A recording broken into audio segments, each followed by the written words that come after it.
Eureka. We make plays every day, yeah. We make plays every day, yeah. We make plays every day, yeah. We make plays every day, yeah. We make plays every day, yeah. We make plays every day, yeah. We make plays every day, yeah. We make plays every day, yeah.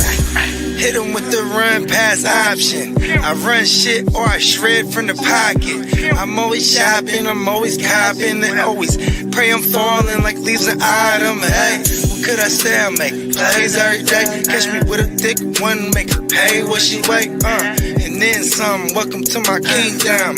Really in the field, never got my feet up. Go hard, push a hard line. Yeah, been around, peep the archives. Yeah. Off top, it's a long grind. You don't need a watch to see that it's hard time, yeah. I'm counting chips, finna take the chip. You counterfeits, better pay attention. I'm about a chick, catch me in my bag. Sunday to Sunday, we living that. We make plays every day, yeah. We make plays every day, yeah. We make plays every day, yeah. We make plays every day, yeah. We make plays every day, yeah. We make plays every day, yeah. We make plays every day, yeah. We make plays every day, yeah. Could be one sitting in the pocket. I like to dip and dunk, but I rock it. Money, money, money is the topic. Win, win, win. It's the only option. Hey, What movie? I'm counting chips about to take the chip. Hey, and in the video, boy is holding up the motherfucking championship trophy. 100%. Week 17. Wake your game up. We count chips, finna take the chip, bruh. I ain't got nothing else. Come on. Hell yeah, that's what's up. And we got, listen, man, you know our man Bones, bruh. He's a chip winning motherfucker. Let's go, Bones! You seen him in that thing. You know what I mean? We count chips, trying to take the chip. You have tuned in to the Super Bowl, the Fantasy Super Bowl edition of Awake Your Game Up. Up. Let's fucking go. Man, Hell yeah. Man, shout out to everybody. Let's go around the horn, man. Kid, are you in a chipper? I'm in one. Hey, man, One is all good, you had to bro. say was Gives you in a something chipper. Peacock, be you in a excited chipper. for. I'm in 3. Hey, you in a chipper? Hey, I'm only in one, but man, I'm in one, big bro. Let's go. I'm in You in one. a chipper, bro. Hey, I'm in a chipper too. I'm only in 2, but let's fucking go. Yeah. Go, baby. We in Let's the go get it this chipper, week. baby. Hell yeah. And happy Merry Christmas Eve to everybody. Come on, If it man. comes down to it next week at this time, and we're all saying, guess what? How many chips did you win? And we all say 1, Oh, 3. hold on. Let's hope we get 2. there. We're not out of the woods just yet. Well, that's what Yeah, I'm hoping for at least one, man. And in one of the ones where the money's decent, you know. Actually, the money's decent in like 2 out of 3 of the ones I'm in, so I feel okay about it. Yeah, I was talking about it with the wife right now. Both is gonna be some bread, at least. Yes, sir. Yeah. Good stuff. And then we got the dynasty. We got the playoff leagues firing up pretty soon. Yes, and shout out to our man Diamond Joe Forever. Me and him, we already got the joint set up. So come the Friday show, we'll start collecting all the savages. I already have a handful of individuals that are waiting. I have legit enough to fill up 2 already, and I'm pretty sure a lot of them will be in multiples. It's going to be $50. Winner takes all, 0 rake. So, and 7 teams, a super flex with IDPs. And for everybody that plays in our formats, it's the same exact scoring format. So you're going to be accustomed to it. And you can only hold 2 QBs, and there's no benches. So, you know what I mean? When you draft bye-week players, you can't use them, obviously. So it's just a little bit of strategy here. And, you know, maybe on Friday, we'll even throw out a little bit of draft, not quite draft strategies, because I know we're at war. But Everybody has a different strategy in those too. Yeah, because there really is like multiple ways you could attack it. You know what I mean? I've never gotten like real close in those. Like I've been like, okay, we're in the fantasy like playoff of the playoff, or I still got guys in it or whatever. I'm putting up points, Yeah. but I never made it all the way. And we definitely do everybody. We do everybody versus everybody. Total points at the end wins it all, and it goes all the way to the Super Bowl. So, you know what I mean? You literally have a chance all the way.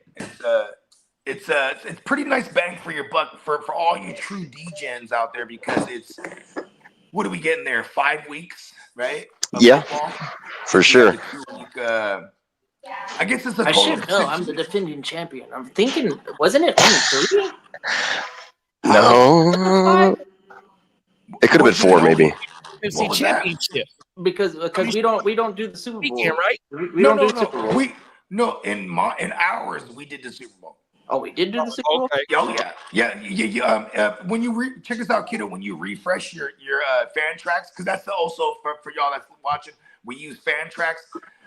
When you look at your fan tracks or re-download it or whatever, kiddo, you're gonna be able to look at your last year's shit. And since 2018, we always go to Super Bowl because we're degenerates, bro. That's the game. Why can't we gotta squeeze the juices out of that game too? You know what I mean? Oh yeah, you're right. Hey, shout out to Riggin for Fatties. He said, new to this show, but like the content, and your guys' thumbnails are fucking fire, man. Hey, man, Hell yeah. I appreciate Leo you. Peacock himself. I'm telling you, bro. Come on now. Shout out to Riggin for Fatties, man. I hope I pronounced your name right. Appreciate you for pulling up on this this morning. Happy holidays, family. Hope you stay locked in with us, man. We just did a giveaway not too long ago, man. It's a big old family around this motherfucker. Yeah. Shout out to bruh. I don't know this guy, but I was made aware of this guy because he knows Lee, and I want everybody to check out Riggin for Fatties. I believe that's his YouTube channel as well. He does fishing. He's a bad motherfucker. We're glad to see you here. Thank you for subscribing. Appreciate you, big bro. Yeah. Yeah. Ear to the streets never stops working, big bro. Come on, bro. What you know is who you know, man. Shout out to you. And that dude, he And told there he is. me the same thing. He's like, those thumbnails are fire. Like, Lee, I was like, Lee, you're the man, because you know, Peacock, his art, man, we're all artists in our own right, and Peacock, his art definitely speaks for itself, man. He's the aesthetic and the backbone of a lot of what y'all see and hear, for that matter. You know what I mean? They're talking about him right now. Big bro. There you go. And we got Lee. I'm sorry, we got Lee in there. Let me just run the ear to the streets drop real fast because Lee is in the house.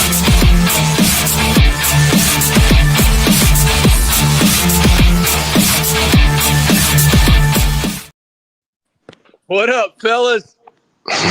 What up? Merry Christmas, you filthy animals. What's up? Championship week, bro. Let's go. Yeah, That is my by boy far the Chris best is in the house, huh? Yeah, I man. fucking love that movie. Merry Christmas, you filthy animals. Yeah, Merry Come on. Christmas to you, filthy animal, bitch. Yeah, how's the chips? How many chips did we bring into the whole slot? I'm in 3. I'm in 3. They haven't brought it home yet. Left them all out. We I'm in gotta two. hear you. 3, 2, 1, 1. One. So we got 7. Plus we got Steamboat. He got one. Spencer, I know Right. Spencer got one at least. I think he might have more, but I know he has one for sure. I picked up four on Yahoo last night. Let's go. Oh, And I got about my Yahoo. I got what? But Actually, it's not a real league. now I'm hoping Chris beats the crap out of the guy that beat me in the 14-teamer. Chris is in the finals. The fisherman, he's in the finals, so I'm Yeah, hoping he man. wins it. I Yeah, joined shout an out to the Big LCS Rig. public league, and I am in the championship in the public. So See, that's 2. You in 2 chippers. Let's go. it don't. You know, I am only Yeah, I know, thinking but about still, the ones though. that are for money. But I forgot. I always join One Stand Depot. Come on, bro. Hey, all the listen, way man. there. This is the notches under the belt, bro. We're Yeah. on the belt, I should say. Yeah, I mean that's gonna help me get into the platinum, right? I'm like 5 points away from platinum. I started off as a brand new fresh team, bronze, whatever, 500. Wood, Yeah, yo, And- bro. and- Yeah. And then copper, even. I'm 795 gold. So I'm a high gold. I can get into the platinum with the championship. I'm sure. Yeah, I'm 9 points away from going to platinum on my other account. So I'm like, hell yeah, drop those chips, bring them in, bitches. Let's go. King D, you got 2 ships. Okay. Let's go, King. We in the chipper. Let's go, Yeah. man. Yeah. Hey, so what do you guys think about Kenny Pickett if Hurts doesn't play? I'm staying away from him. Yeah, I'm staying away Who too. are they playing? Oh, they're playing the Eagle. I mean, they're playing the Cowboys. Yeah. I do Kenny like Pickett that matchup or Kenny on Pickett. paper. All right, This do I is what rock I'm saying, though, Sam? is I love it for Do I A.J. rock- Brown. Do I rock with Sam Darnold? Do I rock with my boy Herbert? No, you're going to rock Sam Darnold, bro. Yeah, I was gonna say Sam Darnold. Man, I don't know. He's a I top got 5. Herbert and I got Darnold on my bench. Well, here's the thing. Herbert is playing against New England. And New England held Josh Allen pretty well too. That's divisional. So I'll say that. You know, divisional rivals, they tend to play each other well. So I'll just chalk that up to that. And fuck you, Josh Allen, for fucking me in a bunch of leagues. Yeah, man. he fucked me up the ass pretty royally too. Oh, Yeah, he fucked me too. Oh, Josh Allen pause, fucked me good. Pause. That's a big old hard pause. Bending over. Yeah, big pause. I ain't bending over for Josh Allen. That's all I'm Pause. saying. So he You grabbed just you by keep, the you throat. just keep digging Picked yourself you up. deeper. Pause.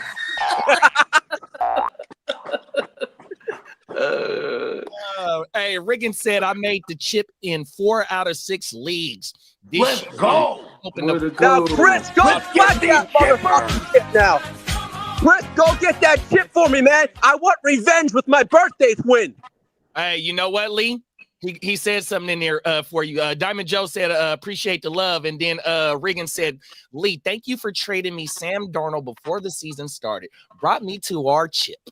That's how you gotta yeah, do it. I know that. That's my birthday twin. When you draft multiple good quarterbacks, you gotta get rid of one of them. Hey, yeah. hey, Bogey. Bogey, I commissioned that trade. I was the Hey, one you know that what? commissioned that yes, trade. Bogey He was helped me like- facilitate that trade. Yeah, So he was that's like, "What do you think of this trade?" I was like, "This is what we're gonna Let do me tell here." you I said, this. So "I said you gotta sell." I said you gotta sell high as possible on Sam Darnold because you know why? I hate Sam Darnold, and I was wrong. hey, Yeah. Bogey, remember we brought in Joe Nixon too. So that was Yeah. part of our chip. We sure did. We sure did. So Hey. that was our deal, Bogey. That wasn't just mine. Hey. It was our Well, I deal. apologize. Hey, nothing to be apologized. I'm going to collect my winnings so I don't have to pay next year. So I don't Let's give a shit. go. Look at that. Look, you baby. gotta love the optimism. You know. hey, Joe Hey. gave us a great idea, bruh. Okay. You know what Chris said? All I got to do is stack up. My team is stacked. All I got to do is kill the draft, and those motherfuckers are going to not know what wipe their ass next year. There it is. Whoa. I love Lee's shit talk because it's very original and Very. unorthodox. He said he's not going to know what wipe their ass next year. Come on now. Very, Oh. very Hey, button. hey, Joe gave us a good idea. So he Okay. says that was the pause of the year, right? So we need to come up with a show with the end of the year fantasy award. So we need to make up some. We got the pause of the year. So we need Well, to pause. I'll be taking home a lot of those awards, man. Yeah, hey, we need to make up some like award show for like the end of the football. I gotta go Yeah, dig, I'm man. gonna I pause. should have been digging through and screen recording some of these during the long Yeah, no, hey, we'll get that shit popping. But yeah, that's a damn good idea, Hey, though. Bro, making Come a on, man. We got animal paws. We got my mouth. Come Oh, on, there man. it is. There's a lot of We're fucking gonna have shit just to a go. whole category of Lee's pause moments. The greatest Lee pause moments of the year. I think animal pause would take the cake. I ain't gonna lie.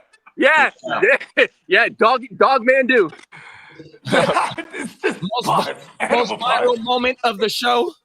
Oh my He mama! said the dog man do, man. Come on, animal pause, man. Fucking hey, bro. Hey, at least we don't have PETA on our hands. Come on now. Oh man. D said, "These ain't small chips either. Payouts on one of them is 3 bandicoots." God go. damn. We're trying Yeah. to go to Bandica Island. Oh my mama! You know what? You know what? I ain't gonna lie. I just secured. So in one of my joints, 14 teams, Superflex, $200. I'm back in the chip. I lost it 2 years ago because of DeMar Hamlin. Because I was down 13 points with a Joe Burrow Higgins stack.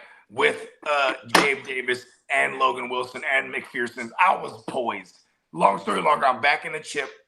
I call my man that's in the chip with me. His phone goes straight to voicemail. And I'm calling him, and then my phone rings now, and it's him. Oh, yeah, you want to split? He's like, fuck yeah. Because that one, so now I'm at least going to walk away with a Bandicoot Plus. You feel me? No matter what. You know what I mean? And that's, yeah, now we can thoroughly go to war. And I love that one. And shout out to my man, Diamond Johnson. He was coined Diamond Johnson last night by Diamond Joe. Because there were the only two diamonds in that league, and yeah, man, I'm going up against. Logie, we're getting you the diamond this year, all right? Hey, just so you guys know, to those that are in the chipper, they have to mark. We have. There's gonna be. Looks like there's gonna be no James Cook, and this not James Cook. No Ken Walker. Yeah, hold on, Lee. Hit the drop. Hit my drop. That's right. Hit my drop.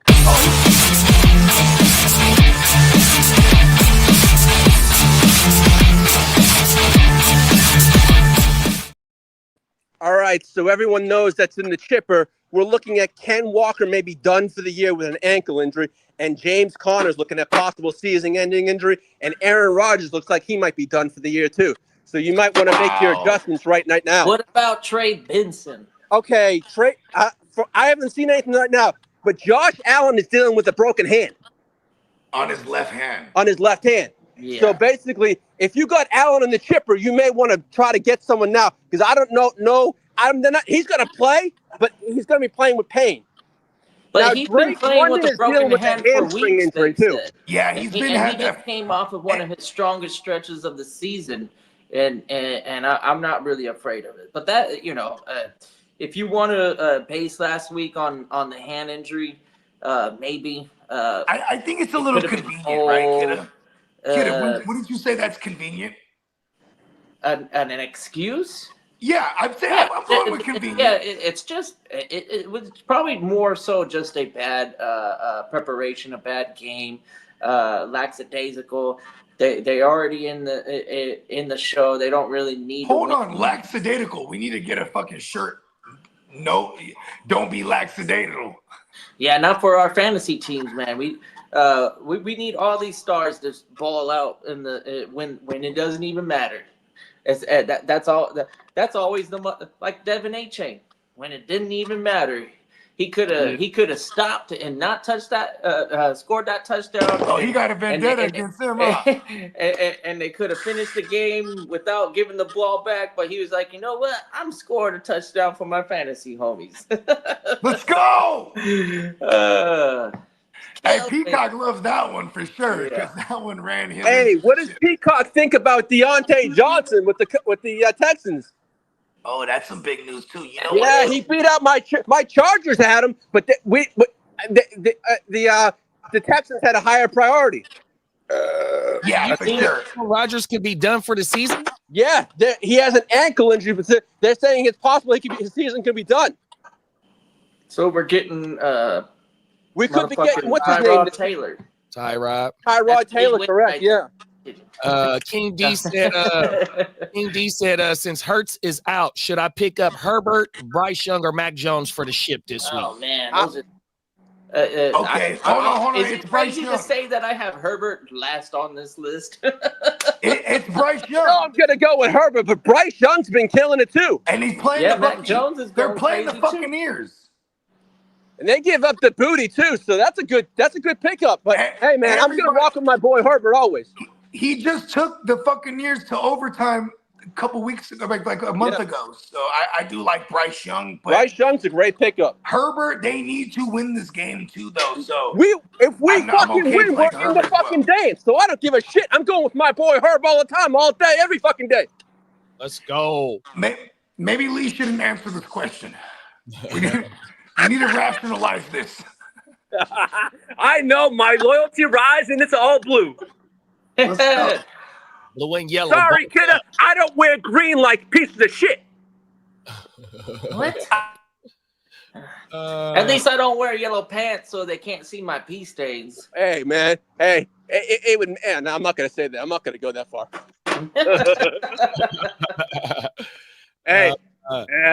good, man. Where is New England at this week? New England's at the Chargers. They're playing the Chargers. The Chargers are playing. You Yeah, guys are running to we're gonna take May and we're gonna skin that little bitch up high. Drake May is Justin Herbert 2.0, and you know what 2.0 means? That's Well, the kiddo, we're gonna upgraded skin that version. little bitch up Drake high. May's about We're to gonna skin his go. bitchy ass high. Drake May's What about to about Mac Jones show versus everybody that What he's the real quarterback that's running Oh, 6'4", whatever. he's the gonna fuck. be sitting his ass off. Pause. He's gonna have the best game of his young career. Yeah, he's gonna leave a lot of shit on the fucking Foxborough field too. We got Fantasy Fornicator in the building. What's up, big What bro? up, Fanta Corner? What up? Long We time got no Bakes see. in the building. What's up, big bro? Oh, man. Yo, what's up, Bakes? What up, I'm facing Without Bakes. a win I'm facing against Bakes in the Bogey. championship. Yeah. Let's go. Yeah. Yeah, he did. He snuck out like a half-point victory over Bogart. I went to go make a coffee, guys. Sorry. Not even half a I think point? it was like less than 0.2. I think it was like Oh. 17. Yep. Brutal But bad you know beat. what's crazy is that he's gonna have to figure out what he's doing in the Superflex because the news of Aaron Rodgers being out might disrupt his roster line, his roster build. Yeah, I'm out Tank Dell, who put up 31, and I was already down David Montgomery. So we'll see if my team can continue to put up the high number of points it's been putting up. Damn it! Do you need a substitution for a team that could fucking ball out this week? Because I got a good feeling about my nice guys this week. Kid is like, let's run it back, rematch from last week, me and Peacock. I have a good feeling about this team. It was pretty good. Yeah, that was a good matchup between me and you. Came up to 5 points. Yeah, man. When we're both scoring over 400, though. Miami game, really. Somebody bring my matchup. We did. We said that you lost by like less than a tenth, or like a tenth of a point. Change the subject. Yeah. Fantasy Row, brother. Yes, I am the mayor of Fantasy Row. That is the fantasy wide range of emotions for those. But in that, on Fantasy Row, we don't just have the negative emotions. We have the positive because I am in the chipper. Yeah, there you go. Let's go. You are in a chipper. It's the chipper, right? Two of them. Two of them. Hey, Not that Joe one, said, though. I love how guys is trying to make grade on Yahoo right now. No, No way. Oh, Yeah, Steve Buck's gotta get all his degenerates on Yahoo. He wants to whip our asses. Pause. You're 80 points away from getting back into the diamond. That's right, kid. Give it to him, man. Give it to him. It's my whole rivalry premise with it. It's like, Oh, Copper we gotta Joe. drag make me healthy back to rivalry. Yahoo, something I haven't touched in years. Oh yeah, you got to do it. You know, it's the best. How is it the best? Well, it just is. Oh, okay. Okay, It whatever. can't all be the best. said good luck in the championship. Good luck to Yeah. you, brother. Yeah. Matchup, Bogey, hoping there's not a stat correction. Man, shout out to Bakes a lot. And by the power of the Yeah, snack shout out to Jake, correction, shout out to God. everybody. Man. By the It's power of the snack, oh, they turned the lights out on me. Thanks to all our homies, and it seems like everybody's in the chipper, bro. Like, By the power Isn't of that- the isn't that- snack correction, God. that's the most fun thing to say. We're in the championship. Oh, Yeah, and like where I didn't make it. I know JD knocked me out in one league, and like stuff like that. Where I got knocked out, it was by other Gen Wealth members. So it's cool with me, man. As long as we're representing. You feel me? the iron sharpen iron, bro. So when you go Mhm. with somebody that be in the training facility with you every motherfucking day, come That's on, right. bro. There's a whole lot, bro. Yeah, Bogey was saying that earlier. He was like, you know what? I'm not even pissed because the guys that are advancing, they're all the guys that I fuck with. So I'm Yeah. for everybody. And Yeah. that And is y'all the still story. cry. Just not in front of y'all. Just cry. Don't cry. There's no crying in fantasy football. Yeah, fantasy's different. Fantasy's different. I'm gonna cry, man. You can feel really bad. Like every time I look at a roster, I'm like, "Argh." It makes me angry, not necessarily sad. Yeah. And I told my man Eastside Eric because he just called me. He's in the Big Chipper too. So if y'all see him in the chat, I want to shout him out, man. Shout out to my man Eastside Eric, man. Yes, sir. He's in the TFL, the Tyrannosaurus Flex League finals. You know what I'm saying? He barely joined. Oh, hold on, that's not the Christmas light. You know what I mean? You got to get the Christmas. Hold on, watch this. Christmas lights. Boom. Look at that. Yeah, you know what I'm saying? Come on, it's fucking Christmas. Like, I'm up here on the 3rd floor. Let's see if you guys can see the Christmas tree set up down there. Okay. Yeah.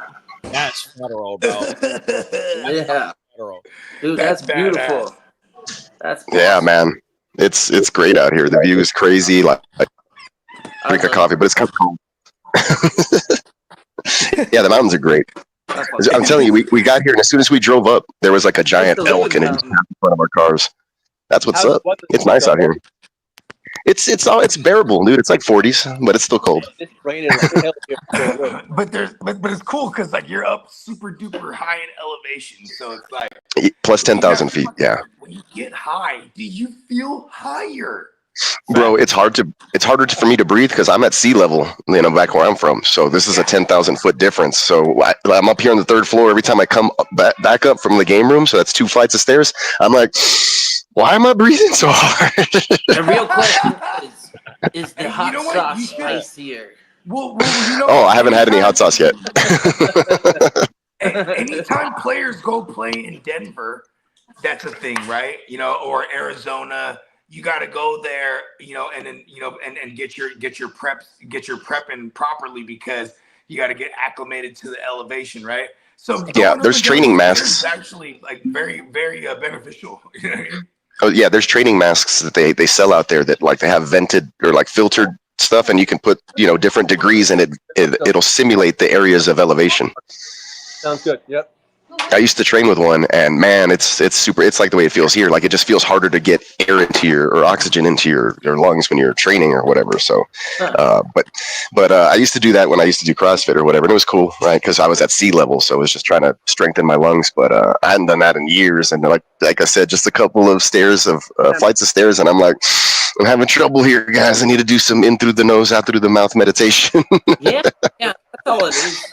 Because when I was, I guess I was probably like in my teenagers, but we used to make an annual trip up to San Jacinto, which is around the same elevation in California. Yeah, and then we camped up there for like 3 or 4 days at a time. And I would be bored because obviously you're in the wilderness. We're tent camping. We're not doing shit. So I would go on the trails, but instead of just walking around, I would run, and I would try and get to wherever I wanted to go as fast as possible. And yeah, I mean that's all it is. It's like literally. I'll be right back. You have to breathe differently, maybe like take longer. Through longer breaths, but once you get going and you get a rhythm, because that's what it is about running. Yeah, rhythm, Hey, and then guys, and then you'll be all right. Breaking news for you: Chris Jones is out for the Chiefs Oh shit. Oh, Just this week, or like Tomorrow. Is it a season ending? tomorrow. yeah, just for this week so far. Well, they that makes sense. It's probably precautionary. So for our playoff leagues, we're probably still gonna consider him for the DL spots. But damn, what does that open up the running back for? Who are they playing? The Texans? No, that was last week. No, is it Texans? No, they play the Steelers. Ravens? Or Steelers. no, yeah, the Texans play the Ravens tomorrow. Yeah. Okay, so they are playing the Steelers. Chiefs play Mhm. the Steelers, so that means that Najee and Jalen Warren are gonna have a bit easier time running up the middle. Jalen Warren maybe not so much because he's not used like that. So yeah, that offensive line won't have to double team Jones, so they might have an easier time. Najee might be a flex worthy play. And a lot of these Super Bowl winning teams probably have him floating around because He's been pretty good. Better than I was expecting, honestly. Najee had a decent fantasy season. He killed you some weeks, but oftentimes, more often I think than not, that he was putting up serviceable RB2, occasional RB1 numbers, and I would be better. Hey, fellas, I'm going to tap in with you. You guys have a Merry Christmas tomorrow. All right, man. All right, I'm big going to head over to the new house and do a lot of measuring and stuff like that. So, All right, bro. Hey, good luck with that. Merry Yeah. Christmas to everyone and Shit. to all your families. All right. Merry Christmas to y'all. Merry Christmas. Peace. That was the ear to the streets, ladies and gentlemen. Yeah, and he's rocking a new pad, man. He's got the new crib. I'm so excited for him. I can't wait to hear all about it. He's a vocal person, and then when he gets his setup going the way he wants it, he's gonna be doing it the right way. He's gonna have the Gen Wealth chargers all over the place. He's gonna have the Gen Wealth Command Center. Oh no. The neon peacock merch is gonna be all over the wall. It's gonna be Yes. You know what? It's gonna be a spectacle. Hit the promo. NeoPeacockMerch.com. Shout out to our sponsor. Get you some allegedly gear. We're gonna.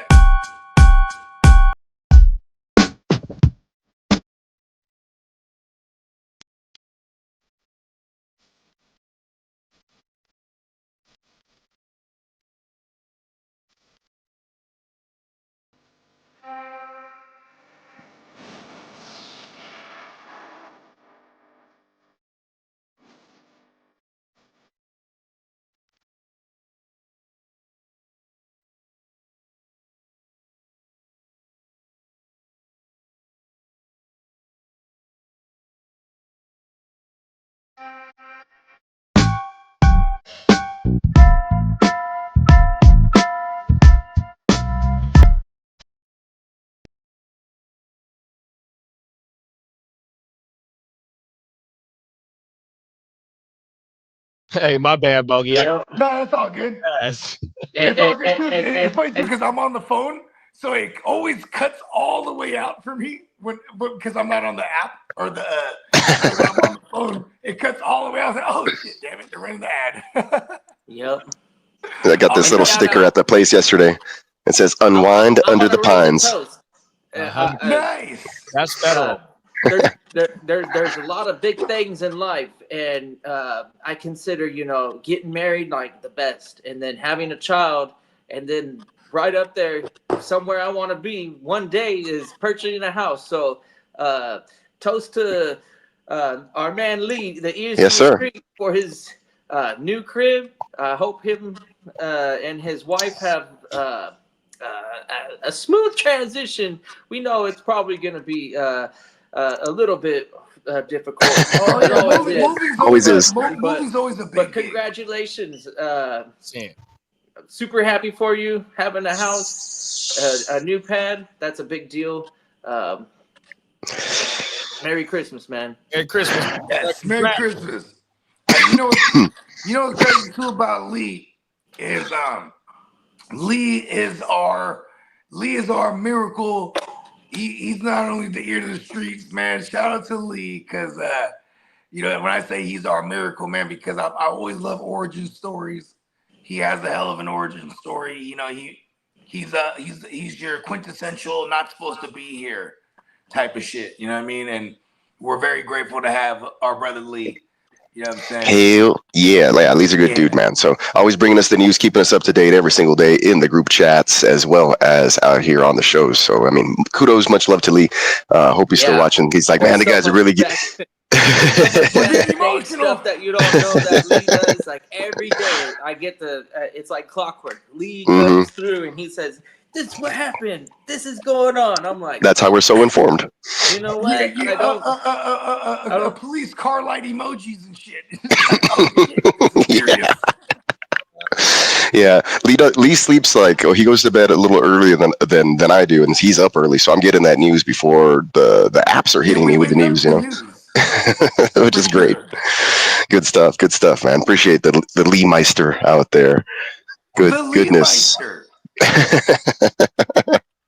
our ear to the streets. Oh, and I was going to say, since we ran the Neon Peacock promo, I believe the code is holiday10 at checkout, and you get $10 off your order of $20 or more. So almost like a 50% if you get like a $20 shirt or something. Yeah. You know. Or save on shipping or something like that. What is the classic and regular normally? I think it's like 22. Yeah, it's like 20 and 22 or something like that. So regular price. Cool. The $12.50 is the best deal that I've seen so far this year. So we're talking the Pretty best close. deal of the year. Yeah. Currently running at the neonpeacockmerch.com. Yeah, that one's an exclusive. Like they send it to me to share with people. So holiday 10, you can only get it here by watching today. I believe it's holiday 10, right? That's what I sent you guys in the text. Yeah, sure. Okay, cool. Just want to make sure I get that right, just in case anybody's perusing and they want to get something for themselves for a championship. I'll get some championship shirts up this week, as a matter of fact. That way you can order you guys some yourself and just kind of sport that for your league. I need a shirt that says F *** A, right? So it's fucka runner up. I'm number one. I'm him out there. That's a lot of text. Yeah. We can do a whole block. Fucker runner up. I'm number one. I'm him out there. Yep. Okay. You know what? Can be done. This is funny. It kind of has something relevant to Neon Peacock merch because I almost want to do. I'm not usually a one-upper, but my parents, they're Really? You're not a one-upper. However, I really love my. He's like, oh, golf. My I'm parents quite are good at golf. I idolize my parents, and when they send me something, I usually pay attention. And this year, because they're bar flies, so they always go to the same bar every Sunday, and it took them a while to find the right bar, but once they found the right bar and they found the right community, they got their own place they call it the horseshoe, wraps around. So they got their own 2 chairs, and in the past, one of the other bar flies, they're similar to Neon Peacock in a sense that they do customized apparel, shirts and stuff. designs and all this stuff. So this year they got sweatshirts, and they look like they would be comparable to some of the options that are on Miles Peacock's website. Yeah, these are some high quality shit right here, bro. Yeah. However, the design, I think, Allegedly. no, 100%. No, this is why I'm gonna one up them because I already know. Here it is. Do this stuff, and because they're excited, they're like, "This is so cool," and I'm like, "This is good," but like, this is nothing like they're like what I've been seeing created through the last year, and luckily for Miles, my mom is a big Texans fan, so you're gonna have fun. Maybe doing creating Texans something customized for Texans fans. Cool. Dad is a big time Lions fan, so There you go. I'll shoot you over just Yeah, so shoot you me know where text. I'm coming from. It's like, oh yeah, you're gonna blow these things out of the water, and they're cool. But you know what they look like to me? Like soccer. Like they don't look like football apparel. They look like actual Like soccer kits. stuff. Yeah. And you'll know okay. exactly what I'm I talking need it about on when I send you these neonpeacockmerch.com. pictures. I need the high socks. Okay, so we do have socks, and I'm gonna get to work on those because I gotta download the template and then mess with it on Photoshop and like place the images for each specific design on how I want the sock to look. So it's a little bit of work. Maybe But that's what I'll do instead of one-upping it on an actual like a top. We could do something on the socks. And yeah, there's socks, there's caps, there's other things I need to mess with. But when I get back to my home base computer, the colors are on like the colors are legit. They're like they match and they Yeah, I'm usually able to color match. Apart. I'll take that little eyedropper pellet and go straight to the team colors, or I'll get the number. The color usually has like a number that you can type in on a color code thing, and it gives it to you like exactly. So I typically try to match those up perfectly. We gotta get some. We gotta get some Mighty Bo Knicks shirts too, because like I know some Broncos fans that would Yeah. My sister-in-law is a Broncos fan, and she's been asking me for a while. So, and I've been totally just like blowing her off. Broncos fans actually appreciate. Hold on, are we Bo giving them Nix. that? That's great. Are we giving them That's that? good. Yes. Are we giving them the Mighty Joe Knicks? They've been the hurting Mighty for a Joe Knicks, quarterback. the Mighty Bo Knicks title. I could make him look like a gorilla. Fucking. Because I always call Joe Burrow Joe Mighty Burrow. Joe Young, but like these kids that are mighty, bro, like the Bogard Mighty series it's a must-have in fantasy, and I think just a spoiler alert, I think I'm gonna have a lot of Bo Nix and Superflex redrafts next year because Bo Nix is gonna be a value. You know what I mean? Yeah, he will. And he hit for a bit, and then he kind of tapered off again. So that's gonna help. They get T. Higgins, So okay, that'd be dope. right? Yeah, he needs some pass catchers other than Cortland Sutton out there. I do like the valet a lot. He's a giant. Yeah, those are young developmental guys. I think you still need like a number 2 there. That's I think he's 26 years old though. That guy. oh shoot. Yeah, like valet. He's an undrafted old guy. Like for the. He's like a Mac Hollins. It's like, where did Mac Hollins come from? And I was like, oh shoot, this guy's like 32 years old. Yeah, Mac Hollins been in the game since he was I think 2017. He was a rookie, undrafted rookie in 2017 for the Eagles. Why do I know this stupid shit? Yeah, you're good at that, man. Shout out to Brad McCoy. Yeah, and I say shout out to Brad McCoy. Says, "What's up, homies? Merry Christmas Eve." One thing I asked for was a Lions helmet and a jersey. It says the next time the Lions get hurt, I'm gonna go out there biting kneecaps and shit. Let's go. And shout out to B Red, the real McCoy. The real McCoy. He actually derives from the actual McCoys that created the saying "the real McCoy" because there was a split in the families where it was like, no, we're the real we are McCoys. the real McCoys.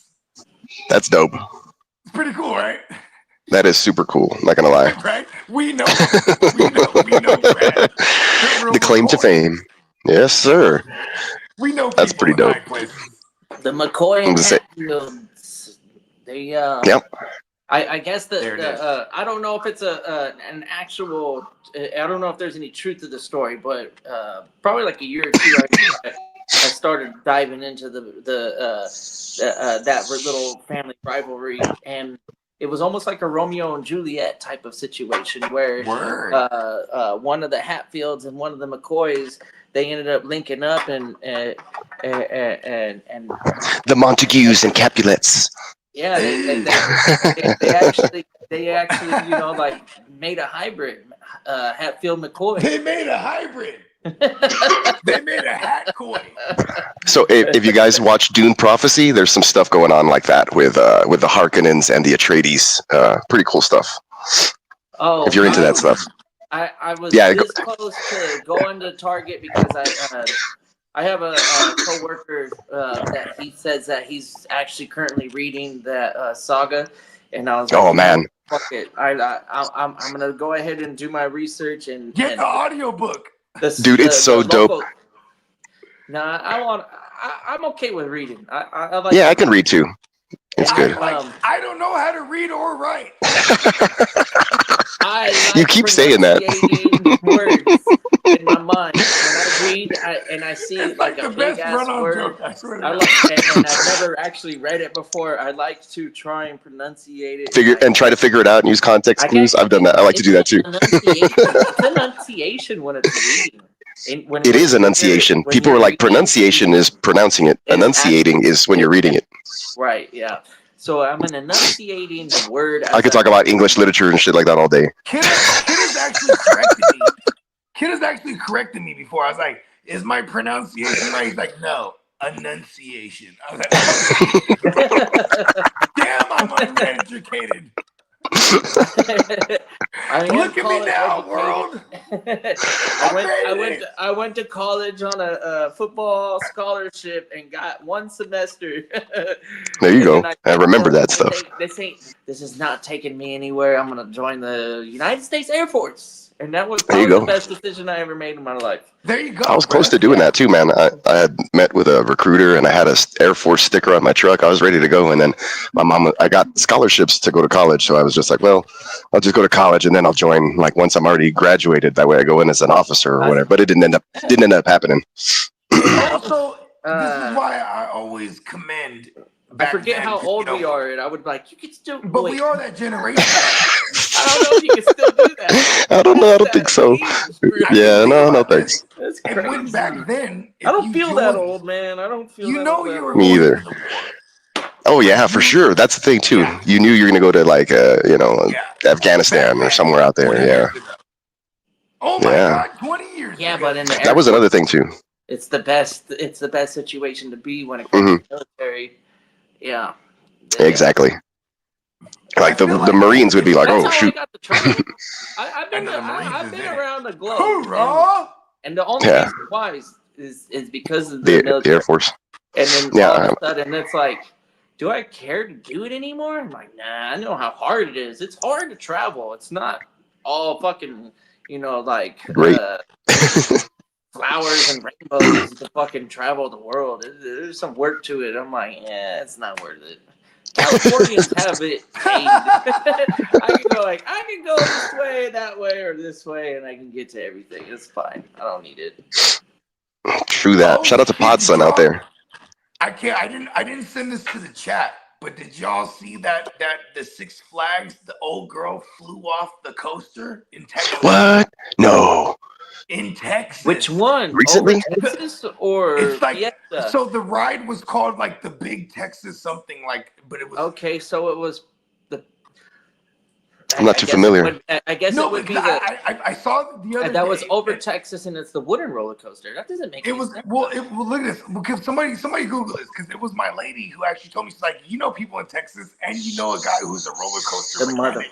Did you hear about this? I'm like, Uh, shit. Here, I'm not in Texas at the moment, I so know the number one news website for it. It's called Screamscape.com. If you want to know anything on amusement park news, you go to He's a roller coaster Screamscape.com. Jedi. I've been using Screamscape.com for decades. I'm talking like 20 years.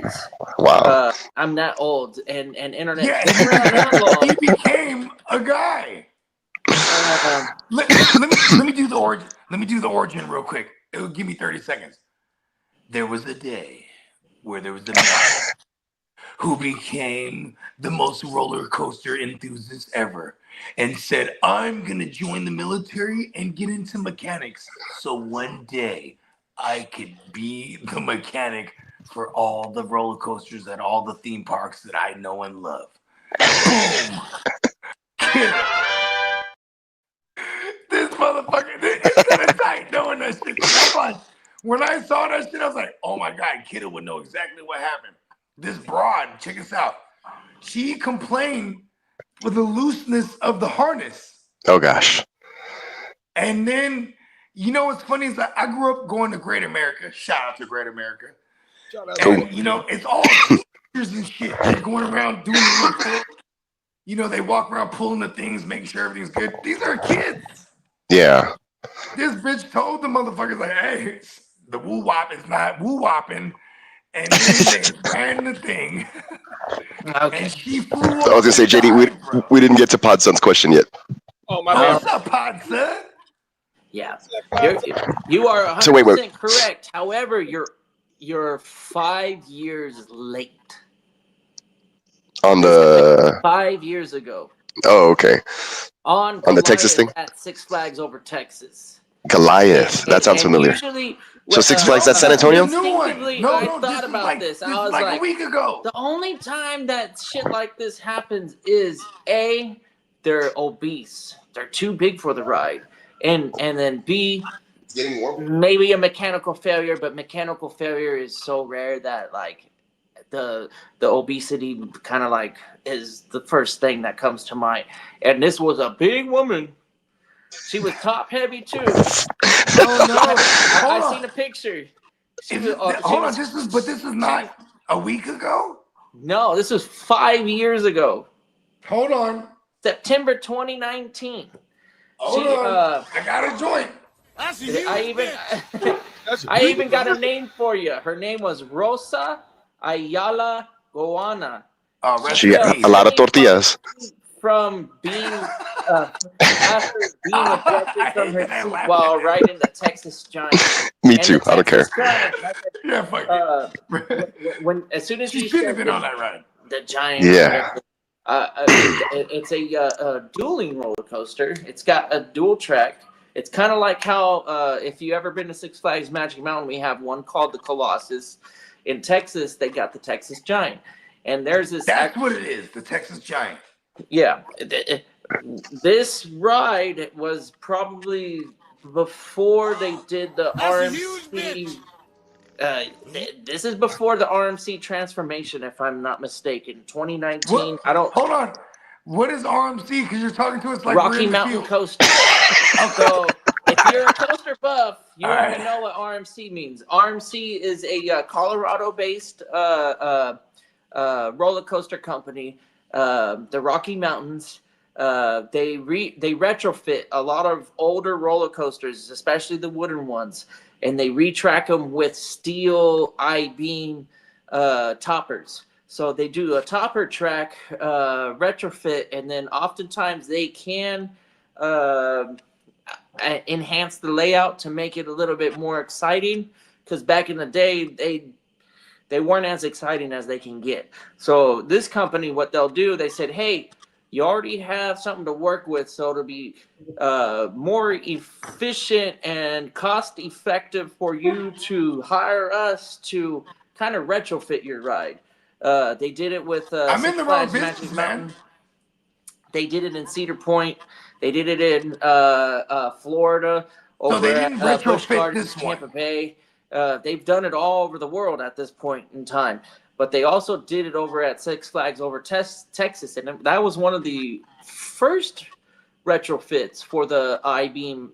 They call it the I-Box retrack system, where they take most of the older ride and they just put, instead of having like a wooden roller coaster, they have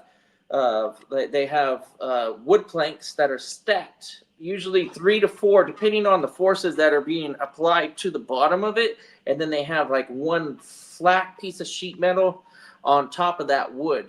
Well, what they do instead is they take out that wood and they put an actual steel I-beam, and they put their own coaster on it, and it allows them to have more dynamic tracking, to where they can actually invert the motherfuckers.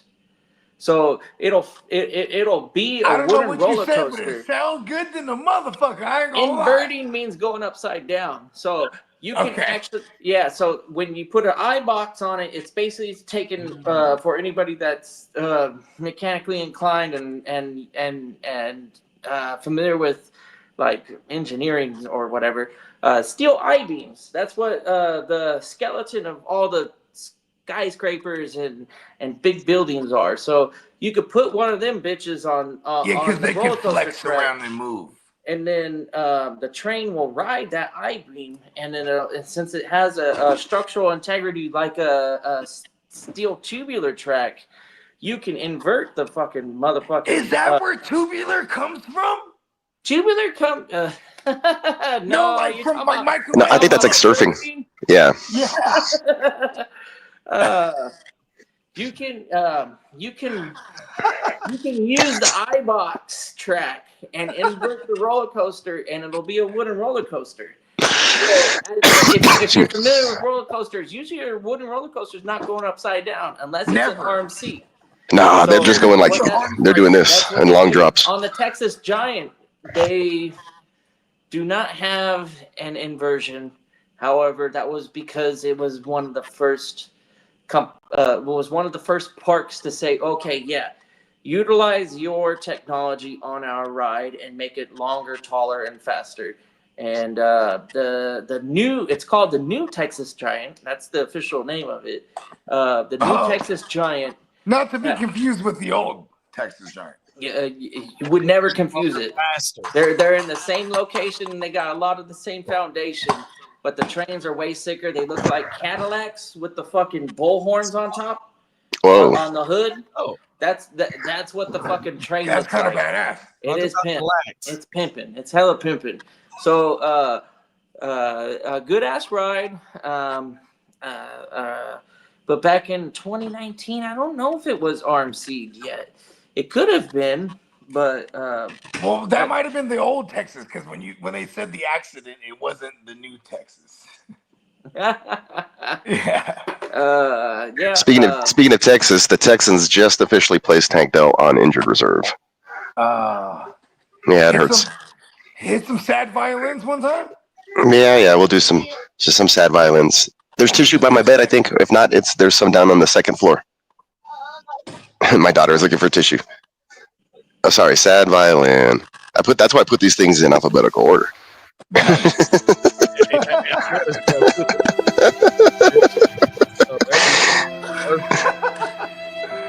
Yeah. So how are we feeling about the Deontay Johnson? I don't know if we. Oh, do we have a pod? My bad. Before you get to that, kid, do we have a Podson question? Yes, we do have a Podson question. We'll jump back on the Texans, but he said, "Sup, fellas? Sorry we took so long. We went off on roller coasters, Podson." He said, "On to the finals. Congratulations, bro. Jamo or Dowdle? Ooh, Jamo. Jamo's that over the top. Like, let's just crank out. Oh, he could win you the whole thing, you know." Here's the thing: he gets 5 to 6 targets. I mean, he gets 6 to 8 targets a game. That's not going anywhere. And man, I fucked up. So because I weighed too much into golf outside, and I had other good options. So I went most other good options apparently. And but this week on a Monday night, the last Monday night of the year, mind you, I want to point this out. In Week 16 Super Bowls back in the day, we never had Monday Night Football games. You guys remember that? We didn't? Never. In the championship, in Week 16 weeks. Oh, so like it was all over by the afternoon. It was all over by the night game, the Sunday night game. Exactly. So this is pretty cool, and you have a good option against my Niners, who aren't the greatest. Yeah, I think he's gonna. Kill these boys, bro. 100%. Yeah. And Brian Robinson just got done having a difficult time against this Eagles run defense. Oh man, he fumbled so many times. And Brian Robinson and Rico Dowdle, they're probably equal in skills. So I'm not afraid of the wide receiver. And Rico has the Eagles. As of right that's now, what I'm saying. Game has a 50.5, 50 and a half point over under, and I'm looking at the weather right now. It's supposed to be a clear day on Monday. Yeah, and then we go ahead and we have I'm not mad at Bijan, Brian Robinson, B-Rob the Mob against Atlanta, but the only thing is you have J-Mo there and what should be a competitive matchup like. Oh no, I was only bringing up Brian Robinson because Dowdle's going up against Philadelphia. Oh, okay. Right. Yeah, it's Dowdle versus Jamo. Yeah. Okay. I thought he had that one there. Okay. Word. Yeah, we got Dowdle. Dowdle. I love you, Rico. We love you. Yeah. Sorry. Philadelphia is just a good running.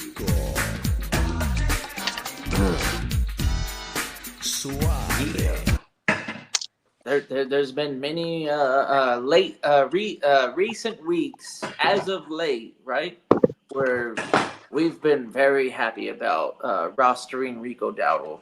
I'm mad I don't have more Rico. Last week was the first week in probably 4 or 5 weeks that we were like a little bit disappointed in the output. But it's difficult to see where the mentality of this fucking Dallas Cowboys. We're just happy that our CeeDee Lambs are eaten. Right. Thank you, Cooper Rush. That's the more important piece to our fantasy lineups because we spend a lot to get a CeeDee Lamb, And this time of year, we want CeeDee Lamb balling out, getting 150 receiving yards and 2 touchdowns and shit like that. That's how we win fantasy leagues, is getting to the chipper and then having our hitters hit. So Rico Dowdle was always the potential league winner because we got him super late, out of value. It just sucks that for the fantasy playoffs, he's running into a situation where the defenses that he's facing are really strong, and that the team in general is going to be playing from behind. So they're going to be airing it out. Really bad spot for our CeeDee Lambs, huh? In the championship. I don't think so. I think CeeDee Lamb is an elite receiver, and it doesn't matter what defensive back he's. I like that. And I totally expect him to win matchups. So you've heard this expression before. If I'm running a route, I'm open. That's kind of like CeeDee Lamb, Justin. Yeah.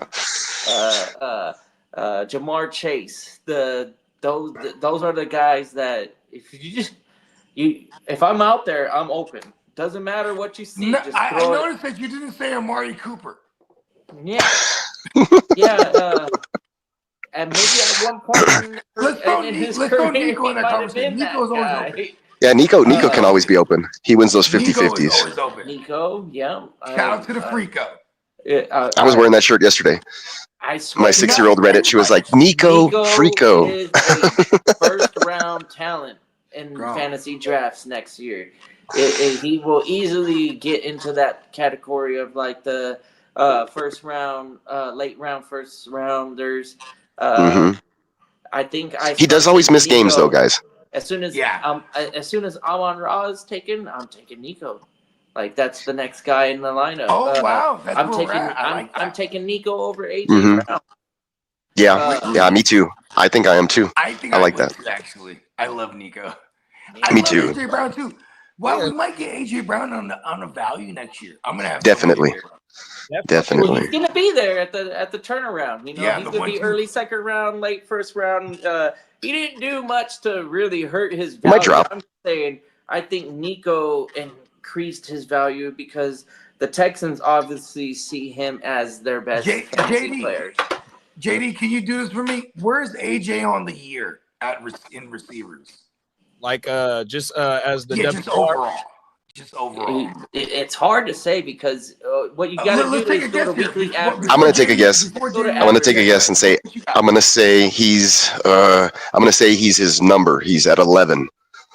Oh, I was gonna say 12. Okay, I'm going Kiddo, you got a guess?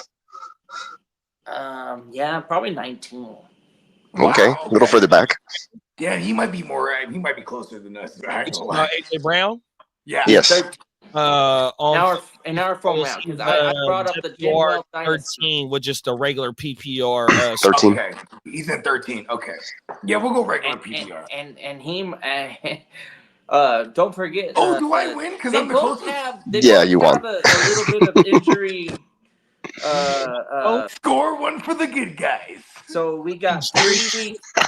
We got 3 weeks of non-participation out of AJ Brown so far, and then we got Nico Collins. I got to go to a different team. I think he missed 3. 3 touchdowns in the last remember, 2 weeks. the trajectory that Nico was on before his hamstring injury Yeah. first 4 He was games. the number 1 receiver in yards. Yeah, He was fucking crushing, bro. Mhm. he was like a top 3 Hamstring receiver. up. Ain't no telling what he would be at right now. He was crushing so hard that he caught a 70-yard touchdown when he got injured. Fact. Yeah, exactly. And then his first play when he came back was a 65-yard house call. Got with a called Oh yeah, they got called back on a holding. flag on for it. everything. That's right. He's a beast, bro. Tank shit. Tank went out. He made sure he held that ball. Hey, Tank Oh, went yeah, out that's like crazy. a G. He made sure Yeah. he held the ball He went out like a gangster. 100%, bro. Thank you, Tank. He pushed me. He got 31 points for me and pushed me to a championship. So thank you, Tank, for all your efforts, bro. I could Love have you, made bro. it to Get the well. next round if I played Tank. I had the stones to play him. I was like, I have a feeling. I just had a feeling, in this last game that they were going to use him a little bit more, get him going, and they were starting to. They were using him everywhere, dude. He was he was returning punts. They were using on end arounds, and he was juking people out. It was basically all him making the explosive plays. He's really starting to, like, I think, recover from the gunshot wound, broken leg stuff, and start to get going. And then it was like, friendly fire. So Nico Collins missed 5 games. Yeah, 5 games with a hamstring. And you know what? The fucking Scottish lad. And he finished at 23. Oh, wide receiver. Wow. What? That motherfucker is the Scottish lad is the top is the WR5 with 12 Fire up the back, Terry, the old school. Fire up the vintage double-digit bag TDs this year, bro. Yeah, he's definitely been Jaden Daniels' favorite receiving option. And that motherfucker doesn't even have 100 targets yet. Terry McLaurin. Targets. Yeah, he's. I mean, these guys that are the field stretchers, the deep X receivers, right? They'll go 80 receptions and get 1,600 like on the best years, right? Terry McLaurin has that capability. Try and never give up on the laddie, and now he has a shredder. And then everybody ahead of him has at least 20 more, or the Jetta's got 92 receptions, and he's the WR2. Dude, I'm doing a Scottish lad shirt with him blowing the bagpipes for sure. The Scottish lad. The OG laddie. He's highly efficient over there in Washington. Man, that motherfucker is having a Terry McLaurin has been super efficient, bro. I have him in a lot of dynasties, and it was funny because the homie was like, "Oh, you're cool proceeding with because I remember who got hurt. Christian Kirk went on IR, Brandon Ayuk went on IR in that dynasty, but I still had Nico, Tank, McLaurin, and I don't know who else. And then he was trying to like sell me Brian Robinson for my first round pick. And he's like, "You're comfortable like continuing with Terry McLaurin and Tank Dell?" And I had Nico on IR, and I was like, "I still got Nico and AJ Brown. You're not even paying attention to because AJ Brown was missing games that week also." So I was like, "I still have hella receivers, bro. I ain't giving you my first round pick." Yeah. He literally said, and then that guy traded me Deontay Johnson. Terry McLaurin and Nico Collins. I'm like, exactly. I was like, yeah. And then he was like, "Oh, okay, awkward." I was like, I'm super comfortable with my receivers, bro. But I mean, I wouldn't have mind taking a Brian Robinson. Here's my number. If you ever a Brian Thomas. Information and advice, go ahead and give me a call. That's the dude that I saw at the barbershop where he was like, "Give me your first round pick," and I was like, "Hell no." Shout out to Boom Goes the Dynamite, bro. Felipe. Shout out to him. That guy's always trading for picks. One more stat in the top 12 of the wide receivers, bro. Garrett Wilson is the WR8 right now, and what? And Devontae's the That's pretty good. Blow up game. And Devontae Adams. And both of them, Garrett got 141 targets, and Devontae has 120 targets. And wow. Devontae Adams has come alive as of late. Him coming over to his old buddy Aaron Rodgers was probably the best thing for his fantasy future outlook. Because what about his fantasy though? No, well, future outlook. For this week. I love the way this week. Well, I don't know. It's Tyrod Taylor. That's a shaky situation because I think Tyrod Taylor has some connection with Garrett Wilson, so I'm 100% more comfortable starting a Garrett Wilson over a Devontae Adams because Tyrod Taylor's actually been working with Garrett Wilson a lot longer. So there you go, Jets insider. Talk about Tyrod Taylor is. He's a journeyman. He's a journeyman. He's a journeyman. He's a backup. Oh, Ramrod Taylor. Tyrod Taylor is better at coming in after injury, not starting the week as the quarterback. That defense has been preparing all week for Tyrod. That Jets team is gonna lose. They should have lost last week, but they didn't. Well, they are playing Buffalo. Oh yeah, they're gonna get Wally. Is this the pad the stats Josh Allen game? Like, I thought that was going to be it last week, and New England stifled them. He needs it. And then he fucked me in the fucking playoffs. Pause. Yeah, I fully expect that the Buffalo and I Jersey need to get Jets. an oar. I need to buy an oar.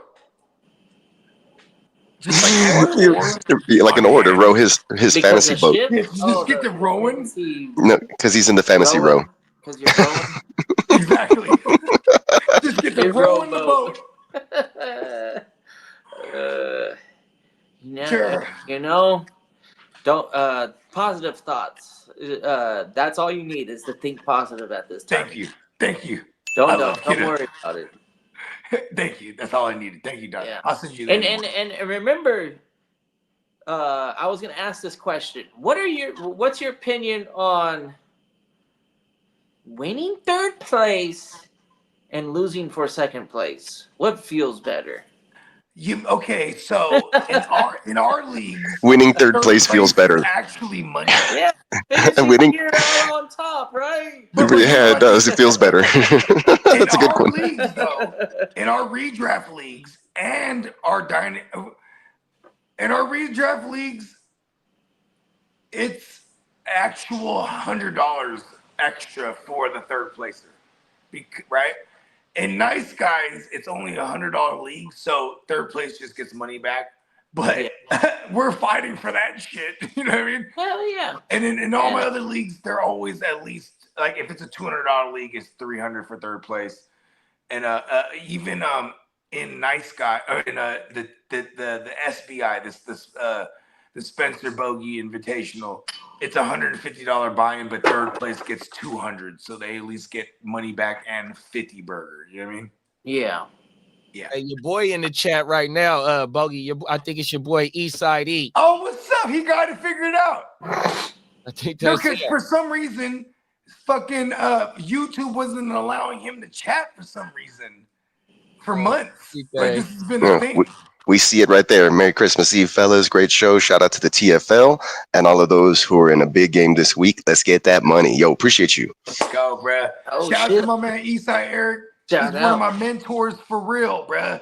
I don't think I've ever even told him that, bruh. Like, he's one of my mentors for real in life. Like, we're from the same hood, and I actually was privileged to earn his respect as a youngster coming in, making music and shit. And he's super dope lyricist. Shout out to my man Eastside Eric. He's in the Tyrannosaurus Flex Championship. I've been trying to get him into this league for years. I got him in last year. He was like, "Oh, you weren't fucking around." I'm like, "Yeah." And he's like, "I'm coming back." And now he's in the chipper. Look at him. Let's go, baby. I'm always trying to, because Superflex is where it's at. Man. So, Superflex is where it's at. do you know LA to San Jose? You're the one who defeated me. I'm Suck It Up, Buttercup. Suck it up, The Buttercup. motherfucker that got gypped out of their fucking original placement. I was like, you know what? Ah, I'm just gonna suck it up. I'm gonna rock the 12th. I don't give a fuck. I feel like I could create a good squad no matter what position I'm in. I was anticipating drafting out of the whatever. You would have had CJ Stroud. Was it 5th or 6th? I was gonna. It was 4th. Oh, it was 4th. Yeah, my Okay, team for would have those locked. that don't know- It would have. Hold on. Let me get this. So for those that don't know, this is the Tyrannosaurus Flex League. This is highly coveted, right? And so Proud to be a we're part of doing it, the gang. draft. We do the draft order, and shout out to my man Steamboat Joe, Diamond Joe himself, my co-commish. He does all the dirty work. You know. By the I way, mean? I this love is him. when the real So rival he had started. to input. Hold on, for the This first very time. fucking reason. For the first time in this league's history, we did a draft order race, and everyone picked their spots. So he had to input these names in order. He switched on accident, allegedly. Kid is 4th overall, and for my godson, shout out to my godson. Yeah, because Former Kid is drafted champion. by me. Me and Kid have drafted by each other, I think. Yeah, he ended up being 12, not 4. I think I The was. last And pick then in the first draft round. is firing up. It's a whole thing, but we're like, fuck it, we're going with it. Because I love picking from the 12 spot. That's why Kidda was sucking up Buttercup as his because he's like, fuck it. All right, I guess. I gave guess I'm all the 12 now. opportunities for them to And fix he was this. I was like, poised- wait, just delete Hold the on, here's league the and thing. create a new one. Do all this stuff. He Blah, blah, was blah, poised- yada, yada. And they're like, well, I don't know how to do it. I'm like, fine. I guess I'm just sucking it up, Buttercup. I was like, He was okay. poised to take CJ Stroud I was. over Jalen Hurts even at the 4. So it maybe I don't know about that. I was No? considering. I was considering whoever was on the board. I think I was really high on every single Texans.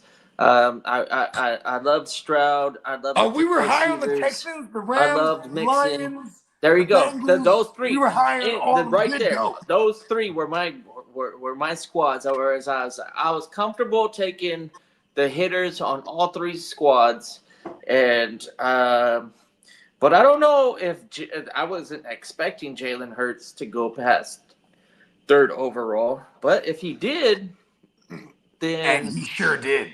then I might have kept that option in play. Jalen Hurts finished number 2 in fantasy points It's not for finished yet. last year. Do we not see Or did he Jalen finish? Hurts the rest of He the actually regular finished. fantasy Wait, season? I might be mistaken. I think Josh Allen was 2nd, and then Hurts was number 1. So knowing that, I probably would have valued Hurts over C.J. Stroud, and especially the weapons that Hurts has. We're talking Saquon, the fucking 2 top AJ. tier Yeah, receivers, AJ. the Reaper. tight end. Dallas Goddard. God made dirt. Yeah. And dirt Yeah, thrown so, dirt. so I'm very comfortable with rostering a Jalen Hurts at draft. It's Um, Dallas got hurt. But I'm also very excited about There watching it is right there. CJ Stroud evolve into a perennial top 5 fantasy asset. It didn't happen. Man, I think if Diggs doesn't go down, he has a good chance of putting up a lot better numbers, man. Right. So this Yes! is, this is preseason, whatever. So my idea was originally that if CJ Stroud is available and maybe not a Jalen Hurts is, then I'm going to pick CJ Stroud. But that ended up, not happening because I'm the 12th. And I ended up going with Amon-Ra and then turning around and taking Jordan. Oh, boo-hoo. Yeah. Yeah, but you See, don't realize. that's what how I did long at the it end takes of, for me to I come took back. Tyreek Hill. Fuck me.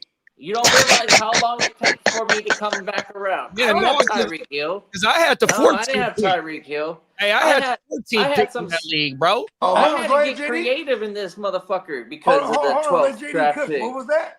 Nah, I'm just saying, me and Kid, if we drafted by each other, because I had the 14th pick. Yeah, see, I went ahead It and was the 12th, so I had the 10th pick, I think it was, or the 11th. Whatever it was, I drafted. I think at this point I'm taking Pacheco pull it up. or Devonta Smith at Right that there. And you 4. went Pacheco. Oh, you went Kyron Pacheco right there? Oh, Kyron, yeah, that's right. I feel like you went Pacheco, Kyron.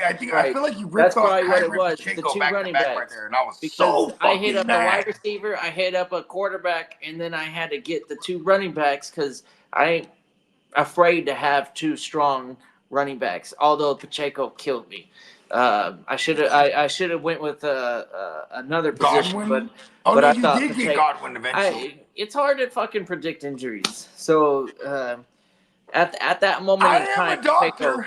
Pacheco was a damn good Hit the value for the drop. 4. I know.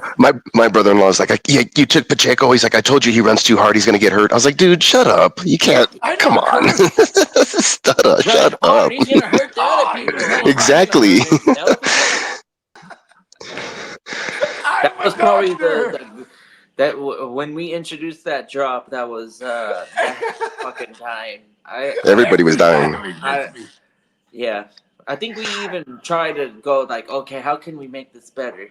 And the original, it wasn't Dr. Bogey MD. It was like it said something else, but I was like, no, it flows really well. Even like, the wording, the whole fucking idea, because I am him. he announces he announces like his knowledge on injuries and like, oh, it's great. Like, this is I've perfect. been that guy. Yeah. I was going to say, shout out to this man, Tito Leewood, professional. No, I don't know, but I get the reference. So shout out to Tito Leewood.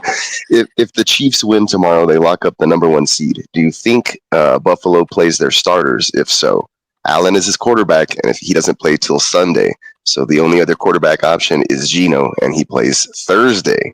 Oh no! That's true, because only it used to be the first and second seed locked up there. Right. Okay. Now it's only the first seed because they got an extra team joining. You ask this question again tomorrow, because I know we will be on for what potentially will be on for the Texans game. Here's what I'm saying. This is why I'm saying tune back in, even on the Friday Wake Your Game Up show, because your decision might be made free. Oh no, not Friday. Oh no, Thursday. Oh no, Thursday in Chicago, in Seattle. Oh no, damn, this is the fuck conundrum. Yeah. Hey, but Chicago been getting shredded though, They bro. have. Big time. We saw what that was. Oh, you know what? Yeah. You don't need to get in. It's been multiple weeks they've been getting shredded and They shredded. need to get. They're fighting. Going There's to his motivation. place, he said, "Hey, if the Chiefs win, that means the Bills ain't really have to fight, quote unquote, right? Right. Allegedly.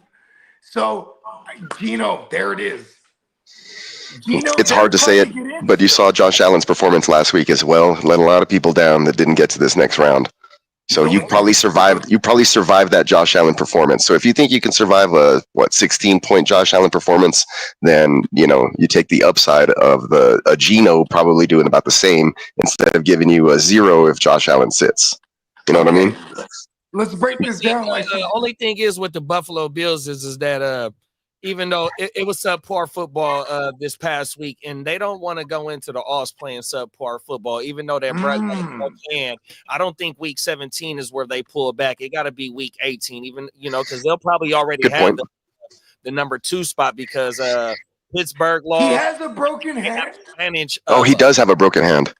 They have. He's had a broken hand. Yeah, a broken hand. Yeah, they used to say it was Insider reports have come out that Josh Allen on his best games of the season, he's running. Had a broken hand. Oh, so he didn't break it during his best. He's running, bro. He already had it. Broken hand for multiple weeks, big bro. He already had a motherfucker. A couple weeks ago, they said he had a hand injury. Yeah, and so they didn't get specific. Right. Yeah, so I wouldn't be too scared of Josh Allen this week, bro. Okay, like it's a division game, even though this week is a division game too. I just don't see that. I see them trying to get back on track because it was easily a trap game and they could have lost it, but yet Rahamador out here donating all types. Rahamador and they fumbled it up. They got to get back on track, bro. So yeah, 100%. And he might want a big game to make his case for the motherfucking MVP. You know what I mean? Because old boy played tomorrow. You know what I mean? Okay.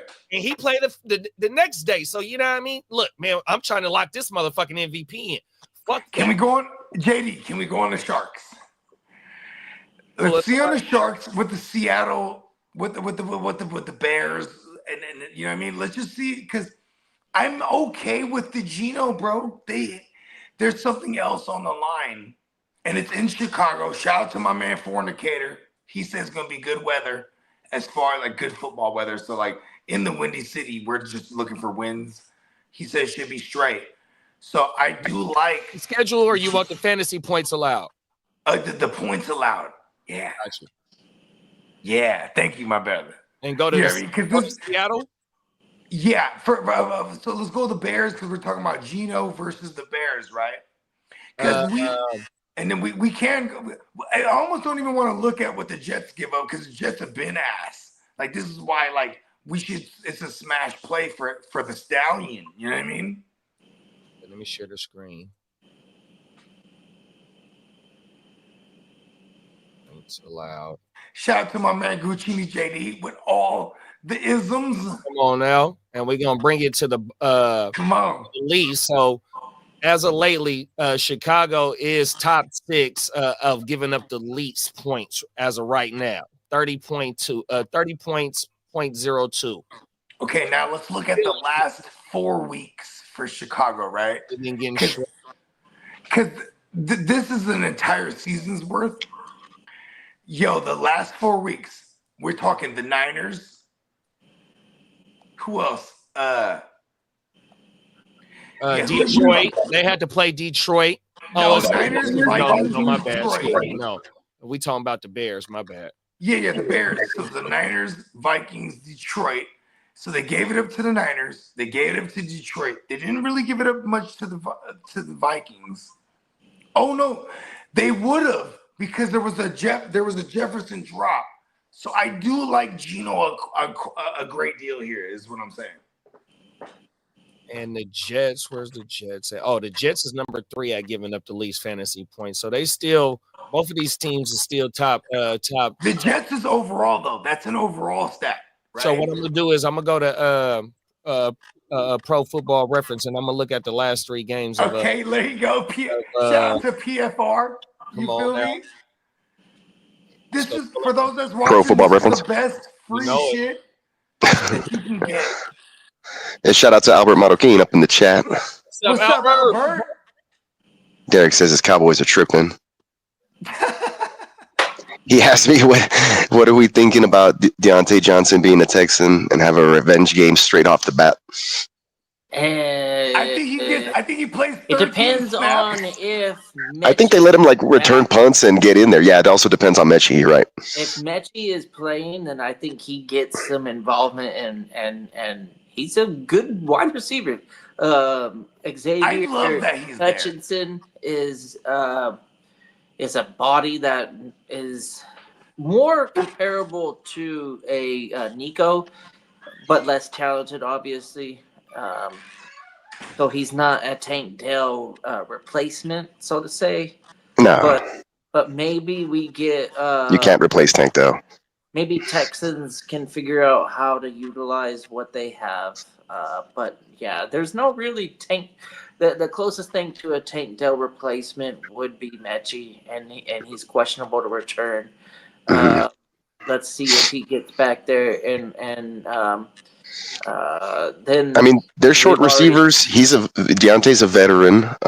Presuming he's still in playing shape or whatever. He's just hasn't been playing because of the Ravens, So maybe he's coming in with some insight to their offense. I don't know, but probably not because I think they've had him away from the team facility for a little bit too, at least a week or so. So he doesn't know anything about game plans. But still, it's just interesting that he was put on waivers and then the Texans were able to claim him, which is what what they had to do.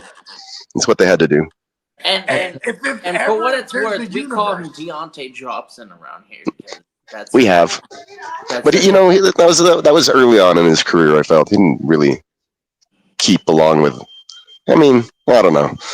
He was okay in Carolina for a little bit, and then they moved on from him. He was a bad motherfucker in Carolina for 2 games. Yeah, but you got to remember one of the reasons why they moved on is because Let's go. Let's go. So this is the last year. Guccini Smith. The contract. This is the last year of his contract as well. So somebody don't want to pay him. You know what I mean? Carolina didn't want to give him no bag. They seem like, we don't see nothing in him to re-extend him. Then here comes Pittsburgh. Pittsburgh don't want to, here comes Baltimore, who said, we'll give you a fifth or whatever, fourth, whatever it was, but they don't throw him on the field. Wasn't no need to throw him on the field. And we don't want to pay him, bro. Let's get his ass up out of here. He crying 100%. So Baltimore kind of just messed him up and made it look like a bad rap. Teams don't want him, but I think it was Baltimore just couldn't use him. They just picked him up so other people wouldn't have him for a while. You know what I mean? I just felt like they went that route. Because they don't throw the ball like, I don't know. In war, I'm picking up the op that is disgruntled. You know, in 300, he's the dude with the hump. You know what I mean? Yep. Yeah. Right? And I said, tell me everything you know about them Baltimore Ravens. Yup. Exactly. That's funny. Yeah, that's a great comp right there. That's war. how. Exactly. Because you could never see Deontay Johnson for all we fucking know, right? They might even face Baltimore in the playoffs. You know what I'm saying? The way it shakes out in the first round. Baltimore might be coming into Houston, so, and then by that's a couple of weeks. So that's already a couple of weeks from now. Maybe he's like been integrated into the offense. Maybe they can use him. I mean, CJ Stroud can use receivers because it's Mechie, Hutchinson, Nico, and then nobody. Right. That's crazy, dude. And that's because Mechie and Hutchinson aren't like, balling out or anything crazy. Mechie's had 1 or 2 games this season where he kind of like, okay, 75 yards or like a 40 yards in a tug or something, like, so, but they had that dude Ward. We need you, Nico. Ravens on Christmas. Yes, we do. It's his birthday. Yes, we do. Big time, because I have him in some leagues. Fired up. Oh, I got Nico in the chippers. Hey, yeah. Oh, my bad, bro. Oh, no, go for it. No, I had got the fucking Bears pass. Yeah, let's go. Let's break it down. For the last 5 weeks. Well, we got the whole season on there, but they've only given up 3 or 4 300-yard gains. But in the last 4 weeks or 5 weeks, they've given up 3 of them in week 12 with 300. That's what I'm talking about. Minnesota. Then we got 211 against Detroit. Then another 321 given up against Frisco. Then another 215 given up against Minnesota again. But Minnesota, was highly efficient. So Frisco is fucking up the averages, huh?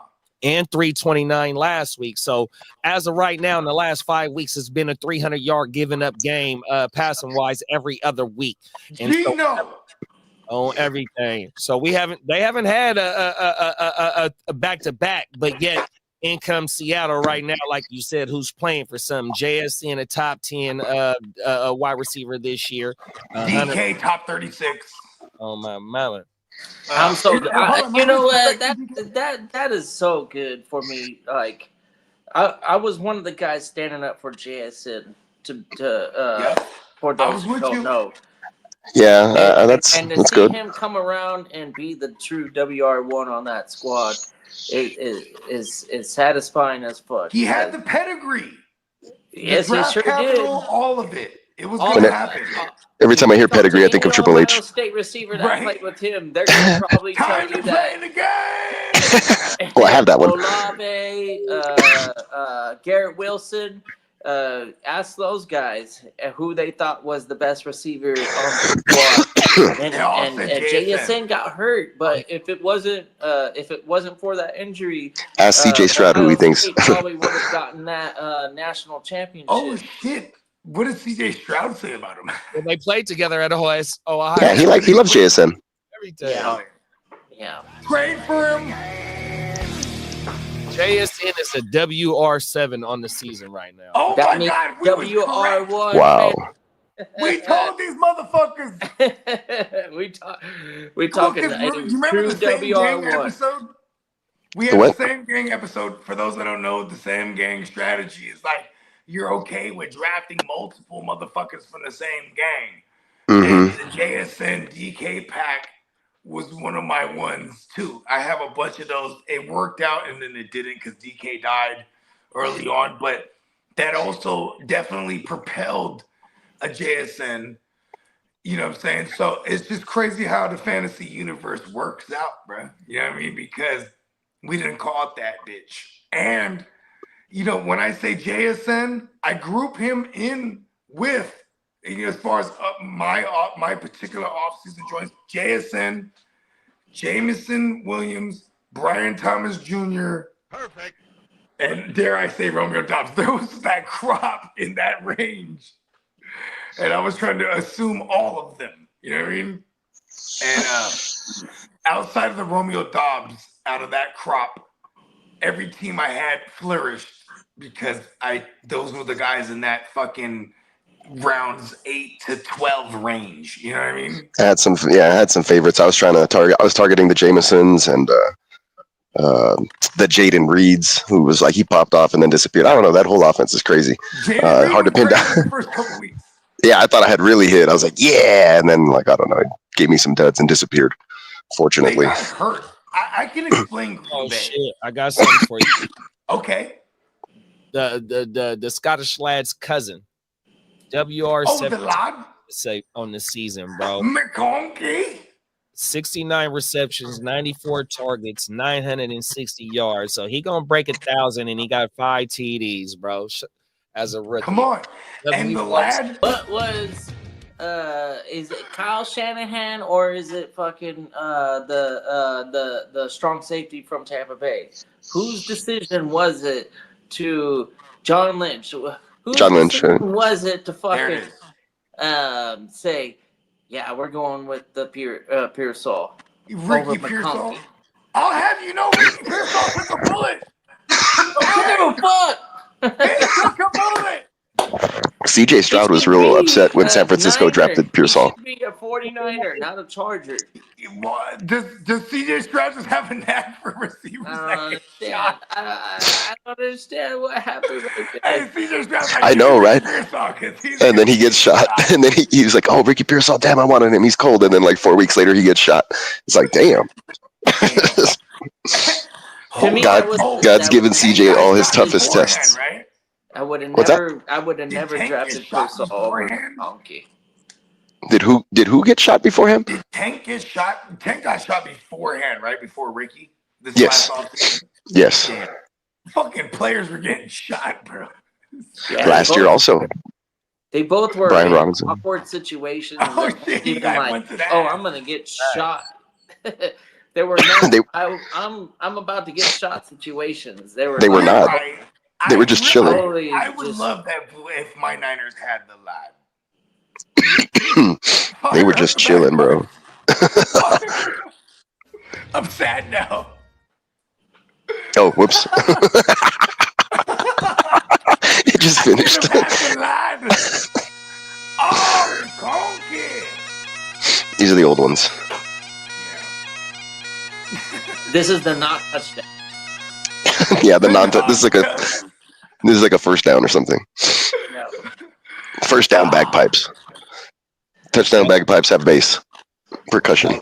Irvin and Clapping. Rashad White is the RB 17 and 18 on the season right now. Oh my God! Who? What word? Middle end RB2s. Bucky Irvin and Rashad White. Oh, I got yeah, them both in one dynasty. It's crazy. Rashad White was going in the 3rd round. And then this is how gangster this And is. Bucky was an undrafted player. No, he was drafted. Bucky Irvin what was Are his you talking about in the league or in redrafts? No, in redrafts or just Bucky Irvin? Yeah, no, he was Wasn't it? drafted. Was He he was like a teens guy.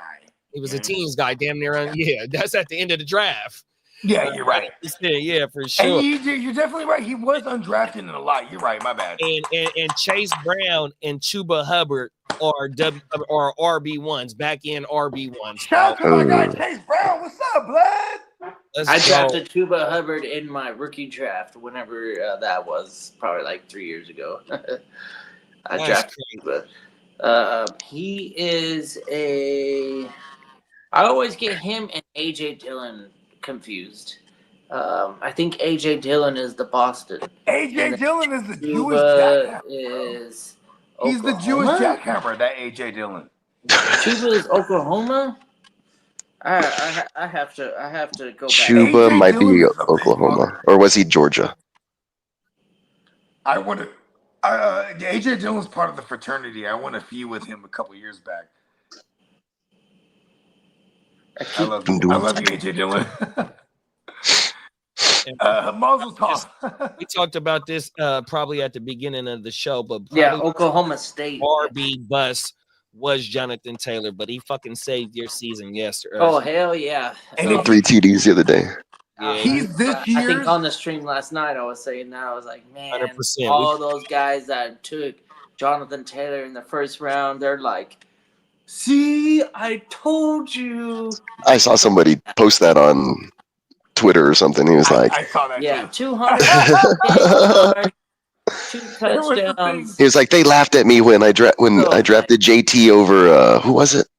Over Saquon. But who's laughing now? Yeah, exactly. All And then those Saquon is matchups RB1. were I know. RB1, right, for the season. Yeah. That's why I was laughing. It only matters in the From playoffs. here on out. Yeah. Season long, don't be shit. That's funny, man. That shit is funny, bro. But No, yeah, I mean, whatever. I have 0 Jonathan Taylor, but I know Like, I thank was you, Alfred Blue, for my. trying to get that motherfucker. Oh, shout out Like- to Alfred Blue. Thank you, Alfred Blue. I was like, I just needed him to score a touchdown in 2015 in the last game of the season, and in a garbage whatever. And I was like, I picked him up off the waivers. Him and Robbie Anderson started them both, and then they just blew up. And I want to ship. It's like, what? Who has the guts to play those guys in championship week? Like, I did. Let's fucking go. Yeah. Who was Yeah. that, 2015? 2014? 2015. 15. See, I nailed it. Yeah. Bro, 2015, I remember man. being mad as fuck that I didn't get him on the waiver. Because that was a playoff thing, too. Yeah, they were like streaking, and then Alfred Blue was like getting work, and they were gonna like sit the starters at the end of the season My or something. man, Eastside Eric, that was in the chat earlier, right? He's a fucking vicious, savage competitor. Shout out to Eastside Eric. His wife is arguably the most savagest killer out of all of us combined. And she destroyed me that year, and it was managerial on my part. And I never lived it down, and I couldn't win until 2 years later. I finally won it. But shout out to her, because she is a bad motherfucker, including her husband, my man Eastside Eric. They get down, bruh, when it comes to this fantasy gangster shit, bruh. Hey, Jonathan Taylor wasn't the biggest RB bust. It was Travis Etienne. There it No. is. I agree with Albert. It was Marvin Harrison. Okay, People were taking him in the first round. Marvin was the biggest bust. I love that take. You know what? I was None of going us are back saying and forth Christian between McCaffrey. Marvy and Marv. He never actually got to his full name potential. He's always been Marv or Marvy. And Okay, there it is. Marv, Put it in Where the chat, you- y'all. The biggest bust Tell that y'all me, encountered. where you drafted Marvin Harrison Jr. in a redraft league, you were taking him in the 2nd or 3rd round. I guarantee you. That motherfucker is a piece of turd. Biggest fucking bust. Imagine the guys that you could have gotten in those. He called him a turd. Big turd. Fucking the stinky turd. Like not only does it feel They good, all but it stink, man. actually it permeates the goddamn bathroom. Oh, Where damn. motherfuckers Ew. come in and they smell that shit and they're like, "Oh shit, They somebody's look at you going different when they at smell it. your They turd, fucking man." filling up that bowl." Yeah, that's Marv for you. And shout out to Albert for calling him Marv, because that's how I've always approached it. I was He like, doesn't okay, deserve to be called you- Marvin. he can't be Let alone called. Marvin Harrison. Let He alone is Marvin not Harrison his. Jr. He is not his father's Say it. equal. He Say is. it. He is Marv. No, we're say it. Kidder, He- say it for me. What? He is not his father's son. Yes. He don't even look like his dad. No. He doesn't. He got like He is 8 not inches his on. father's son. He's got 8 inches on Marvin Harrison. Yeah, He ain't no yeah. Marv. Marv, that is his ADP was 16. Boom. That is a disappointment. That is Oh the man, biggest bust, ADP was because he 16. didn't even eclipse the top 75. There's no Ugh. way. Oh my Fucker's god. been trash. Hold on, overall or at the position? Okay, Bakes, he comes out and shouts Dalton What's up, Kincaid. Bakes? The problem with Dalton Kincaid is nobody drafts tight ends early. So Yeah. Dalton Kincaid was never going in the 2nd round like Marvin Harrison Yeah, was. and Dalton Kincaid was quite the value. Like, it went George Kittle then Kincaid in most spots. You know what I mean? Yeah. Dalton Put Kincaid some was shoes on, disappointing. getting ready to go But head to Marvin lunch Harrison somewhere. Jr. Nice. going in the second round with quite regularity was an outrage. I was never on Marvin Harrison. I always liked homie out of the Giant squad.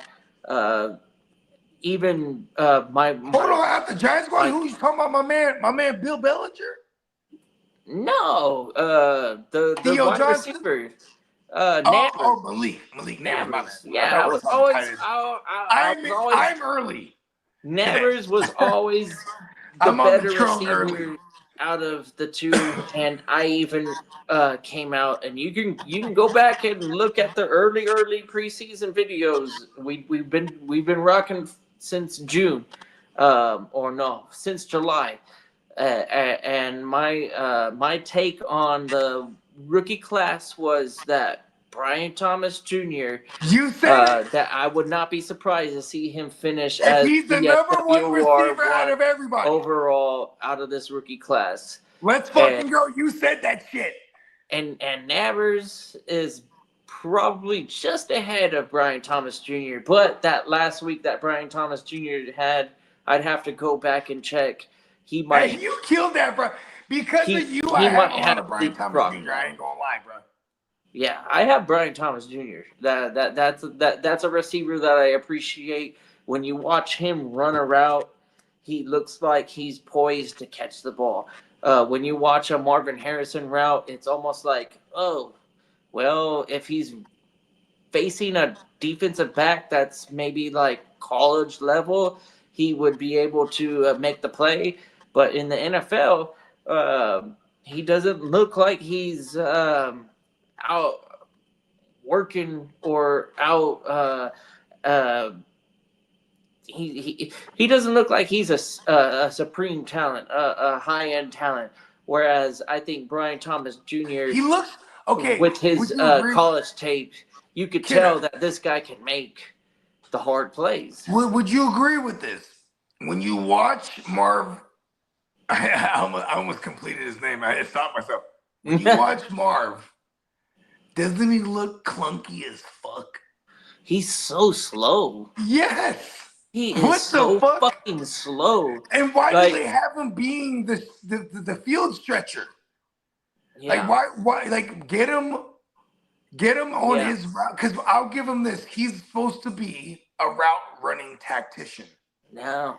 Get him running routes instead of just in college. Down in college, the field. he outbodied motherfuckers, which you don't do in the NFL because the NFL but you is could do that in the end zone too. Right? Like there's none of this, is what I'm saying. Not if you get bullied on the line of scrimmage. So what they do is you're right. He they is kind of a press pussy, him. huh? They bully the He fuck does out of him. get. He got nowhere He to is go. bad on the line. And He's all of a kind of a sudden, Amari you know, Cooper in if essence, bro. he's not open in 2 seconds, motherfucking Kyler Murray's panicking because he's already he's got a shit fucking line. He's not gonna be able to have the time to wait for this guy to get open. So he has to go to his secondary options, which is Trey McBride and then Michael Wilson, and then after that it's a bunch of trash. Michael Wilson. If anybody has Trey McBride in this fantasy championship, he's about to go crazy, bruh. Yeah, they don't have a run game. Well, he didn't do nothing last week, and he's part of that's because of fucking Kyler Murray. Playing the Rams coming out and say, he's his dud performance last week is one of the reasons why I didn't move on to one of my second dances. The pain. And that lights a fire under me and makes me more even pissed off at Kyler Murray because he came out publicly and said, you know what, I'm gonna get this man a touchdown this week. And then motherfuckers are on the other side of this ball, they're going like, oh yeah, you're gonna prioritize this man? Well, fuck that, we're eliminating him. And they did that. They only that was the worst game Trey McBride had all was this playing season. Against him in his fantasy league. He had 3 catches for like 14 yards. That motherfucker has been getting like He's 15 been the targets a ultimate game. 12 to 13, 14 targets even. Yes, He's been the absolutely. ultimate. Because first Fuck a read, if it's touchdown. gonna be Marv, he's covered because he's slow as fuck. And you can send out fucking Prime can be out there and blanket that motherfucker. And Prime is damn near fucking 60 years old.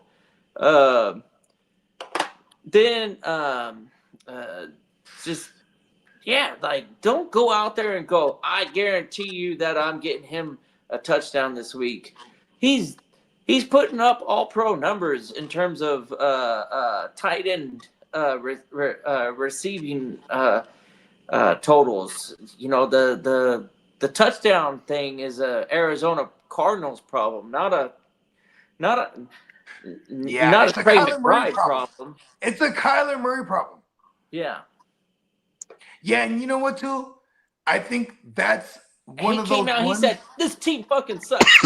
I'm so happy because I hope that Trey McBride is a Jet in the future. Or you know, like, I really They're gonna respect pay that him. guy as a player. And he They're gonna deserves retain better. him. Like, fuck the Cardinals. Cardinals suck. They don't retain him. I hate the Cardinals. I hate him, too. I hate a lot of teams. I ain't gonna lie. I hate, like, just start naming teams. I'll tell you if I hate them. Browns. Throwing out there. The Rams. I hate them. Come on, keep going. I love them. Keep Um, going. I'm talking Colts. reality right now. Keep going. Yeah. It's all of them. Fuck them All all. of them. all right, guys. I'm heading out to lunch. Merry Christmas. I'll chat with y'all later. Yeah. Yo, man, have a good one. Yeah. Gaga. Enjoy. Peace out, man. Love y'all, guys.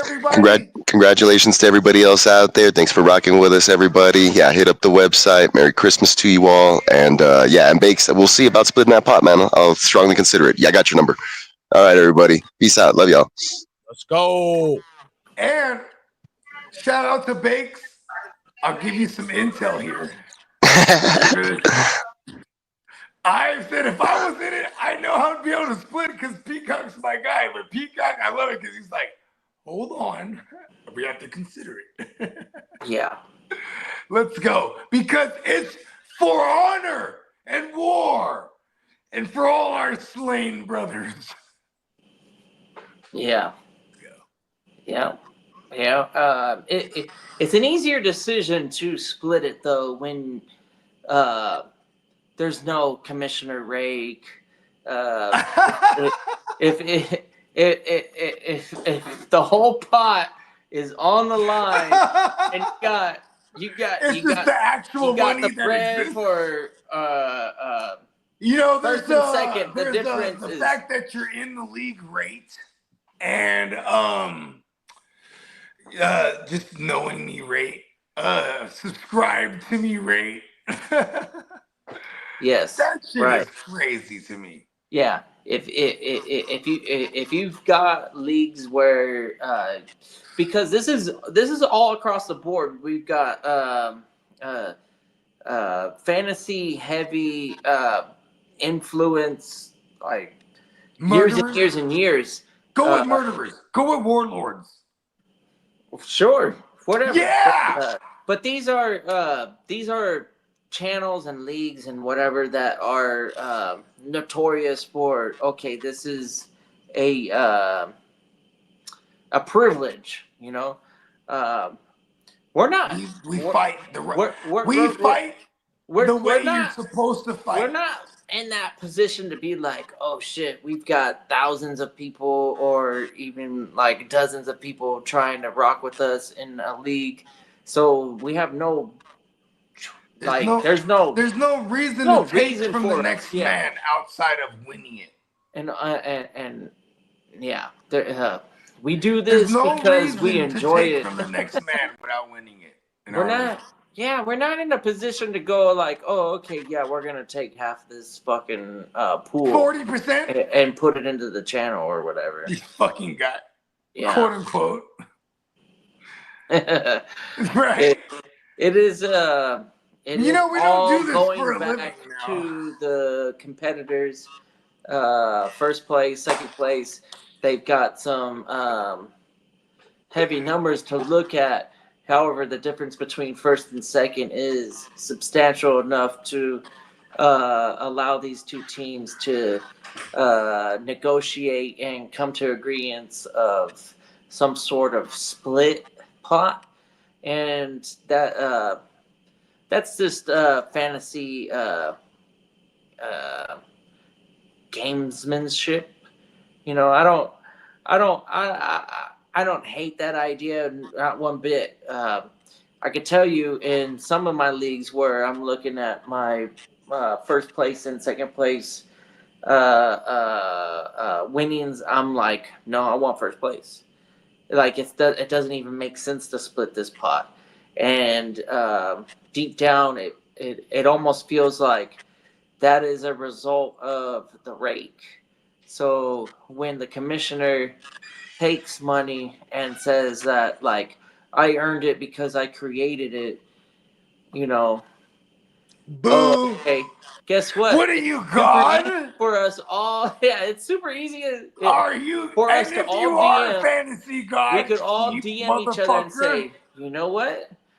I don't think that's too fair. You know, this is just something that's like a competitive spirit. Bruh, any for- of my motherfucking leagues, I need savages. I don't want to win a league full of fucking bums. That's why we are in fucking the most savageriest. And we're going with it. That's a new word. I The don't most think it's savageriest, worth. bro. I don't think it's worth somebody's time to make a living $17. off of other people's hobby. You know, this is straight up a hobby. It's not nobody rocking with us today. Hold on, now it's a way of life. It is living off of fantasy football. Oh, that's crazy. You know what I mean? So like we're can be done. doing this because we enjoy it, we love it. There should be some sort of reward It can be to done. putting the hard work into it, and and that's the whole purpose of having a first place pot that makes it feel good. You know, like Here's my thing. You ready for this? At least close to a thou wow or a thou wow or better. That league is gonna attract competitors. You know what I mean? Most home leagues, I did a consensus one time. Most home leagues were $50. I said, word. All my home leagues were 100, and then I got them all up to the 200, and it really got serious. You know what I mean? Yeah. Because then they're talking about like, because this is shit we would do, like you said, as a hobby. We love it so much, motherfuckers might even do it for free or next to nothing because the experience, the community, whatever the case may be, things that you can't put a dollar figure on, and it's all subjective, but it makes it worth it, so to speak, right? But it's always worth it when it's actual raquitos. You know right? what I mean? Yeah. Raquitos. Yeah. Let's Big component let's for the play $200. because we want to play, but if we're gonna drop a significant amount of bread on it, then I expect to receive A a level of significant competition. amount of bread when My bad. Pardon me. everything goes. There's a lot going on my street right now. Yeah, like first place should be multiplying his investment tenfold at minimum. It shouldn't be it shouldn't be 400%. You know, in a league of 12 people. You know, that's outrageous. Like if I drop $100 and I only get $400 for winning in a league of 12, it just doesn't feel the same. Here's my thing. Especially when for me, like I work with thousands of people. You don't think I can go out there and gang up 12 people and say, hey, $100, and then we got $1,200 in there. Winner takes $800. That's easy because third place gets their money back and second place gets $300. Yeah, and my $100 leagues, like in this case, the Nice Guys Dynasty, I did it 100, and it's 9-2-1, right? So Yeah. third, right? Then my $200 leagues, everyone loves this. This actually, every time I've done $200 leagues and people get in my leagues, they make their leagues like this: 14-7-3, bong. Because you're not gonna fuck the competition up. Before I used to do side pots to keep people engaged, like most points in the regular season, longest winning streak. So that means that you could be the motherfucker who's not really winning, but then you go on you're out of it, but you go on a 5-week winning streak, and that gets you the fucking longest winning streak of the year, and you get $100 side pot. But it still ultimately took from the main pot. So I just got rid of all the side pots, and I just, because 14-7-3, 9-2-1 is the best. It's like standard. You know what I mean? I had a 15-0 team lose last week. Is it still going? No, You said had. The 15-0 team lost last week. Yeah, it was kind of tough, but it is what it is. It's, I'm in it for third place. Whatever. Okay, because I was just speaking of like how our thirds. Damn. I've never won perfect. I've won a league. All right, hear this. League 13 in them struggling leagues, right? Reigning champion for 2 years straight. The first year I had 1 loss in the regular season. The second year, 2 losses. This year I was going into week 4 with 2 losses. I was like, oh no, this is not my year. I lost in the round, in the wild card round, but I feel good about it. I reigned dominance for 2 years, and I took all the injuries from CMC to fucking Ayuk to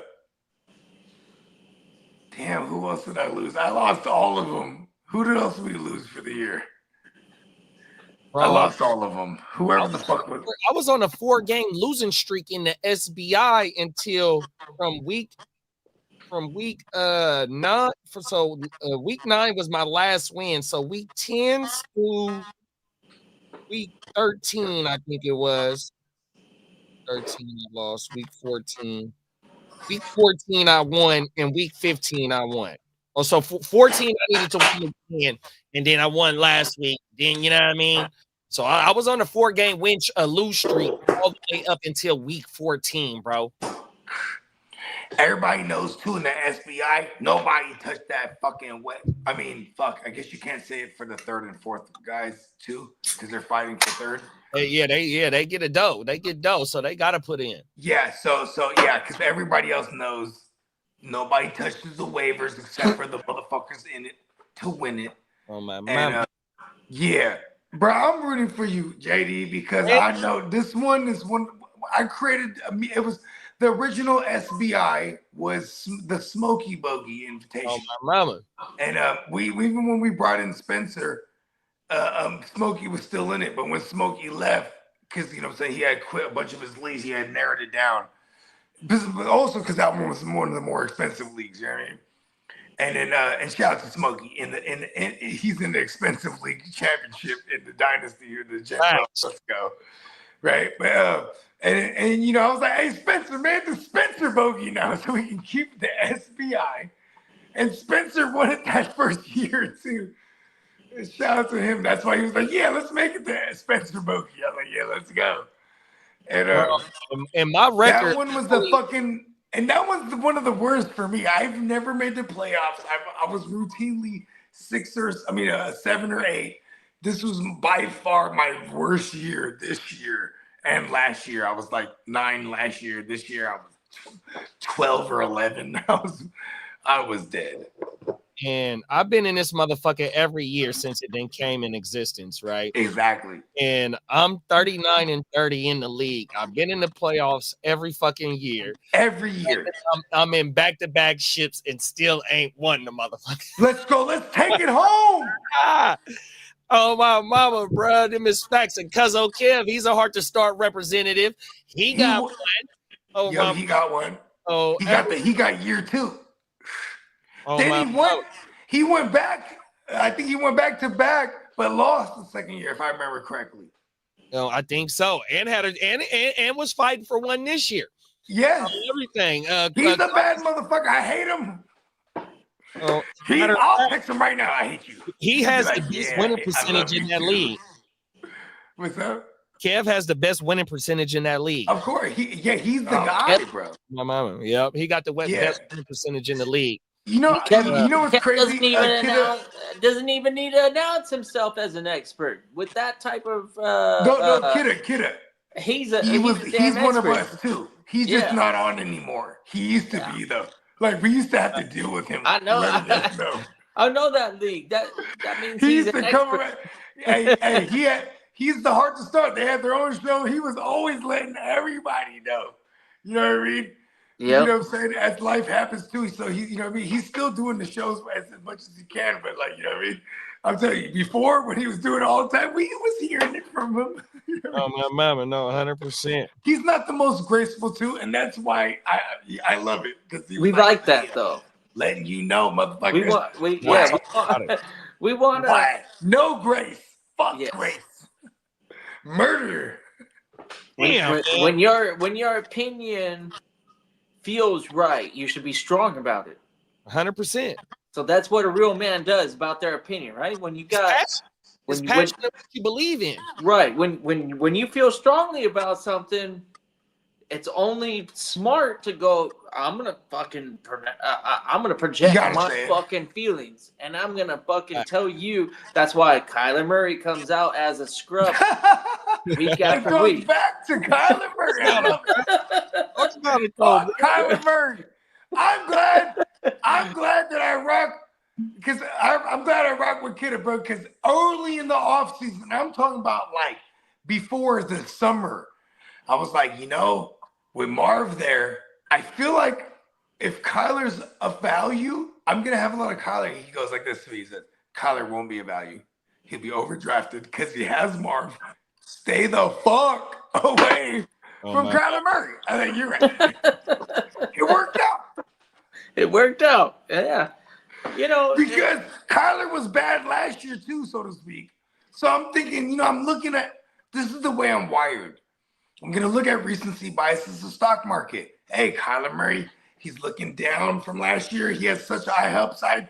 He was always like top 3 if he was healthy, or you prorate him, or extrapolate, whatever the fuck you want to say, right? He's like, nah, I was like, you're right. Because I hate Kyler. He fucking dies. And then when he's healthy, he ain't even doing it now. Because he's paid and he refuses to run. We were lucky to get him running last week. Shout out to Papa 60 yards. 62 fucking yards. That's a touchdown. On the ground. Yep. That made up for his pick. And his we play in leagues that are -4 pick, by the way, y'all. Yeah. We don't play in no fucking It's tough. Because a lot of the regular leagues that I've been -1. They're only -1. That's not fair. It's not fair. If you got a quarterback and he throws But for context, we do have full IDPs with 1, 2, 3 scoring format on Sleeper, so everybody look that up. So we have to explain it. Also, so we're degenerates. We appreciate every single position on the field, and if we could, we would make a goddamn offensive lineman spot, but we can't. It's not even available. So you know what? I swear to God, I hope they never do it, because then I'll be on it. I'll be like, all right, here we go. Listen, me too. Bro, he has a 22% ratio when it comes to pancakes, bro. Fuck him. Yeah, or double teams where he shakes them. Oh, don't do it. We're never gonna do it. Don't let us get to He there. El Concusto'd the defensive Don't let us player. get to the offensive lineman fucking leagues, bro.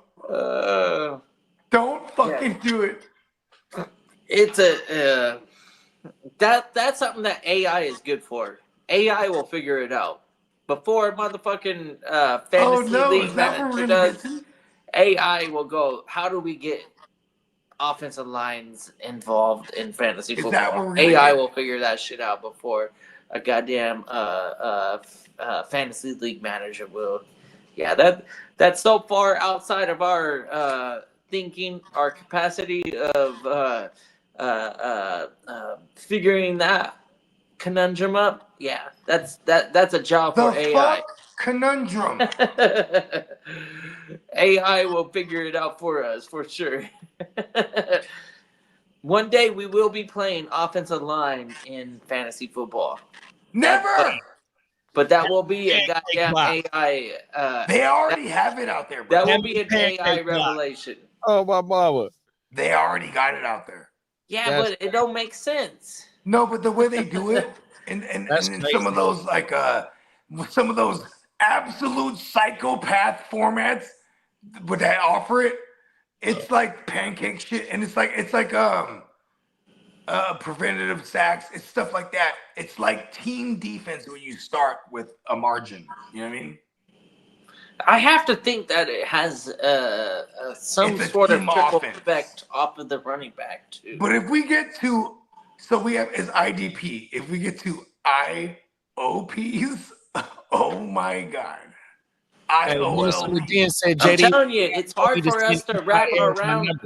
We can't Hold wrap on, our hold arms on, around it. hold on, go run that back, JD. Minnesota Dan said, JD, will you ask Bogey to send Eastside Eric my number for him, please? Okay, yeah, Oh. word. Yeah, hold on. I'll put us in a thread. You know My what I mean? bad, kiddo. No, go ahead, kid. Go run that back. Yeah, Run for that back. sure. Yeah, I think that goes back to the East Side draft, right? So Yes. that was a good time. I can't wait for Vegas next year. Yeah, That's like- because we're gonna do That's a bunch probably of. like my Bro.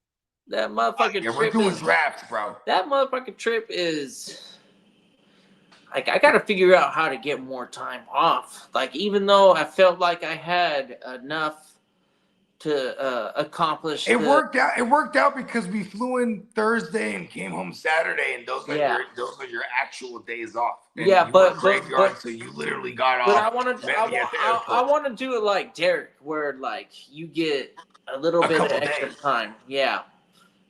If I could rock with Derek and Dennis like they did it last year, that's probably what I'm gonna try and do, and like have that extra day. Remember, too, ironically, you were a part of that whole plot that originally.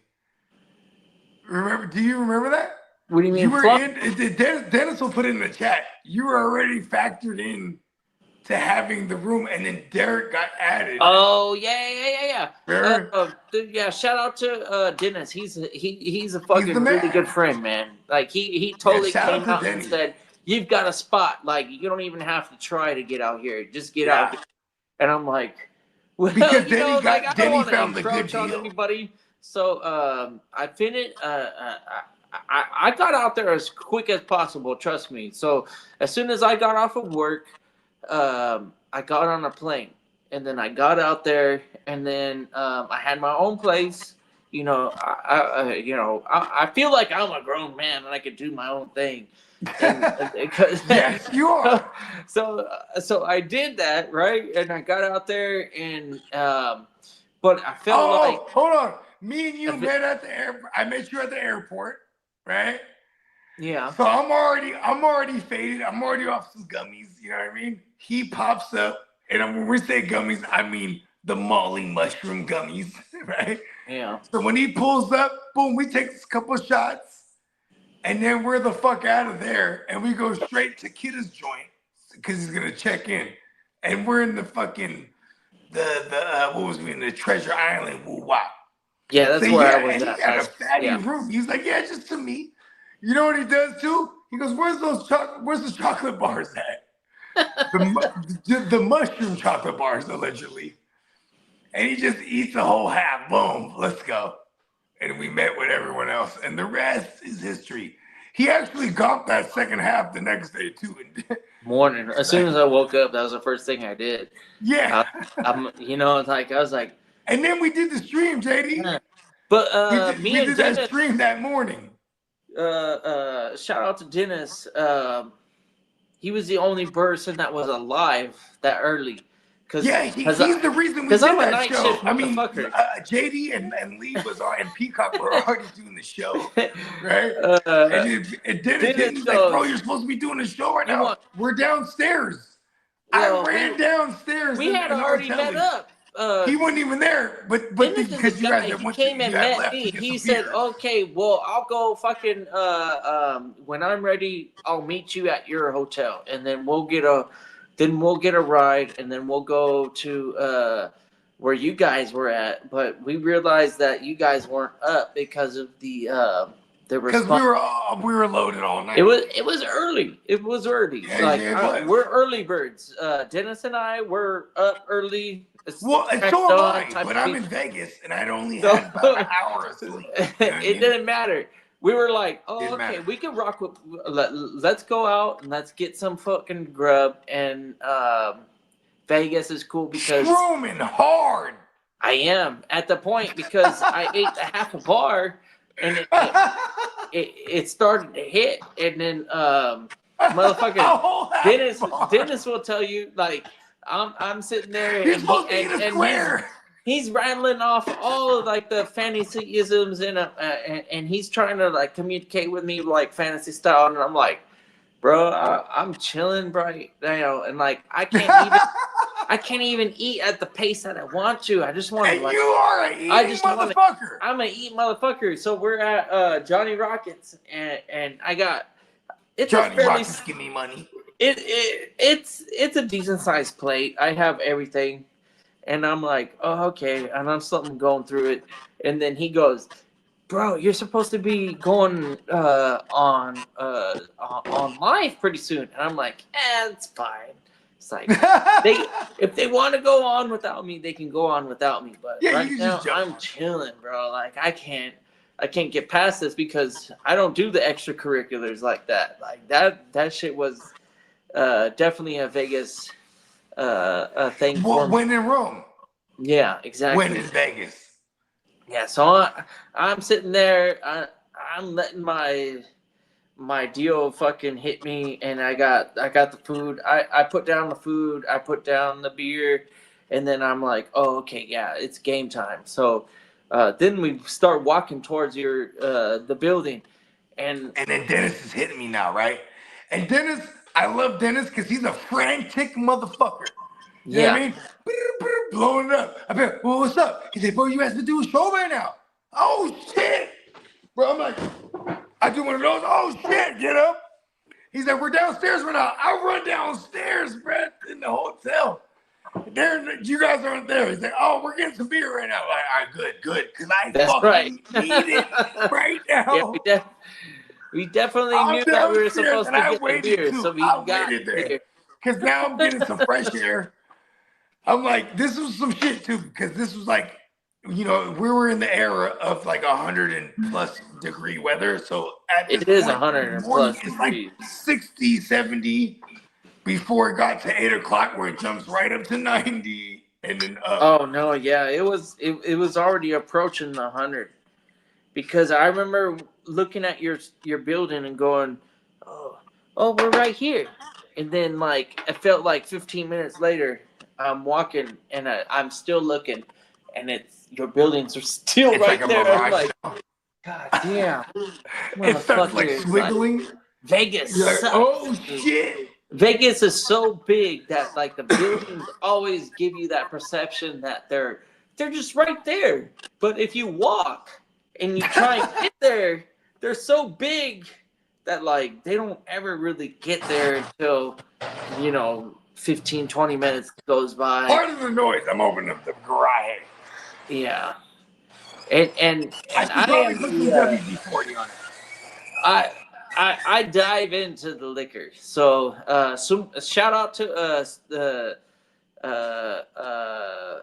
Kendrick Lamar swimming pools, right? Like that's kind of like how I roll. Do you know the concept? So the concept of that song, I love it. The it's an concept of that analogy. song is amazing. Yeah. Check this out. It's an analogy because it's an analogy for the industry that you're gonna dive into all the indulgements and they're gonna try to keep you off your game, right? Because historically he's not an indulger, and he was during that time, and he completely got off of it. So it's kind of crazy, right? Because when you talk about and that was when his first commercial hits, and it's dope because he hates that song, but he loves that song because that shit, the double entendre of it all, quadruple entendre, is that like, look, y'all, don't drown in the industry. It shows you that he's open, or he's comfortable in himself to open up and give you his real isms, because he was taking 1 or 2 shots and I tell you how to turn it up a notch. In the pool of a liquor, and I'll dive in it. Yeah, I love Kendrick. There's so many Kendrick songs that I am like. Kendrick's the guy, bro. Kendrick is a guy, yeah. Whether you don't like him stylistically or audibly, because some people, I've heard people say, I don't like his voice. I'm like, people said the same thing about E40. You know what I mean? Oh, I don't like the way one of my favorite songs of right there, bro. Like, go. I'm fucking E40, but that's because I've already lived in the Bay, so I already know, like, okay, this is what it's about. You lived in the Bay during that time too. Yeah, me too. Yeah, absolutely. I mean, obviously, I'm from there. Yeah. But when you were living in the Bay, that was that time, bro. Yeah, E40 was. And hey, you know, Kidda lived in Oak Park, or he had homies in Oak Park. I had Fairfield. So if everybody in the Bay knows what Fairfield is, that's hood. Yeah, the military shit too. If you hang out, but he had the homies. He had the homies that had a house. Ghost Ride the Whip comes from that area. So all that Ghost Ride from is all from that area. Like facts, like. Yeah, from SAC, 100%. Yeah. JD's on record for always telling us this too. That a lot of the Bay Area, not a lot, but of the signature ones of the Bay Area culture, that should derive from SAC. Yeah, they was all out here. Keek was out here. Mac Dre was out here. Keek the Sneak. Yep. Sneak 100%. Yeah. People don't like to hear that. Keek the Sneak. My mama. Yeah. People in the Yay like, nah, bro. Like, of course we're the OGs. We're the mecca of high siding and side showing. But yo, when they started getting creative, side showing always been a part of the culture. Everywhere in the world. As a kid, I've seen my older homies always do donuts, 100% facts. You know what I mean? So the donut, the side show shit always been a part of it. But us pulling up and Ghost Ride making a party outside because they wouldn't let us inside. That's where that shit come from. Oh, you don't want to let us inside because the way we dress, man, fuck you. We gonna make this outside. Why? What the inside is. 100%. That's where that shit really come from, bro. 100%. We ain't coming in no motherfucking Stacey Adams all the motherfucking time in a collared shirt. Come on, man. We jerseyed up all types of shit. I had a pair of all red Stacey's. They were kind of tight. Oh, yeah. And you were supposed to get buttoned up and all that when it was supposed to be. They would never let me in with the colored Stacey's. Oh, my man. If it was red or blue, I never had no blue ones, but if it was red, they ain't gonna let you in. You can get in with the grays or the blacks or, you know what I mean? But because back in the days, remember that? Dude, that was the whole era until 2010. Once we got to 2010, they stopped the whole you have to have a button up with the fuck, because people just started dressing like slimmer. You know what I mean? Yeah, it was. Yeah, that was about the time where motherfuckers did slim up. Because before that, it's like we be in there baggy ass button up with some slacks or some jeans with some fucking hard shoes on. What? We in the thing. Yeah. And like it wasn't until like my mid-20s, getting into. I get my grown man on. Yeah, and see, that's my thing. I wasn't trying to get into the bougie spots. So, like my mid-20s all the way down to my teens, I didn't give a fuck where we was at, as long as we were up in that bitch, 100%. Because we. But you remember the hood stores? I get my grown man on. 100%. White collar with the tee and the button shirt on. I get my grown man on. That was like a slap in the Bay, in Northern Cali type shit. Because it's like, yo, we in this thing. Bro. Get the fucking button ups. What? Come on now. Oh my man. That was that era right there. Them is facts. When I was there, it was Animaniacs. But they were going crazy. Like from out of Oakland. Yeah, Oakland the was Animaniacs, bro. The Oakland was by far the most fun clubbing. I've been to some. You went to Sweet Jimmy's too. We went down this rabbit hole. We went. We found the street. You're like, yeah, I've been there. Yeah. Oakland. Sweet Jimmy's, bro. Oakland is wild and absolutely a blast. Hey, you had some people that stayed in Sacramento, Kidda? Yeah. Let them know that you had some people that stayed in Sacramento. There was on. Oh yeah, Park. Sacramento. Hell yeah. Actually, Elk Grove, where Bogey is. Oh yeah. But hold on. You had the homies that was. You had the white homies that was had a rent in a house in Oak Park, right? Yeah. It's it was a a house party type of scene. But I did party in Sac. There were some bars that I could I at that time. Hey, well, hold on real quick. I went down this rabbit hole with him. He had the homies like Oak Park. He's like, shit, that shit was crazy. He's like, I used to be at the homie's house and we were just inside. Yeah. But they were nice houses, and these were military personnel, so they were white, and they had the cul-de-sac style like nice house, and but I used to go there and fuck around with the. Do you remember where in Oak Park though? Not Truman. No. I never did any extracurriculars outside of gray areas. So my gray area was Salvia and Whippets. So I thought that shit would keep me safe. It didn't. Otherwise I would. You did the wrong form of DMT. I always say that. No, because I've done Salvia. It's insanely crazy.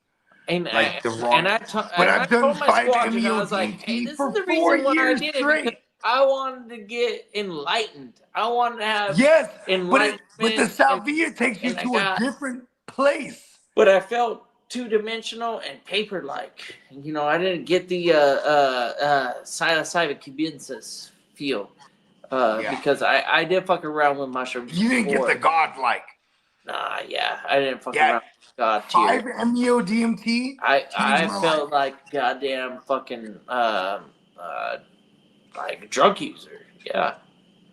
Yeah, with the mushrooms, it's totally different from salvia. Salvia feels like a drug, whereas that's the good DMT. The good mushrooms, they feel like it feels more natural. Yeah, like because we're supposed to have. I feel like I can do anything on mushrooms. We're supposed to have it. Yeah, right. So the salvia, I can't do shit. The mushrooms, I could do anything. That's the difference. Yeah, I'm on mushrooms right now. And Patron. Some beer. And they're mushroom chocolates. But mushrooms nonetheless. Come on now.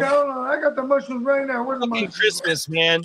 Man, Merry Christmas, y'all. I got the mushroom bars. We're just grubbing. We in this bitch, man. Yeah, Merry Christmas to everybody, man. And for those, whatever it's Hanukkah, Kwanzaa, happy all of it. Happy Family Day. Whatever you want to call it, man. Just, we're closing up the new year. We're closing in. Here's a kid And, with them. A Saturn. it's just the fact. Here's my thing, bro. I know there's celebratory days, right? Holidays is what they call them. When I wake up in the morning, I'm celebrating, bro. Every fucking day. Hey, bro. Every fucking day, bro. Every day. Oh hell yeah. And this is coming from a person. Motherfuckers tried to kill me. They were unsuccessful. I tried to kill motherfuckers. I'm glad I wasn't successful. I just know the value of life. Trust me. I know the value, and I'm so grateful. And I love that we're closing on this 2024 because this was one of the better years for me personally, as far as like clarity. Because shout out to Cat Williams. No facts. Trust me. He said it. All the fakes is gonna get fucked up. It's gonna be the year of the truth on my mama. There it is. I had to fight for my life. And we are the truth. 100%, bro. I know it. Like you said, man. Every day, I'm motherfucking thankful. 100%. No matter what motherfucker go through, even though sometimes you look, you're a human. It might fuck your mental up. No matter what you're going through, you're fucking human. Somehow, some way, it might get to you. But as long as you get up the next fucking day, you got something to be thankful for. No matter who you think, you know what I mean? You know, we all believe in something else or whatever the case may be, even though we might believe in the same thing. But just be fucking thankful for you waking up, because no matter what, bro, you can make that next day better than the last day. 100%. Let's fucking go. JD, those words resonate with me so hard. I feel like you and I can actually be real brothers, and we might actually be brothers, right? Come on. I've been down and out. I've tried to kill myself. I probably off myself probably like a handful of times. Last minute train wreck type of shit. But motherfucking like there's something that holds you back from actually going through with it, and I feel like what JD was saying was like testament to what I was feeling. Like you can't fucking go that route. Like life is you gotta be proud. It's the one shot we got. You gotta be proud to be alive. You gotta be happy for this shit. Yeah, for 100%. Like, no matter what this is the greatest shit ever. On your plate, like, just being alive work is the with greatest what you shit got, ever. and hey, ask the dead motherfucker. do your best. They won't say nothing. And you know what, though, bro? And right, you feel me, right, 6'4"?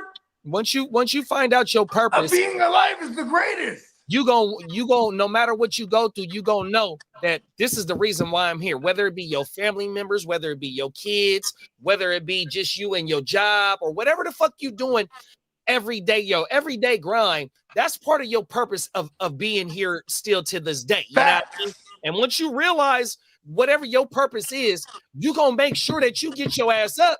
You know what I mean? Whether, you be tired or, you might be hurt, but you still going to try and get your ass up to go serve your fucking purpose. So find your fucking purpose in life and just dedicate your grind to that shit, no matter what it is. But also on top, you still got loved ones that love you no matter what the fuck you is, no matter how you get or know how to, or little you get. And appreciate them and let them know too. Because while we're here, we gotta let them motherfuckers know we love them. You gotta give them your flowers every day. You give your people your flowers every day, bro, 100%. And I learned that the hard way because, like how you said, Kidda, you idolize your parents, right? I idolize my parents because they and happy belated birthday to your pops on the 21st. I appreciate you, big bro. Oh my mom, I appreciate you, bro. But my dad's last days, I really didn't get a chance to really spend that last time, that time with him. And the motherfucker had a celebration for his birthday where it was a whole bunch of motherfuckers, and I didn't get up and speak. And so, like how you said, you idolize your peoples and all that, and like how Bogey said about giving people their flowers, I fucked up not giving my dad his flowers 100% when I could have gave it to him. Nah, but bro, the fact that you're here now, though, my brother, and that you have the documentary series that I was privileged to watch, and it's on YouTube for those who want to know. And I remember I hit you. I go, damn, bro. And your pops was that guy, Oh, dude, bro. on I was everything. like, there's an actual documentary series for those who want to know about want to know about his pops. And see, and I don't ever want you to fault yourself for this when your pops, his untimely passing, Oh, man, because it's hard for you too, man. I couldn't imagine it. I love my dad, and he's still with me now. I don't even want to imagine it. Big I feel CJ. like it's a bridge I'll cross one day if I get there. When I get there, unless I can figure out how we live forever. That's an ignorant joke. But you get what I'm saying, though? Like, 100%. like, you know what I mean? So don't ever feel. I'm saying this from you as one of your brothers, man. Don't ever fault yourself for that. For you know what I'm saying? Because, man, that's something that a lot of us will never want to even imagine or fathom. You know what I mean? Oh, them is facts. It's not like we could prepare or do reps for that. You know what I mean? Like, listen, I'm in training camp preparing for this. No, there's none of that. You know what I mean? So we all handle it the way we do, and you're doing them right, because the fact that I know about your pops speaks on it. You know what I mean? Them is facts. That he lives through you, and that, you know what I mean? Like, come on, shout out to Pops, man. Yeah, no, You was the best. You was the best birthday gift he ever had. Them is facts, bro. Oh my mama, man. Hey, only on the Gym Wealth where you get the realism, man. You know what I mean? Yeah, it ain't about, it is about the fantasy football, but you don't get the realism. Come on, man. It's the whole fucking panel, man. 100%. Yeah. I had to cut my y'all. And it's dope too, because holiday times, holidays, whether you want to talk, we're Americans, bro. So it's like when it comes to holidays, for people that don't believe in the things that the actual holidays are connected to, they still can relish in the holiday spirit, because it's about bringing people together during these time of years, because we're closing up a year. Come on now. That's another thing too. Like, this always comes. This is a solstice. If you want to get shrooms with me, right? You know what I mean? Because Santa Claus is a fucking shaman who gave everyone mushrooms. But I'm just saying, like, that time of year, and you know what I mean. You always express, because, man, we made it. We were closing out the 2024. Actually, I don't want to say we made it, because I don't want to jinx any of us. We get to 2025, and we're like, bro, it's another one. It's fucking incredible. Every time you wake up in the morning is Christmas. Put a new perspective on your outlook on life for everyone watching. I hope that resonates with everybody, because waking up is a real fucking blessing. You know what I mean? 100%, big bro. Yes. So the Dan said, man, we all brothers, man. I love y'all. I love you too, big. Love you too, Dan. On my mama. Minnesota, Dan. Come on now. Dennis is one of ours. Yeah. We love you too. And you're our brother. And we're the other stream. Your daughter goes, wait, Uncle Bogey's on TV, but what about those guys? I said, yeah, absolutely. That's all the we love you like a brother, so I guess that means that we are the uncles. Yeah, because what here's my favorite 100%. Anything that happens in Dennis's life is gonna be impactful on my life. And I know that it's going to be the same way, whether it be good or bad. Dennis is going to feel 100% of what I feel, and that's what I reciprocate. And I literally don't have any brothers or sisters. And I consider this community, the guys that we rock with. And you know what, man? You are our brother, man. We glad to have you aboard, kid. It was so natural. Pause. Yes, I don't know why I had to pause natural. I'm like the grandmaster of pause. So it's like, you know what I mean? But it was so natural, pause, and organic. All of us can. It's that universe shit, bro. You know what I mean? Because at the end of the day, you know what I mean? I strongly believe in this, and like, I think belief is strong, for real. Like, I strongly believe the universe puts me where I'm supposed to be and around the people I'm supposed to be, whether it's, and I don't like, for lack of a better term, stepping stone to meet other people, or it's just bridges. There you go. That's a really better term, right? Bridges to meet great people. I'm supposed to be where I'm supposed to be all the time. 100%. And the fact that I'm here is for a reason. And if anyone wants to question anything in life, the fact that you woke up and you're able to question those things in life, you should be grateful for that. You know what I mean? Oh, a paradox. Come on now. Good. Oh, my I'm fucking good.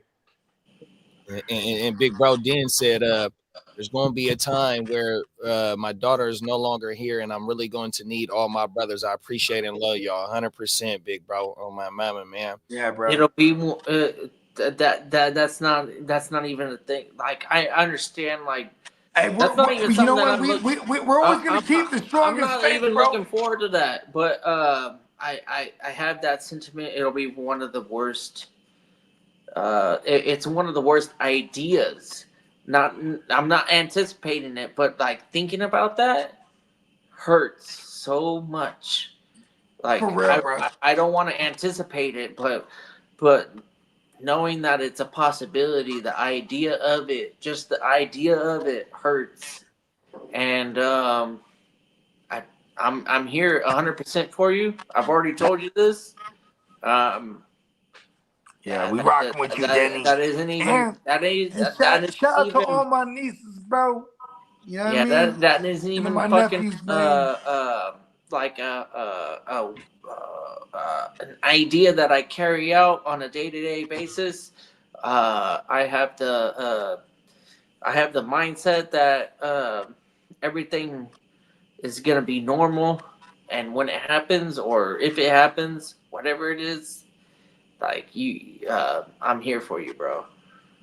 Song said he feel you, kid. If 100%, bro. As a motherfucking community, as a motherfucking brotherhood, that's what it is, big bro. Yeah, man. Shout out to the song, man. Merry Christmas and Happy Holidays to you, song. Songs, hey, you know what's dope? 2 songs are Korean, bro. So you know what I'm saying? His lineage came, like the fact that song is out here too. He made it, bro. 100%. Because them Koreans, it was so hard for the Koreans, bro. Like, come on now. you know what I'm saying? Life is fucking good when you wake up and we're able to even just chat this in the chat on a YouTube or be on a stream. Like, the fact that we're able to do anything because we woke up gives us a chance. And I think people, they forget. Like, you know, when I see people complaining online, it's kind of crazy to me because I'm like, man, they're so tight. They can complain right now. They're alive. They don't even realize they're alive to do this. Because I want them all dead, right? Because if they was dead, they couldn't do that. They don't realize that shit. You know what I mean? Gotta always appreciate life. 100%. Song said mental health is real. Be thankful. Be real. 100%. Big bro, Derek said you, Dennis. No, you know what I mean? 100%. We ain't even got to pause that. Fact. Never. Too, Derek. 100%. I Yeah, brody. Hills in the can. I work up in the hills in the cannery as the only Asian mechanic. 100%. 10 Let's toes. go. Hey, you're my brother. Represent. I'm your mechanic brother. Whoa. Hey, me and Song have actually dove down into the mechanicisms, we'll call it, and Let's go. And he's He's knowing. he's an expert. Highly We'll say inclined. that. Yeah, he speaks the language. He's He- highly inclined. I could talk to Song for hours and hours, and And he's your fellow graveyarder too. yeah. He and I really do walk the same line. Shout out to Song, B. Yeah, for Come on sure. now. He's Yeah. out in Yuma. One day we gonna rock. He's real close. Me, him, and JD's about to get loaded. Watch. Let's go. Big bro said I'm more of a metal man. Hey, bro, I worked in a forge, so Oh you shit. should already know. Okay. Hold on, break that down. You should What's the already know. Hey, that's Hold on, what break that down. they heat the shit up at Informant. They heated. I worked on the furnaces. I worked on the presses. I worked on the CNCs. I worked on the chemical bath. I was a dope dealer, so all I this worked shit on fucking every is single fascinating. aspect. You put it in. You put it in the works. I've worked on the process. I am a goddamn. Kidda is the brain of the operation. I appreciate you. I appreciate you 100%. Song, yeah, it took a long time to know what I know, and I've gone through what a lot to get to where I'm at in knowledge, and I know that you're a motherfucker that can handle their own, and yeah, I kind of working in amusement industry. I'm kind of jealous because I know that my life is a lot easier than your life, and I actually miss the grind of working production maintenance and making sure that companies get their product out on time, efficiently as possible, with no flaws. All I got to do is make sure that people are safe, and make sure that the product is putting people around in a safe manner. Like, a big grind. But production is a whole different grind, man. There's a lot of money into production, and I know what that's like. It's fun. It's interesting. It makes you appreciate your position in the company. I don't know. Disneyland is so big. But you know what? I'm just a guy in Disneyland. You're part of the reason why people are safe. And in my job is hands-on too, but it's not as hands-on as you in songs. But our motto, I ain't got to go into exactly what I do. And motherfuckers know, but our motto in the whole park system in California is clean, green, and safe, because we have playgrounds that we got to make sure that when them kids get on them fucking playgrounds, they don't get hurt. So when motherfucking rough, shit. And you make sure that them motherfuckers is, because that's why you go to work every fucking day. They make sure my kids go to those playgrounds. I'm gonna tell you, big bro. So yeah, salute to your motherfucking grind too, big bro. 100%. Oh yeah. Thank you. Appreciate you. I fucking love it. When I go to work every day, I see families. It's 11 o'clock at night, by the way. And they're just still rocking. And you got like little fucking toddlers in the strollers. And then like the older kids, you know, like 6-7 years old. And then we got the actual teenagers that are like, they're hyped up to be with their boyfriend, girlfriend, or whatever. And then all of a sudden you get like, oh shit, we got Disney adults here. And yeah, then, right? Like, oh fuck, like everybody appreciates this motherfucking joint. Like this is why I wanted to work here, because I'm sitting here walking around with my daughter going like, you know what, this place would be tight to fucking work at. And then all of a sudden it's like, you know what, I'm gonna drop everything. There. I dropped it all and I did what I wanted to do. And, how did you do it? Did you?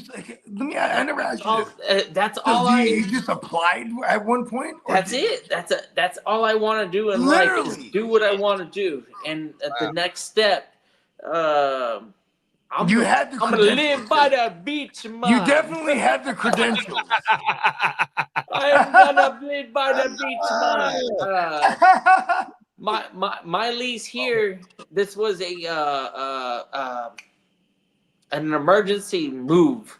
I love to be closer to work, and it has been nothing but amazing.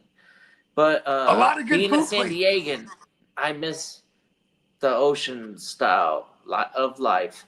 So I'm moving to Huntington Beach. Let's go. So next season, when we're talking about rookie drafts and stuff, I'm gonna be in an apartment or a cottage or whatever it may be. I'm gonna be blocks away from the beach in Huntington. Are you copping a beach cruiser? Yes, I am. Absolutely. Yes. 100%. I gotta show you my dad's beach cruiser in the motherfucking in the man cave. So out here, it's a bike gang, but there is beach cruisers and they got lights, they got music on their bikes. Hell yeah, cruisers, bro. No lie.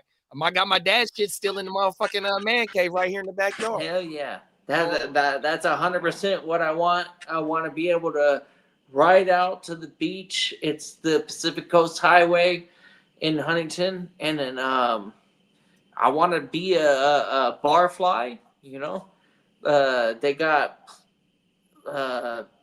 restaurants, bar and restaurants, just straight up bars, no food. I'm gonna find my place and then rock with it and do what I want to do. 100%. You know, that's 100% what I've been actually all of my adult life. It has been what I want to do. Yeah, like I don't know where it came from. I don't know if it's an influence of my surroundings, but I've always done what I've wanted to do, and I've always done it. It's called enjoying the fruits of your labor. So by you doing dedicated to your grind, you get to enjoy the fruits of your labor. So salute, big bro. That's all that is, man. Yeah, 100%, man. I'm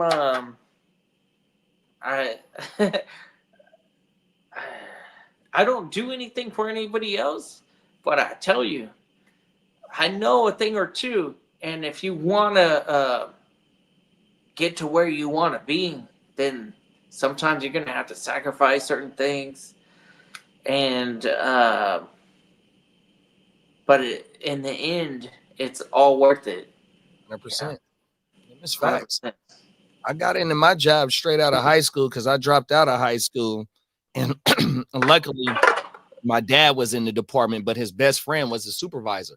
So that's how I got into the department. And as of right now, I got 25 years in at my job. I got 19 years in full time, and it took me 6 years as a seasonal worker to get full time. But luckily it was when I was 18, you know what I mean? So I can afford to be seasonal for them 6 years, you know what I mean? Because my baby wasn't born till I was 20, I think 20, 21, something like that. So for the first 2 years, I really didn't have no bills but a cell phone bill and probably shoot Pops a couple of dollars if he was. But other than that, you know what I mean? I was able to grow up in my department. So I grew up in the department with nothing but grown ass men. And that's why I speak highly of my dog Green Bay, AK Tom Magarel, 100%, because he the one that showed me how to do everything at the job and make sure that shit was straight 100%. So yeah, man, I understand it, man. Facts. And I got to enjoy I still get to enjoy the fruits of my labor just because of my grind 100%, bro. So yeah, shout out to everybody that get their ass up and make it happen. You know what I mean? Hell yeah. That's what it's about. We play fantasy because it's fun, right? Come on now. Everything. That shit is a getaway. We got a lot on the plate. We got a lot to worry about in reality, and fantasy gives us an escape. That's all it is. Come on now, them is facts, bro. Just like Joe said, man, I love y'all, man. It takes a real man to be vulnerable, 100%, big bro. Hell yeah. Oh, my mama, it don't get no realer than that. That's on the Jim Wealth, man, 100%, man. Merry motherfucking Christmas Eve or whatever the fuck you celebrate. If you don't celebrate nothing, you know what I mean? Just salute to New Year ain't nothing but a week away. 100% will be New Year's Eve, 7 days away. 100%, you know what I mean? And we here because of football. So, yeah, man, them is facts. Big bro said, copy and paste. That's the first playoff league just set up. Let's go, baby. Playoff leagues is about to be in full effect, man. Yeah. We don't sleep over here in the Jim Wealth. We don't sleep. No. Oh, the grind is continuous. Come on now. We are involved, and you will be better off because of our interest. We are involving ourselves because we A, love it, and then B, as of July 2024, we appreciate y'all. Facts. And, since that day when we started fucking Rock on YouTube together as a unit, there hasn't been any like we haven't fucking slowed down. Like literally like every time we've said that we're gonna go on, we've gone on. Every time that we plan to do something, we've done it. That's just the way that this fucking group rocks, and that's a benefit for everybody, us and y'all. 100%. Because take receipts. We don't fucking mess up very often. All right. You can put a lot of faith in our intuition. If you're really coming at us as a weapon, if you want to make us a group to go, shit, this is how I'm gonna take an advantage over our league. Yeah, it's not gonna be a bad option. And in fact, it's probably been a good option. We've helped. I wouldn't say countless, because that's an anomaly. Countless, you know. I can count to a billion. You know, it's not hard for me to count to a billion. I wouldn't say I've counted to. I don't think I've helped a billion people, but there's a lot of people that can take our opinion and make it work out for them in the long run. Facts. I don't fuck with no other fantasy shows though, big bro. 100%. I get my information straight from the source of my bros. 100%, man. And with the fantasy advice that we do give, and us being ahead of the curve once the fantasy season start about these motherfucking wire picks, you know what I mean? Look, bro, we do help countless motherfuckers because we help each other on top of motherfuckers that's in the community as well, bro. And like you said, it's only been since July. 100%. We haven't even really got a real off season to deep dive into getting in ready for the whole new season. We got in basically around draft time, or not right before draft time. 100%. And July, you got July, and then August. August is crunch time. August is the time of the season where you're like, oh shit, I gotta make the real hard decisions of, am I gonna take Saquon over Justin Taylor, or Jonathan Taylor, or a goddamn fucking Brock Purdy over Kyler Murray. You know, it's like those are the decisions that you're gonna have to encounter, and we're here trying to promote the proper way to navigate your drafts. Like, I know this might sound arrogant, but come to me in March, I could tell you how to win your season. 100%. Like, I already have a handle on the rookies, the positions, the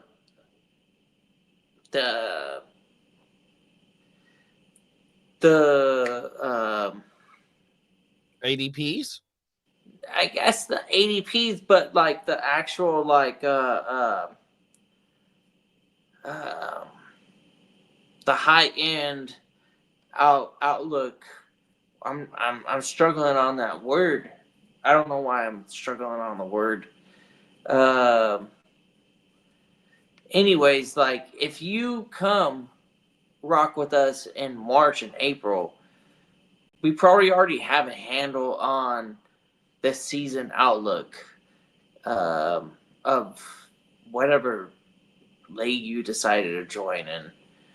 It is already a mindset.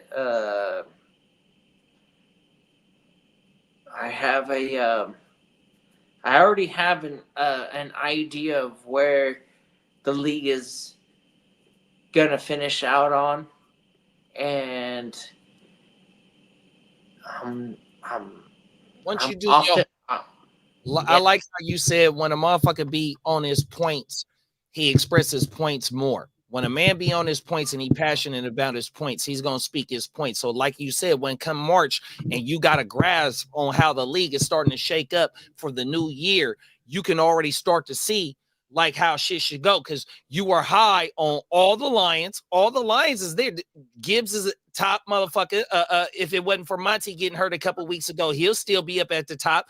Mon-Ra still at the top. Fucking Golf doing his motherfucking thing. Nico was doing his thing. It was a little bit up and down with Tank, but still it was Texans and Lions. I remember, big bro, because of the high output of the offensive production. And that was early in the season, right when we fired this motherfucker up. So I understand what you're saying, big bro. I hope I got a little bit, a little bit more, you know what I mean? But I understand. No, yeah, the juice. I feel the juice because I was trying to find words for my expressions, and I didn't want to go out and say like over the top, like try and like self promote my shit. But yeah, early on, this is the channel that you need to be rocking with. And a lot has to do with the collaboration that all of us have together, and the ideas that we give you usually will influence you positively in the long run. We didn't go ahead and say, "Oh yeah, take this guy, and your fantasy world is gonna be complete," and not be right about it. We were right about almost like 100% of everything that we said. Whether or not it been better than the rest of your league, because it's a broader spectrum when you bring it into league terms, but like 100%, like we were right about what we were preaching, and if you didn't know it, you should start to try and pay attention to it, because we know what the fuck we're doing. We haven't been wrong about much of anything. If anything, like we've been right about so much when it comes to like what we're strong about, that it'd be hard to say that we wouldn't help any fantasy manager. This is a your mic on mute, Bogey. Yeah, you got to pick up your mic. I think he on the phone. He must be on the phone. You on the phone, Bogey?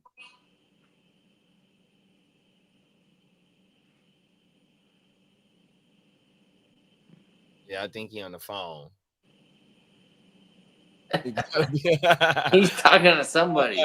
Hey, but like how you was just saying though, big bro, and Diamond Joe said the same shit though. He said it takes a fucking village though, you know what I mean? And that's what it is, man. You got a crew of motherfuckers that do their motherfucking homework and watch this shit and bring this shit to the people, you know what I mean? And not only do we do our homework, but the people also do their homework, you know what I mean? Because the way that they be coming with they shit, it be worded a certain way, like, bruh, they kind of want the reconfirm, you know, the confirmation that oh yeah, they thinking the same way we thinking. Oh, okay, well, if we not on the same page, tell me why that you feel a different way. And all of us can go ahead and say, look, this is why we feel a certain way upon this motherfucking player. You know what I mean? 100%. You know what I mean? So yeah, man, it do take a fucking village, bro. And that's why, like I said, I don't need to go outside and go get no motherfucking advice, because we all do our homework in this shit.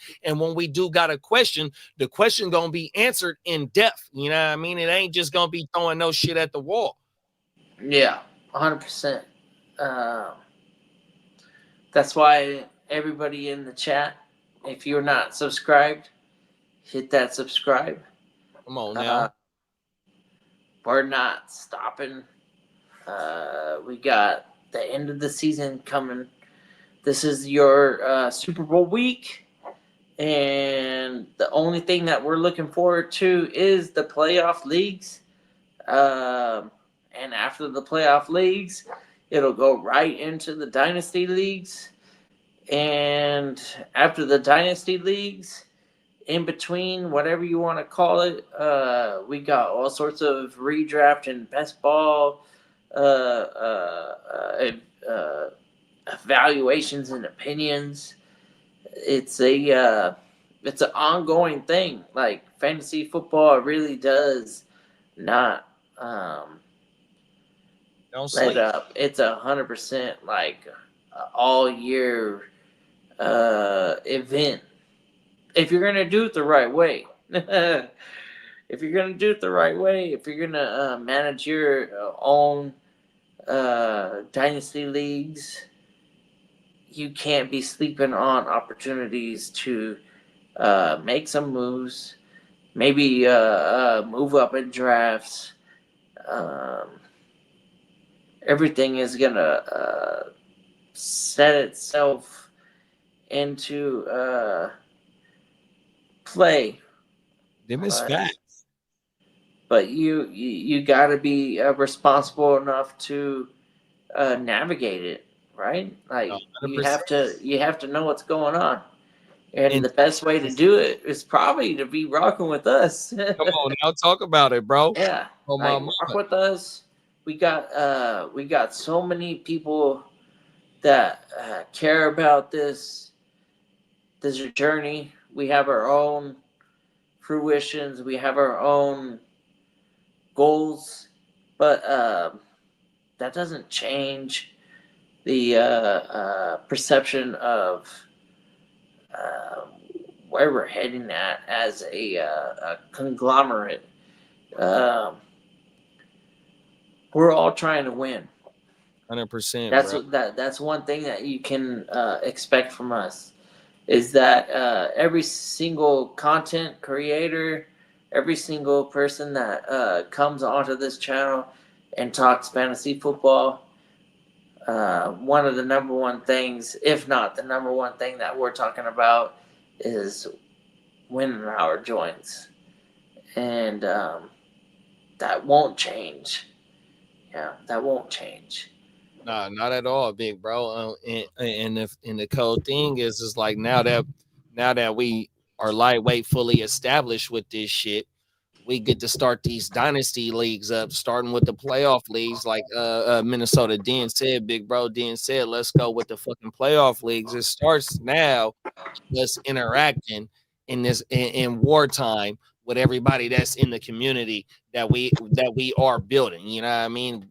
Step by step, brick by brick, day by day, this motherfucker is getting built up 100%. And now we get to go ahead and start going to war with the people that's tapped in with us. And you know what I mean? It's going to be iron sharpen iron every time that we go to war 100%. And you know what I mean? Like I said, it start with the fucking playoff leagues, but here come the dynasty league. The dynasty leagues, it don't sleep. Like you just said, you're going to miss your opportunity to get some picks or maybe buy low on a player, or maybe it's some players that's on the wire that might step into a position, you know what I mean? Because somebody then got signed to a big free agency contract, or somebody got hurt in the OTAs, or you know what I mean? Shit like that. Dynasty don't fucking sleep. And here it is now, being a straight go to war with the people that we that rock with us, man. That shit is finna be littered in a motherfucker, bro.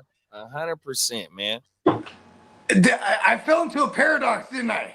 Yeah, I didn't know if you had your shit on mute because you was on the phone, but you know, I don't know. Yeah, I was chopping up on the phone. I didn't know. I thought I clicked off of the stream. Did you put me on mute? No, we couldn't hear you. We was trying to tell you was on mute. Oh, okay. Yeah, I was on the phone. I was on the phone with Blood, on the FaceTime even. I thought I had clicked off the move out. My girl was like, didn't even move. My girl's like, you know, you're like your nose is all on the thing. I'm just like, I'm walking around talking this shit. Okay, cool. I'm back. Damn. These Apple products is a cold piece. Oh, I sent a joint to my boy. That's how I was on the thing. Yeah, my bad. Damn, that's crazy, y'all. As long I wasn't talking nothing reckless though, too. That's the first thing I think about. Was I saying anything reckless? We was trying to tell you was on mute because we didn't know if you was trying to get up in here or not. Oh yeah, I'm a maniac. I'm a maniac. Yeah, that shit was crazy though. Shout out to my man Young T. Shout out to my man YT.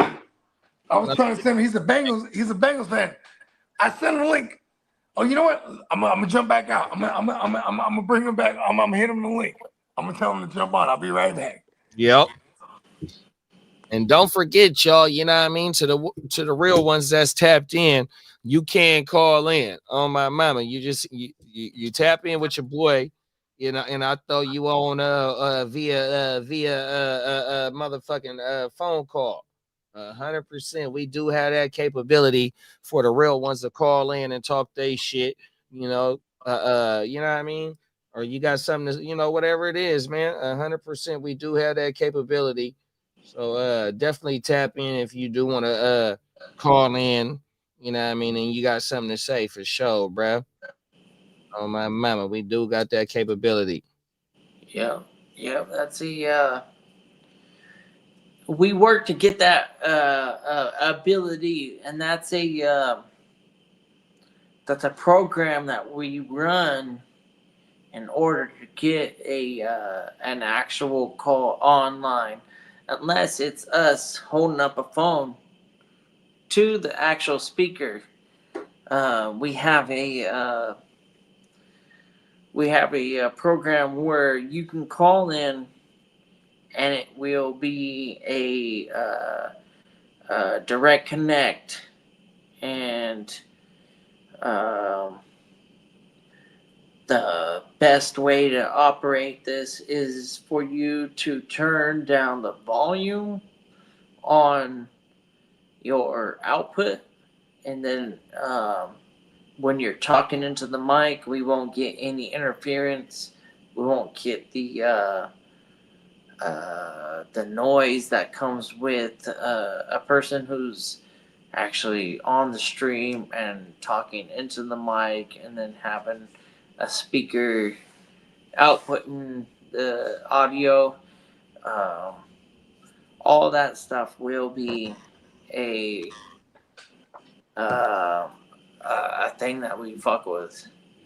100%. But in this motherfucking instance, we got video.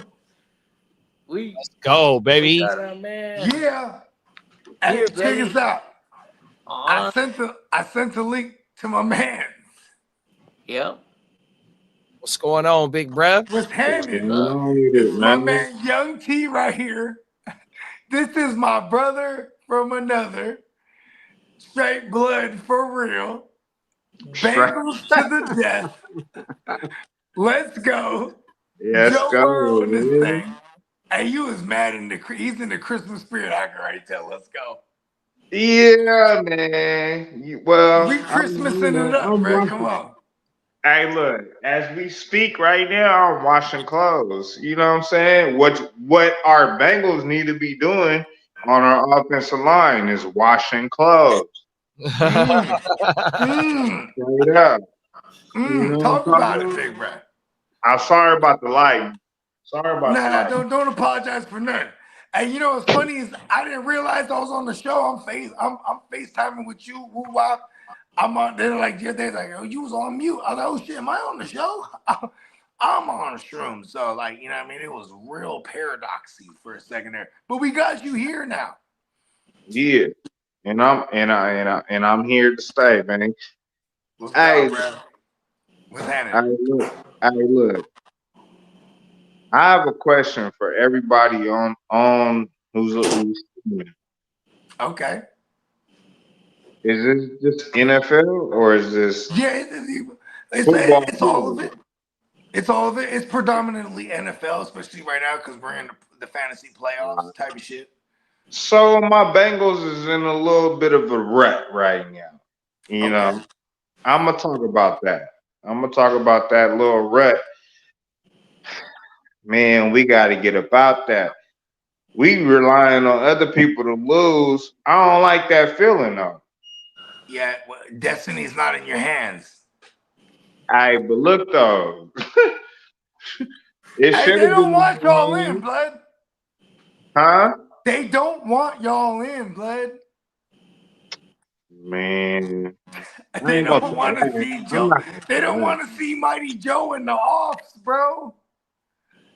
Yeah, you got post- Chase Brown, you got Mighty Joe, We got Chase You got Brown, fucking you Jamar Chase. you got Jamar Jamar, Chase, you got T. Higgins. you got Fuck your bad defense. Your the defense defense. has been It's our thank you. Who said it? Who said it? Who said it? Who said defense? It might have been me. Who said defense? The defense sucks. Yes, I know that. Yeah, and see that's why, but they don't want to see y'all regardless though, because you guys are on El Flamo on the offensive side. You feel me? Hold on 1 second, Bo. It's all good. What you doing over there? So you doing some laundry? Okay, yeah, he's doing his thing. Put me I on told him pause. too. Put me on I've been pause. telling him that we're gonna get you on the show. The whole time I'm talking to him, I'm on the Put me show. on pause, man. I don't even realize they're like, hey yo, bro. And I'm like, I didn't realize something. My girl's like, you know, you got your nose on the show. Like, oh shit. Crazy. Hey, look, watch that. Y'all gonna hear about crazy. Hey, when you hear the last name Trout, yeah, you gonna know who I'm talking about. Oh yeah, your little man, he's bowling right now. Oh yeah, he went You stupid. man, shout out to my nephew, bro. Hey, he look. Hey, hold on, bro. He look exactly like Russell Wilson. I swear to God, bro. I swear to God, bro. Bro. Hell no. It's not a bad thing. We don't want that kid. That motherfucker look like, bro. He's balling though. Nah, he looked like that was when he was a kid. It was the hair. He looked like old boy from the Steelers. Not Jefferson, but Fields, the quarterback. Yeah, Russell Wilson from the Steelers. No, the other one. Kenny Pickett? Fields? Justin Fields? Justin Fields. He looks like more like Justin Justin Fields than he does like. He looks more like Justin Fields, but that's not his style of quarterback. But how ironic is that they're in the same fucking team? That's crazy, bro. You called it. Shit. You called it. I've been saying it. Your son's gonna be a baller, bro. Yeah, he is a baller though. I ain't gonna lie. Yeah, he balling, bro. Just keep saying, hey, for Christmas, send him a case of muscle milk. Just always get him more yoked, bro. That's how you gotta do it, bro. You gotta get him always yoked up. 1,200 yards rushing. Yo, little man, 1,200 yards rushing. Let's go. 1,200 yards rushing as a sophomore. Los Gatos High School. Yes, sir. So you have a Broncos? Is that a Broncos? Am I tripping? Oh, okay. It does say San Francisco. Okay. All right. I thought you had a Broncos hoodie on, bro. No, bro. This is allegedly. Oh shit. It says allegedly. Hey, look, I gotta put more context on it. This is my man Young T. My man YT, bro. This is my brother from childhood, for real. Like, for real. Like, Bruce, what? Like, yeah. And he was always a Bengals fan. And I always like, why the fuck are you a Bengals fan? Because I love the Bengals, man. I love their unis. I can't even lie, though. Hey, this shit is fly, though. You see the white joint? So, look, can I tell my story? Go ahead. My bad. All right. So, I never had a favorite football team, right? You know, moms and pops and, everybody else. I got people from Oakland, people from San Francisco. I was like, you know what? Fuck that shit. Let's rock with the weakest team in the league at the time, around 2003, 2000, 2002, 2003, where the motherfuckers was not rocking. I met you about 2001, maybe. Yes, sir. No, you met me before that. 2002. I met you before that. I graduated high school in 2003. So it was before that. So it was 2001, 2000. Yeah, I met you in 2001. Yeah, for sure. You was already a bingo though. Around that time, we had Corey Dillon.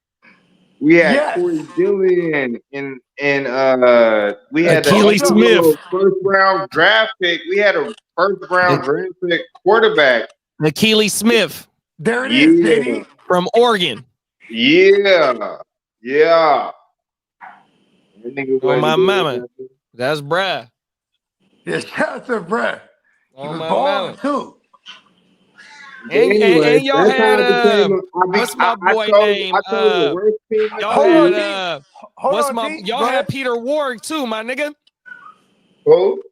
Peter Warwick. Oh yeah, Peter. That was my guy. And I'm a Hurricanes fan, and I can't stand no Florida State players. We needed a quarterback. We had a receiver, and Peter Warwick, We had Corey Dillon. Y'all had Jeff Blake back in the day. Jeff Blake. Oh my God, he was such a bust. He was a bust. I remember, bro. He was though. He was a bust. He was the first round pick too. Yeah, exactly. That's hella funny. Hey, bro. I'm gonna have to hold on. It's all good. Just do your thing. Just click. If you want to tap back in, click that link again. All right, it's a bet. Hey, I'm gonna be right back, y'all.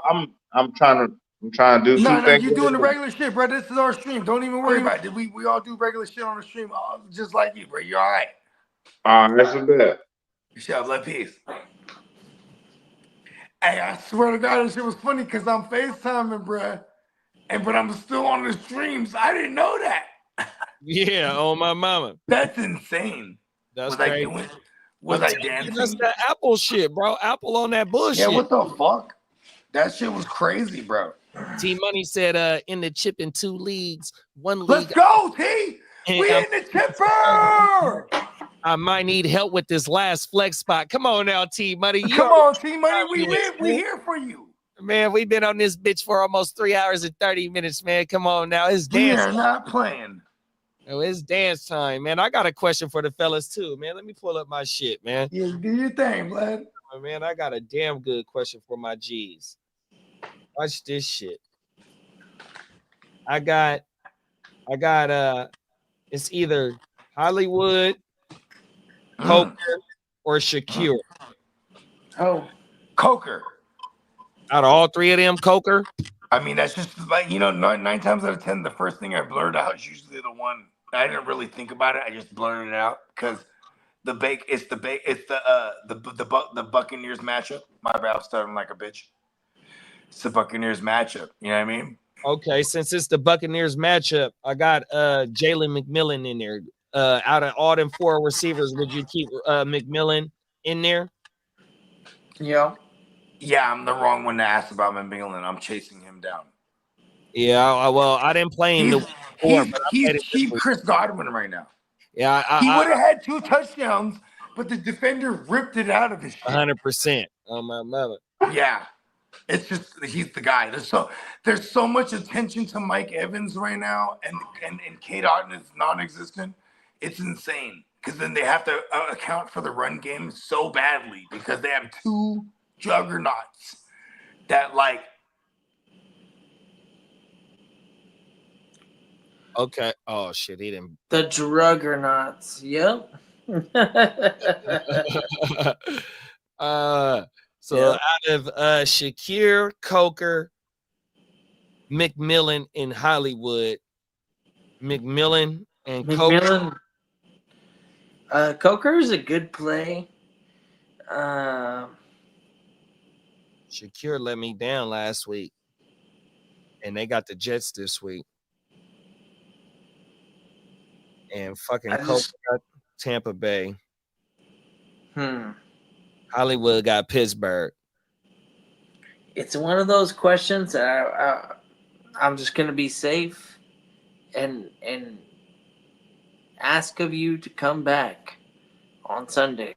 Come back on Sunday. Oh, Yeah. everything. Only thing is that Hollywood play tomorrow, and fucking everybody else play on Sunday. Yeah. That's the only thing. But that Hollywood pick, though, I just like what I seen from him last week. Sure made it an effort for him to get that ball. Team Money said he got Burrow, Gibbs, Jacobs, Chase, CD, Chiggy, chasing targets, and then he got Kyron, Chargers defense. Flex options is Charbonnet. Yeah, I think Ear to the Street said that K9 is done for the season. Team. Oh, he said maybe. Oh, maybe. Okay. Yeah. You know, we always have. Listen, I love that. I love my Ear to the Streets. I always fact check just in case because he's gonna put everything the latest and greatest. So some of the clickbaits would say he's done for the year, but we just got to make sure we monitor it just in case, because done for the year means this game and the next, right? Right. It doesn't mean for this fucking he's done, because they're actually in it still. You know what I mean? So Team Money said he needs help with his last flex spot, and his team is Burrow, Gibbs, Jacobs, Chase, CD, Chiggy, Kyron, and the Chargers defense. His flex options is Charbonnet, DK, or Charbonnet if K9 misses, DK. Oh, they were looking like it. And then his defense, he has the Dolphins, the Eagles, and the Chargers. Okay. Chargers defense. Let's just start there. Chargers defense. Other tight end options I have Hawkinson, Kincaid, but I'm chasing targets with Chiggy. Who is Tennessee playing? Do you guys know? I want to say right off the top of this field. Okay, playing Jacksonville. So we're okay with that play, but Hawkinson, I'm just playing him. Yeah, is that crazy? I mean, he hasn't been. You know what? I'm okay with Chig. I'm not gonna just go name value on that part. Now the other parts are more difficult. Yeah, because it's DK, Waddle, and Charbonnet if Kenneth Walker misses. So Waddle was a dud. Waddle was a dud last week. He was out. Yeah. Yeah, definitely. Because I did pick up Malik Washington. Yeah, I picked up Washington in the SBI. Good looking. So let's break this down a little bit. So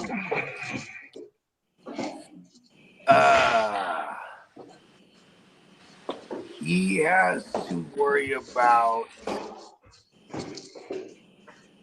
Fuck, my bad. This FedEx trying to just pull up to my shit just totally threw me off.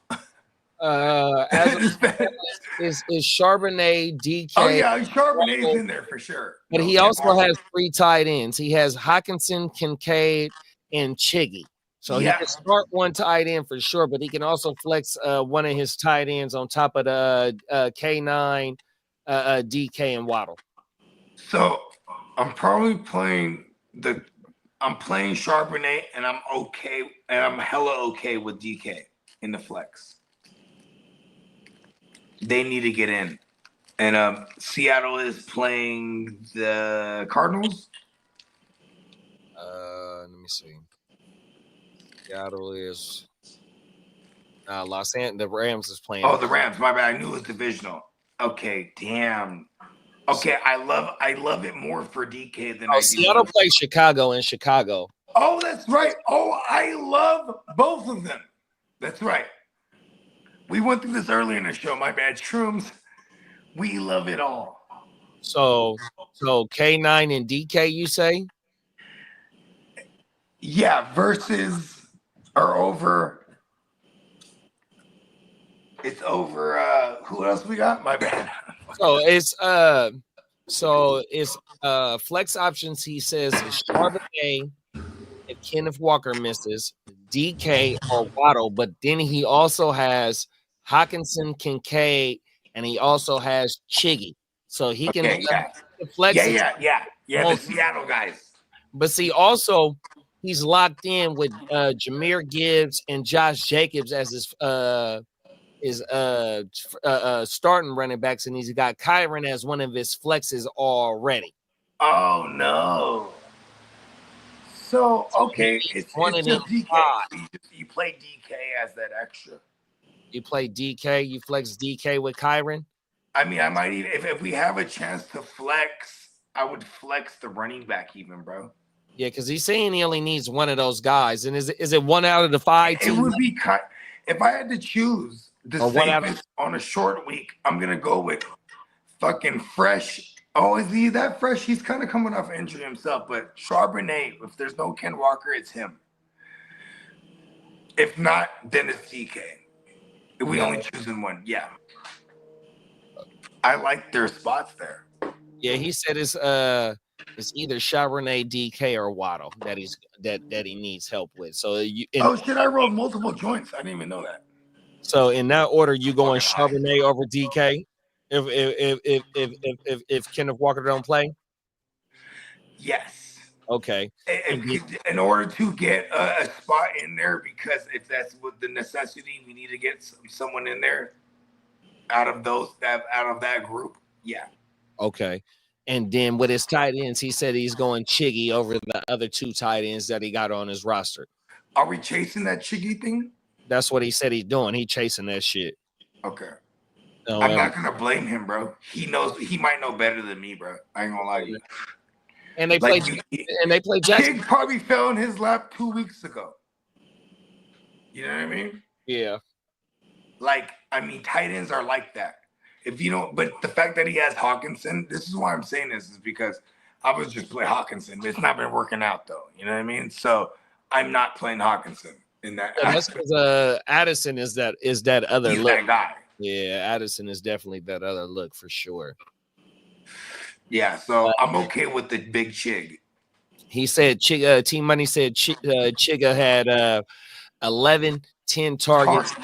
21 targets in the last 2 games. Yes. Pepper. So we're doing that. That's Pepper. Yes. Big Pepper action. 100%. Oh my mother. Yeah, that was the only question I had in my dance is Coker, Shakir, McMillan, and I mean the other motherfucker. Yeah, Coker. I'm big on the cokeheads. Holly, all the cokeheads out there. he's in a smash spot here in the finals, bro. Team Money said he wanted to get our thoughts on the team he's going against. So he said that he's going against Baker, Chuba, Rico or Brees, Jettis, Mike Evans, Brock the Bugatti, Double H, Hunter Henry, Keenan Allen, and bruh has he has the Steelers defense. So at least the Steelers defense might get got because they're all the way beat up, but they are potentially going to bring back some of their guys like, Larry Ogunjobi, Joey Porter might play. So because they're banged up all Porter over left that game too. I remember exactly, and they say he might play. But I'm just saying, like, if there's better options, I'm probably gonna go elsewhere from the Steelers, bro. I'm not gonna lie to you, bro, because it's hard to fucking hit Mahomes. So it's like if you need a sack, and like I know JJ Watt's banged up right now. He's going to play. I'm sure. Either way, it's like I think that's his biggest. I think we want his opponent to play the Steelers, and then you just gotta pray to the fantasy gods when it comes to guys like Jefferson. Who else is he playing against? Hold on. He has Jefferson playing against Jair Alexander. Oh, I love that. That's a Cook session. Yes, and he's been the kryptonite to Jefferson. It's all right. So at least that's your opponent. So and sorry for those that are hoping for it because like me that does have some Jefferson in the dance or in the big chipper. I'm gonna hope he can overcome that one-on-one matchup against Jair, his rival. You got to. Where they at? Where the game at? It's in Minnesota too. Then he said he has Rico or who? Like, you know, if it's Rico, he's playing against the Eagles, so that's good for you. And if there's other match, Rico, Chuba, and Brees. Chuba's in a great spot. I feel like he plays Chuba. And then Brees is probably something he's going to play because he's Brees. So and Buffalo is definitely susceptible with their run defense. Yes. So this team is in it for this reason. It's a very good team. And like I said, the even though that the fucking Buffalo's still playing for something, because they can't go into the playoffs with on a trending downward. Right. You know, the numbers don't lie, bro. They susceptible on that motherfucking ground. On the ground now. On the ground now. Facts. And they've been like that on the ground now since fucking early on. They give up mad. They're a bend don't break. And that doesn't necessarily mean they're bad against the run, but they tend to allow certain things to prevent the aerial attack. You know what I mean? Yeah. On my mama. Alexander is shut down. Is he? Isn't he in Green? Is it in Green Bay? Yeah, is he done for the year? No fucking way. Yeah, now I'm looking at the schedule right now. He was questionable the last 3 weeks, and I know he missed 2 out of the last 3. Yeah, the game is in Minnesota. It says 125 on Fox Sunday, December 29th. It's in Minnesota. Green Bay at Minnesota. Inside on my mama, 100%. Yeah, well, you know, I'm hoping for his sake that he has Jair Alexander against his opponent's Justin Jefferson. Oh, it lit everything up. My bad. No, all good, Black. No, I was trying to show put that shit on the screen, but yeah, though, man. Yeah, that Jet is but Alexander is shut down. Let me go because I can pull this up right here too, though. Let's see. Pull up.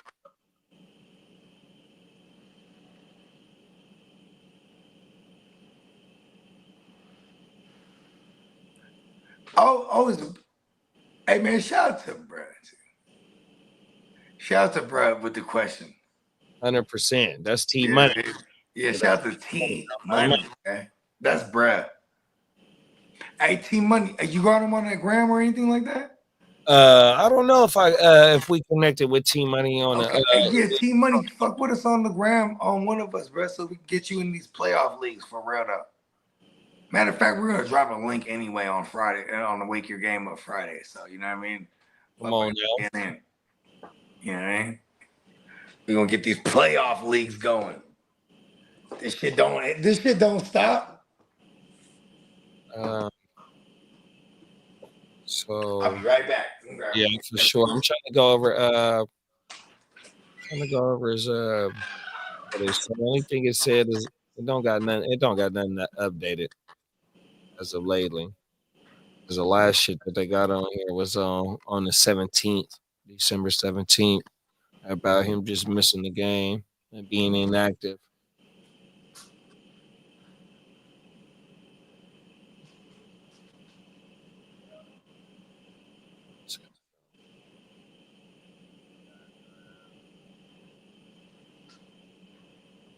Definitely shut down corner for sure. He always shut down JJ. That's what I meant to say. Now he was out. He might play this week. You know how we rocking. Follow it tough, but it is. Come on now. Diamond Joe sent out the link to the first playoff league. There it is, right there. Bong! Look at that! Look at Diamond Joe. Diamonds are forever. There it is, right there, baby. Let's go. I'm in that thing. Come on now. Yeah, let's go. Come on, man. Yeah, we about to get down. Pause. Here, bro. All the cats. Come on now. For all you hip cats out there. Let's go. Everything. We gonna cut the riff-raff for all you hip cats. Big bro Den said he already in that motherfucker, man. Talk about it, bro. Let's go. On, bro. We got money to spend. Hey, look, we was already in the monies, right? See, this is why I like when you get into the monies, because then you could really focus. You're like, yeah, I'm in the money. It's either gonna be money or more money. Right. Then you could really focus. You know what I mean? And then, because then we already know we got monies to get in other joints. Come on now. Because it don't stop. It don't stop, bruh. Shout out to Steamboat Joe. He the one that introduced me to the most ignorant shit I've ever encountered. The NFL fantasy playoff leagues. Let's go, bro. I said, what? They got those? Bruh, I think it's been since not even think. It's been since 2018. I've been rocking with these fucking joints. The Battle Royale style is the best too. You know what I mean? Come on, man. Everybody versus everybody. It's the motherfuckers than the motherfuckers. That's the only way we want to play. Yeah, because it's really virtually impossible. I know there were some dumbasses that tried to do some other joints that were like, heads up, stupid. It's all about everyone versus everyone till the end. Come on now, bro. Of the 2024 season. Because that ends in 2025. And we will be rocking with the fantasy fucking warfare. We got Chase in the building. Chase said, what up, fellas? What's up, Chase? Happy holidays to you, brother. Happy holidays, big bro. Facts. He said, you guys still feeling Pickens over Debo this week? No. My bad. Did I yell that out loud? I like Pickens a lot. He's in an okay spot. But Debo is in the better matchup on the Monday night. It's just that, you know. Debo gets the volume that he got this Monday. He's in the better spot. Is that crazy? Do we do that? Well, that's why I just said Pickens is in the okay spot. He's playing the Chiefs.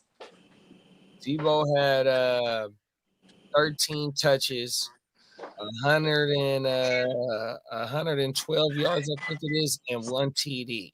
So he got a lot of fucking volume last week, bro.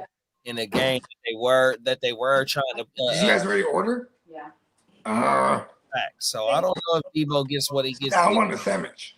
But if that's any indicator, I'm not mad at taking Debo over Pickens this week. I almost want to see the rest of his matchup or his lineup. You know what I mean? Because I want to see what kind of firepower the motherfucker's working with. Because if he needs some high-powered shit, it's George Pickens. If his team is high-powered already and we need an anchor, I would look for Debo as a flex. You know what I mean? Because the hamstring is real. Could he have played George Pickens last Sunday? Could he have played? Maybe. But the fact that he didn't, it's probably because they're saving him for now. Hold on.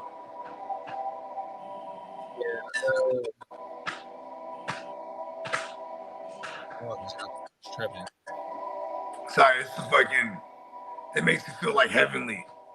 I ain't mad at that. Hey, leave it. Stop it. Yeah, and Detroit is top 4 at giving up the most points to the wide receiver position. You know what I mean? Even though that the Niners offensive line is banged up, and I think they said that another offensive lineman went down on the Niners in that game. So Brock is down another offensive lineman. But so that kind of helps Debo for the quick out. Yeah, for sure. I'm just trying to make a case because, like, I don't want to be afraid of Debo. Maybe you know what? I'm wearing the hat. And Kansas City is 15th at giving up the least points. So they in the middle of the pack. Damn, they're in the middle of the pack. 32 teams. So yeah, one outside of middle. Yeah, they in the middle of the And pack. Detroit, for real. It's like if you look at like the last like few weeks too, like a month, even going back to even Thanksgiving against Caleb and them, like they were giving up some yards there because they've been all the way banged up with their pass rush, just their front seven, period. So it's been giving time for opposing quarterbacks to like shred down the field, and most of the time they're playing from behind too. So this is why I'm okay with the Debo. And that game is at right now is a 50.5 over under. So they think that it's going to be some points scored and then attach yourself to a higher. And well, I don't think the Chiefs Steelers game is going to be crazy, bro. I'll tell you right now, it's as of right, and that game is tomorrow, so it's fucking KC -3 and it's 43.5 over under. Yeah, so we're looking at like if it's like a 21-20 or whatever, we're hoping that the Steelers score 2 touchdowns through the air and he gets at least one of them. And because he's the big play guy, when we're talking George Pickens, he's coming off the hamstring. That's the only reason why I'm not like he's a smash. Yeah, and the thing is that is that crazy? George Pickens? I mean, Debo over George Pickens? Is that crazy? No, I mean, not too really, but there's other instances like Joe Tooney is playing the left tackle right now, and which he's fucking left guard on that offensive line for Kansas City right now. I know you said that TJ's a little bit banged, but you still got Alex over there. You still got some young bulls. Yeah, you got Herbig. Herbig, and it's yeah. So you know what I mean? Like if you really gonna attack the Chiefs right now, and it's gonna be with that pass rush that Kansas City has, you're hoping that you can try and get some extra possessions with some turnovers. And if you can shorten the field and take one of them big shots, like you said, there is a way for George Pickens to pop, because all it takes is one of them, you know. And I still ultimately went George Pickens though. Yeah, and we seen last year in the fantasy playoffs that he had a 50-point game last year, or a 40-point game, a high 40-point game last year in the fantasy playoffs, 100%. So his big play capability is fucking there. You know what I mean? And you know, McDuffie gonna be over there, but you know what I mean. Kansas City also, you know, I think that they know that either it's gonna be big play or no play for the Steelers. And Kansas City is really ass against the tight end. Right. So if you know what I mean, we wouldn't be surprised if it's more Freiermuth because of the coverage that will be on a George Pickens. So I'm factoring all these things. That's why I said one more George thing Pickens too, big bro. is an okay spot. And one more thing too. Fucking ear to the street said it's no Chris Jones this week. So maybe Russell. Oh no. So that might mean Russell Wilson might be a little bit more comfortable in that pocket. Damn, I gotta drop Chris. That shot down the field. Oh man, it it's necessarily don't gotta be George Pickens. I know the question involves George Pickens, but when George Pickens wasn't gone, Calvin Austin last week was one of the main recipients of you know, the big plays last week. I'm in a Super Bowl. Right. With Chris Jones. Right. No. Yeah, so but I'm totally with you, JD. So now, George Pickens vs. Debo fucking Samuel. I'm going with Debo, big bro. I'm with you. I'm with you, bro. It's hard to just bank on a streak. He's streaky too. When you think about George Pickens, he's streaky, and now he's coming off an injury. But it's just like how you say about Jamo. Even though Jamo is one big play away, he's consistent with 5 to 7 targets. He was still getting the 5 to 8. Yeah, 100% on my mama. But my thing is with the Debo thing is Patrick Taylor. He looked like boo boo last week. 100% couldn't get nothing going. Israel Abandakanda Island. You know what I mean? That's the other running back that they got. That's why the motherfucking Debo was getting that fucking getting what he was getting. Getting some work. the Niners ain't laying down, bro. They not laying down. You know, everybody still got shit to play for. Yeah, we're not getting a top 10 pick. What the fuck is the difference? 100%. They still they playing. You know, they playing for. We're not trying to get a bag. Facts, 100%. So yeah, man. Chase said his lineup. Because you asked about his lineup, he said his lineup is Jonathan Taylor, Bucky Irving, Garrett Wilson, Mike Evans, Chuba, George Pickens, and I'm kind of stacked. That's why it's so hard for him to pick between those two wide receivers.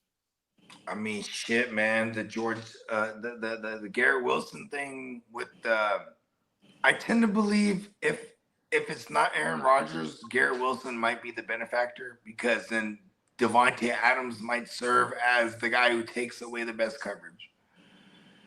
Is that crazy to think that? Hell no. Right? So I'm okay with his Garrett Wilson, but that's pretty much the only weakness I see. Like, as far as like I can make a case, because Garrett Wilson's strong. You know what I mean?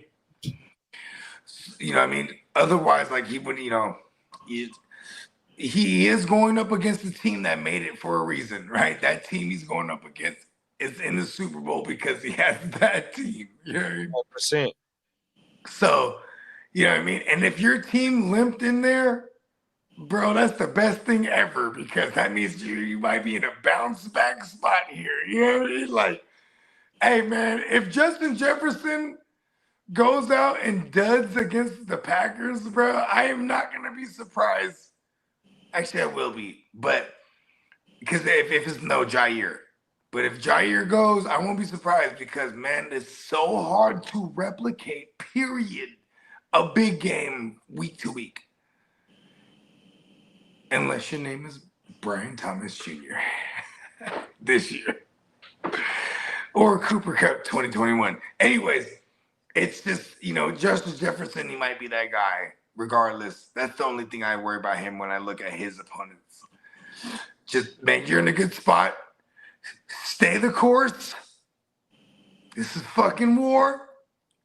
People have died out there for us to get here, and it is what it is. Just don't get cute. That's all I would always say, and we're here for you anytime you need to fucking ask us. Them is facts. So, shout out to Chase. And on paper, you're the underdog. That's probably one of the best spots I want to be in. Anytime someone's the overdog, when they're over arrogant and overconfident, it's thin line. If ever I am the overdog, I'm fucking tripping, bro. You know what I mean? Come on now. Being the underdog is probably the best position you're in, bro. You just gotta hope your guys perform and the other guys don't. So Minnesota Den sent us something for us to play about Sam Darnold with the AI shit again, talking in shit. A new one? A new one on my mama. So look, I gotta apologize in advance, because even though, you know, I think my shit is real nice quality. Shit, hold on real quick. So Peacock, it was doing it to him the other day. Then it wasn't. So let me ask him. He might have figured something out. On my mama. Yeah, because you and Peacock are the only non-Apple joints. You know what I mean? On my mama. Yeah. Facts. Run that bitch. On my mama. So look, so I gotta apologize in advance, because sometimes it be tripping when I play shit, you know what I mean, through second party, you know what I mean, when I share the screen. So, you know what I mean, just bear with us, but you know what I mean, that's only because I'm the only one of this motherfucking thing. But here it go right here, here it go, y'all. Well, to start, I've got an arm like a fucking rocket launcher, the mind of a scientist, and I've got a hyper between my legs.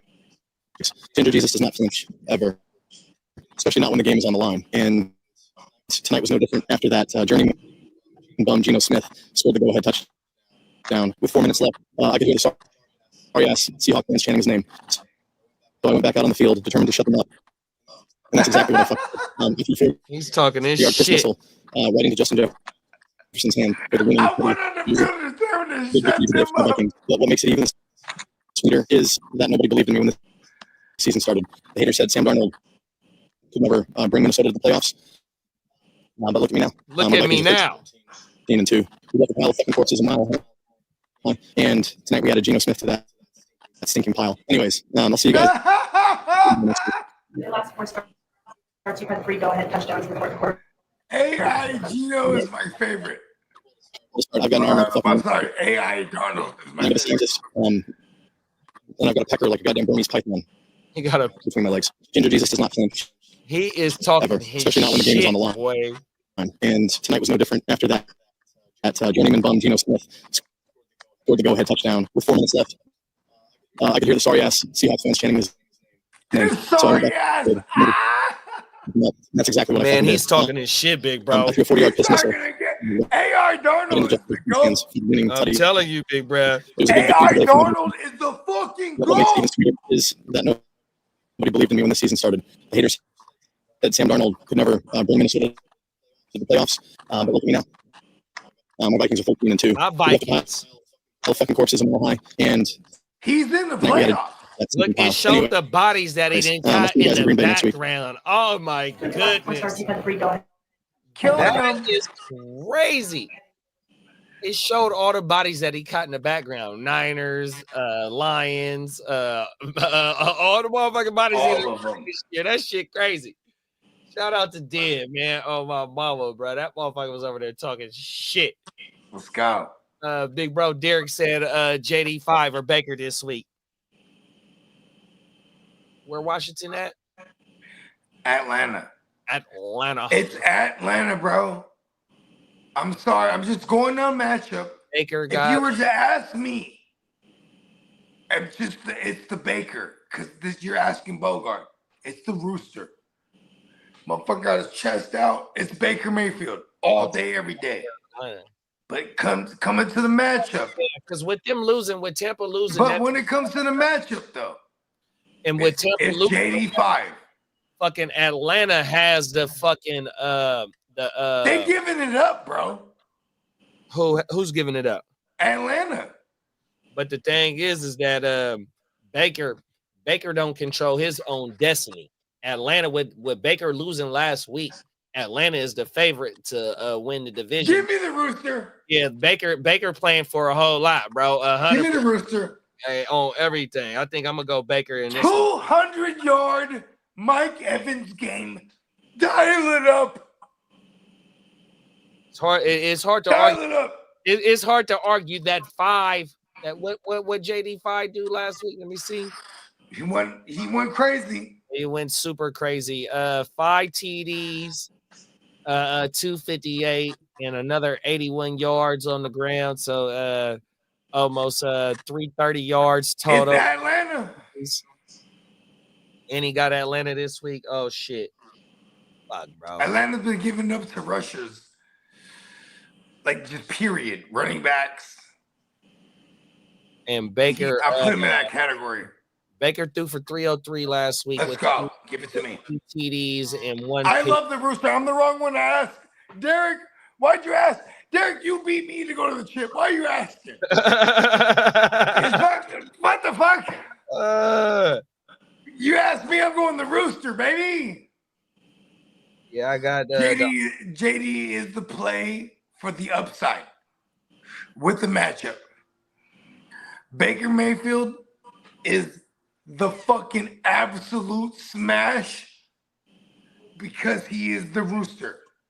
And if he falters, that's who I'm willing to die with. This is a tough call for him. Let's see. Let's go back to the motherfucking fantasy points to the QB. So we got Baker is playing Carolina. Go to the top. Where's Carolina at? They've been giving it up.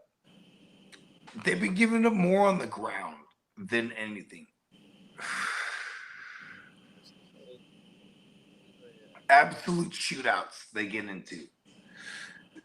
Okay, so Carolina is 28. They at the bottom of the league. They at the bottom of the league of giving up fantasy points to the QB at 19.24. And who does JD got 5? Oh, in Atlanta. So Atlanta and Carolina Atlanta's 26 and Carolina is 20. They're almost right there. They're at the same spot, bro. But you'll get the rushing from JD. That's why I'm saying JD5 is the play. If you're asking Bogard, I die with the Rooster, and I die as a legend, the chip winner, the champion. Talk about it. That's how I feel. I don't have any JD too, so Yeah, I don't got any JDs in the. yeah. Because if I had JD, I would imagine I don't have Baker's. I had JD. You know what I mean? Yeah, the chip that I'm in, I got Baker on everything. The Rooster. Chest out. Oh, mama, bro. Strutting his stuff. Them is facts. Planting our flag. I got Baker, bro. Yeah. I mean, And if it's a 4-point passing touchdown league, immediately Jaden Daniels. Bong. Facts. Yes. But that motherfucker, he didn't have no rushing TD last week, but he did have 80 yards. No, but he's going to rush. Yeah, no, them is facts. That's going to be better than most. And fucking, what's the offensive coordinator's name? Cliff Kingsbury. He ain't been crashing him out. No, he sure hasn't, because he might have learned what he did wrong with old little ass Kyler Murray. The wee man. The wee man. Oh, my mama. It's facts. He ain't really crashing him out. And that's like the thing with Kyle. When we first see Trey Lance came into the game, Trey Lance had like 16 carries, but Trey Lance was getting fucked up that game. And I want to say it was an Arizona game, his first game that we saw as a starter. Or it might have been the second game, whatever it was. But it was his first. He came in the game on the game before, but then his first game starting was against Arizona. He was so shit the first half. Then he balled out for fantasy purposes, ended up playing from behind effort in the second half, and it worked out for fantasy.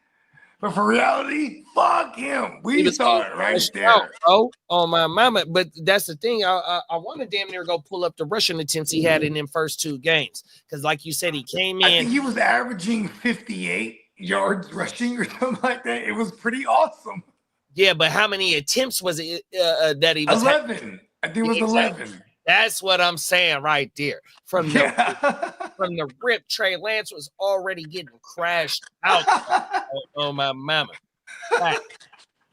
And then in the Arizona game, watch this. The motherfucker tried to truck Isaiah Simmons. He gave Isaiah Simmons a fucking concussion, bro. Oh shit, he did. Oh my mama, he did. Like, bro, what the fuck are you doing, dude? Isaiah, say what you want to say about Isaiah Simmons. You know what I mean? It might not have Isaiah Simmons was, for IDP purposes, he was one of the baddest motherfuckers for a while. 2 years. Y'all can go on YouTube right now and go type in Isaiah Simmons, Trey Lance. He trucked the shit out of him. And Isaiah Simmons, bro, I think he was concussed or he had to go get evaluated. But my point is that he was Trey Lance was getting crashed out his first go round, bro, on getting on the field. Brody destroyed him. He fucked him up, bro, 100%. And I was all about it. Pull it up, bro. Fuck it, man. My YouTube. Pull it up, man. Fuck it. This shit up. Let me delete one of these tabs. We go. Hey, look. It's gonna when it glitches anyway. It might be good. Come on now.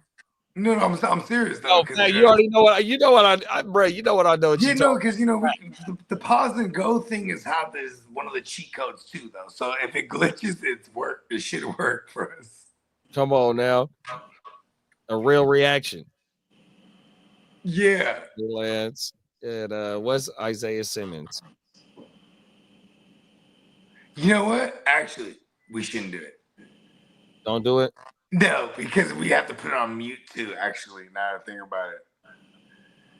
Like all the way mute. And then it might we shouldn't do it. We're multi right now. It's a YouTube short. We'll be good. Okay, then we're good. Hit it. Short. Let me see if this is the right one. Hit that thing. The YouTube shorts is the goal. Oh shit! Right. You know what I mean? That's a different story. Right there. Hey, JD knows. They're like, hold on, let me hear the story. On everything. Let's go. Let's see. No, that wasn't On it. everything. We need an on everything shirt, bro. I want an on everything fucking sweatshirt. No, come on. Hey, bruh. On everything. We got too many sayings around this motherfucker. We gonna cap. I'm just saying though, might as well have motherfuckers walking around with it on them. On my mama, bruh. On my mama. Come on now. We need it. Shirts like that. Let's see if this shit pull up. Hey, real talk. Oh, here it go right here. We might beat the game, bruh. We might beat the game if we come out with dead homies joints. Oh, that's not it. Have you feel me? Come on now. Dead homies. Oh, everything. Facts. They don't even have, not even Brick Baby got that. He's watching. Yeah, you know he is. Oh, everything. I bet you I'll do a song with Brick. Oh yeah, I think that access is pretty accessible, big bro. On my mama. I fuck with it. I fuck with Brick, bro. I think can't nobody fuck with him in that rap shit after he did the Kendrick thing too, man. Come on now. They trying to knock him for not having the credits on there. Here we go, That's right. It's a new trend now. Hey, Travis Scott does. All right, well then there it is. I'm gonna take it off then. Yeah, because it's we get if we show like all 20 footage, we're always golden. Because that footage is like this TV footage. You know what I mean? No, it was from a different channel. No, but still though, that's TV. Oh, okay. You know what I mean? So even that channel that's showing it, what they won't be able to monetize that one unless they're green lit. You know what I mean? Or white lit. That's Right. what they call it. You know what I mean? Oh my mama. Yeah. I see. Yeah, because I went into this because I was the dumbass high as a motherfucker on MDMA and mushrooms. And I said, who would win in a fight between an eagle and a hawk? Let's look that up. Right? And then Peacock starts looking it up. And he pulls up the video on some goddamn actual eagles fighting hawks in the air. But it was like, and we had it on mute. But it was, then we get flagged and they took that shit down immediately. They didn't even fuck with us. There was no, they weren't fucking around. They just took it down. Yeah, as of lately, so we've been getting flags for the Rico song. The Rico song, the Shoots and Ladders, whatever Shoots and Ladders is. What is Shoots and Ladders? I don't know on everything. But see, what it does is, and I fucked up because when we first started getting it a few months ago, I just started deleting the whole streams off the Hard to Start. But it gave us it took away the watch time hours because we almost. Oh no, it does that. Yeah, when you delete that shit. So now what's been going on is it allowed me to delete the shit that they partially blocked. Oh yeah. You have to manually do it. So at first, when we first started getting it, man, I got scared because we got the first. Remember when we reacted to Star shit? I got the copyright strike. So once it started saying the shit about certain shit we was using, I'm like, man, fuck that. I'm finna just delete the whole live off the because I can't afford to get no. And it took away the watch woo wops. And it probably took maybe 100 hours of watch time. Oh no, 100%, bro. No lie. We still a little bit. We probably close to 500. And we need all them hours because that's life. That's us living life, right? Oh my 100 hours. 100%. How many? That's a week. No, that's bro. That's sometimes we get 20 hours a week. I know. 30 hours. And that man, bro. Come on. That's right. I'm like, oh no, because that means it took a lot from the GWN too. Yeah. No. So you can go to your shit. That was just on the hard disk. I'm pretty sure you can go log into your YouTube studio and pull that shit up. Word.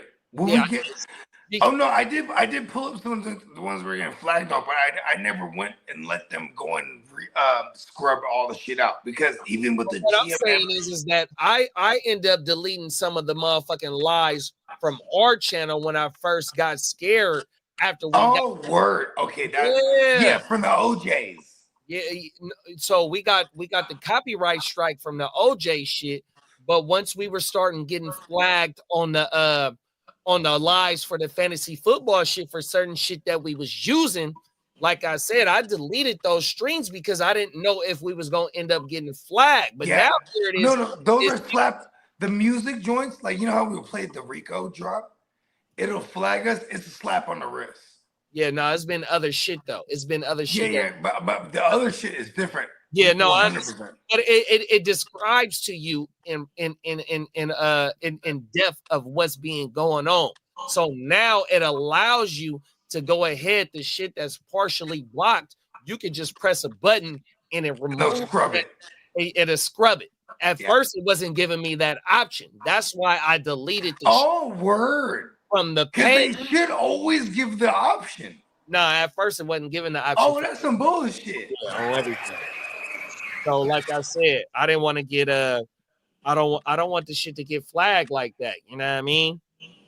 Because we so close on being monetized. Hold on, I got the heavenly sounds. Let's go. That thing is pulling up. That thing is pulling up. And you know what? What's that? And somebody in one of them league chats said that we need views and shit like that. Like, bro, we damn near monetization. So, like, I hate to bring something this, you know what I mean? Like, but we don't need no views or nothing like that, bro. We building organically, and pretty soon we're about building the community. 100%. And we're pretty soon we are gonna be to where we can start getting, you know, the guap off this shit. Whether you want to know what's really dope, buddy? Is that like Smokey the Cat, for example? He's one of the ones that found us last night. He been fucking me since Rum Boys. So he goes, "Oh shit, is that Bogart?" That's big, bro.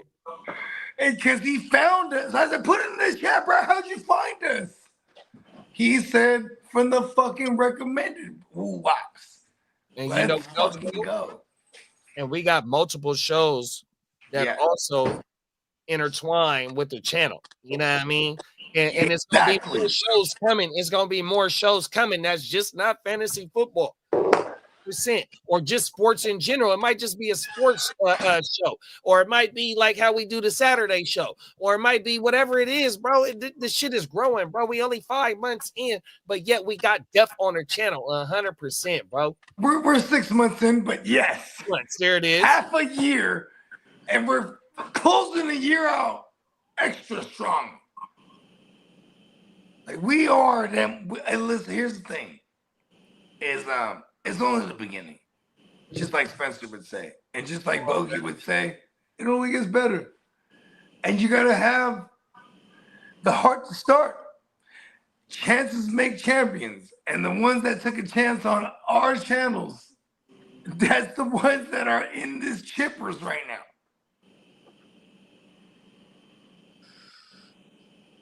Yeah, that On shit. fantasy, When I see fantasy God. When I seen that bullshit, that's what pissed me off.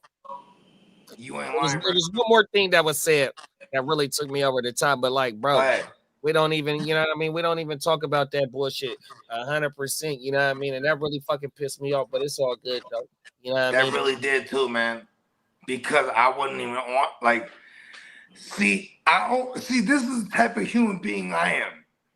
And I felt partly responsible for that one, that I wasn't monitoring that shit. Because when some fuck shit goes down, and I'm talking about League 14, bro, because you were supposed to be in that bitch. And a motherfucker laid down 180 points on his bench on purpose to let this motherfucker in, bro. And that guy beat me. I even made a whole hoopla about that guy because I'm not supposed to, I was playing Spencer. It was some fuck shit. I love that I caught, bro. Yeah. You know what I mean? It's like, bro, you're not slick. Ever. Like, And the fact that I'm not rocking with dude no more, it became he has a vendetta against everybody that's connected to me. And I always felt that. Like, man, what the fuck, bro? Now you gonna hate on everybody that's rocking with him. And it's like, we ain't going nowhere in that league, bro. 100%, bro. Fuck. And on this shit right here we doing right now, we ain't going nowhere. We ain't going nowhere, bro. We're not doing no fuck shit to get no never to get no views, no dough, none of that, man. We not, you know what I mean? 100%. All so of it. I mean, that shit, man, that whole conversation that bro was saying, and you know what I mean, that shit, it really rubbed me the wrong way, bro. 100% on everything. And it just showed. Hey, I had to bring it up too. Because also when it comes to the cat that beat me, they got in there, right? Because we were supposed to play each other to begin with. The seedings wasn't right. Now I gotta bring it up. What the fuck is going on? Right? See, here's my thing with Sleeper, is that if you make a switch, right? Like for example, the reseedings, all you have to do is go into the settings, change it, then you can go into the chat, erase it. If no one catches it, but see, here's one thing that Kidda says, like you gotta look in your notifications, it'll always be there.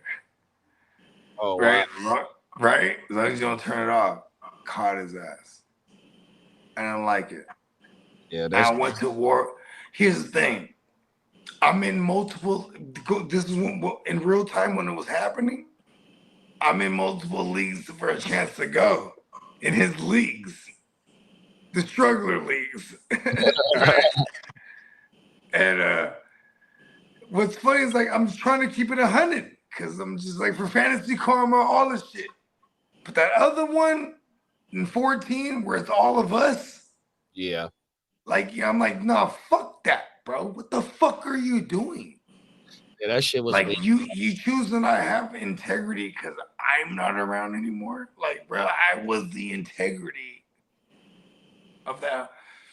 You get what I'm saying? I mean, but anyways. And then, but also, and Den is in the chat too, and he said something too. You know what I mean? And you know what I mean? Like, you know, he brought in other motherfuckers into the conversation, and that wasn't cool, bro.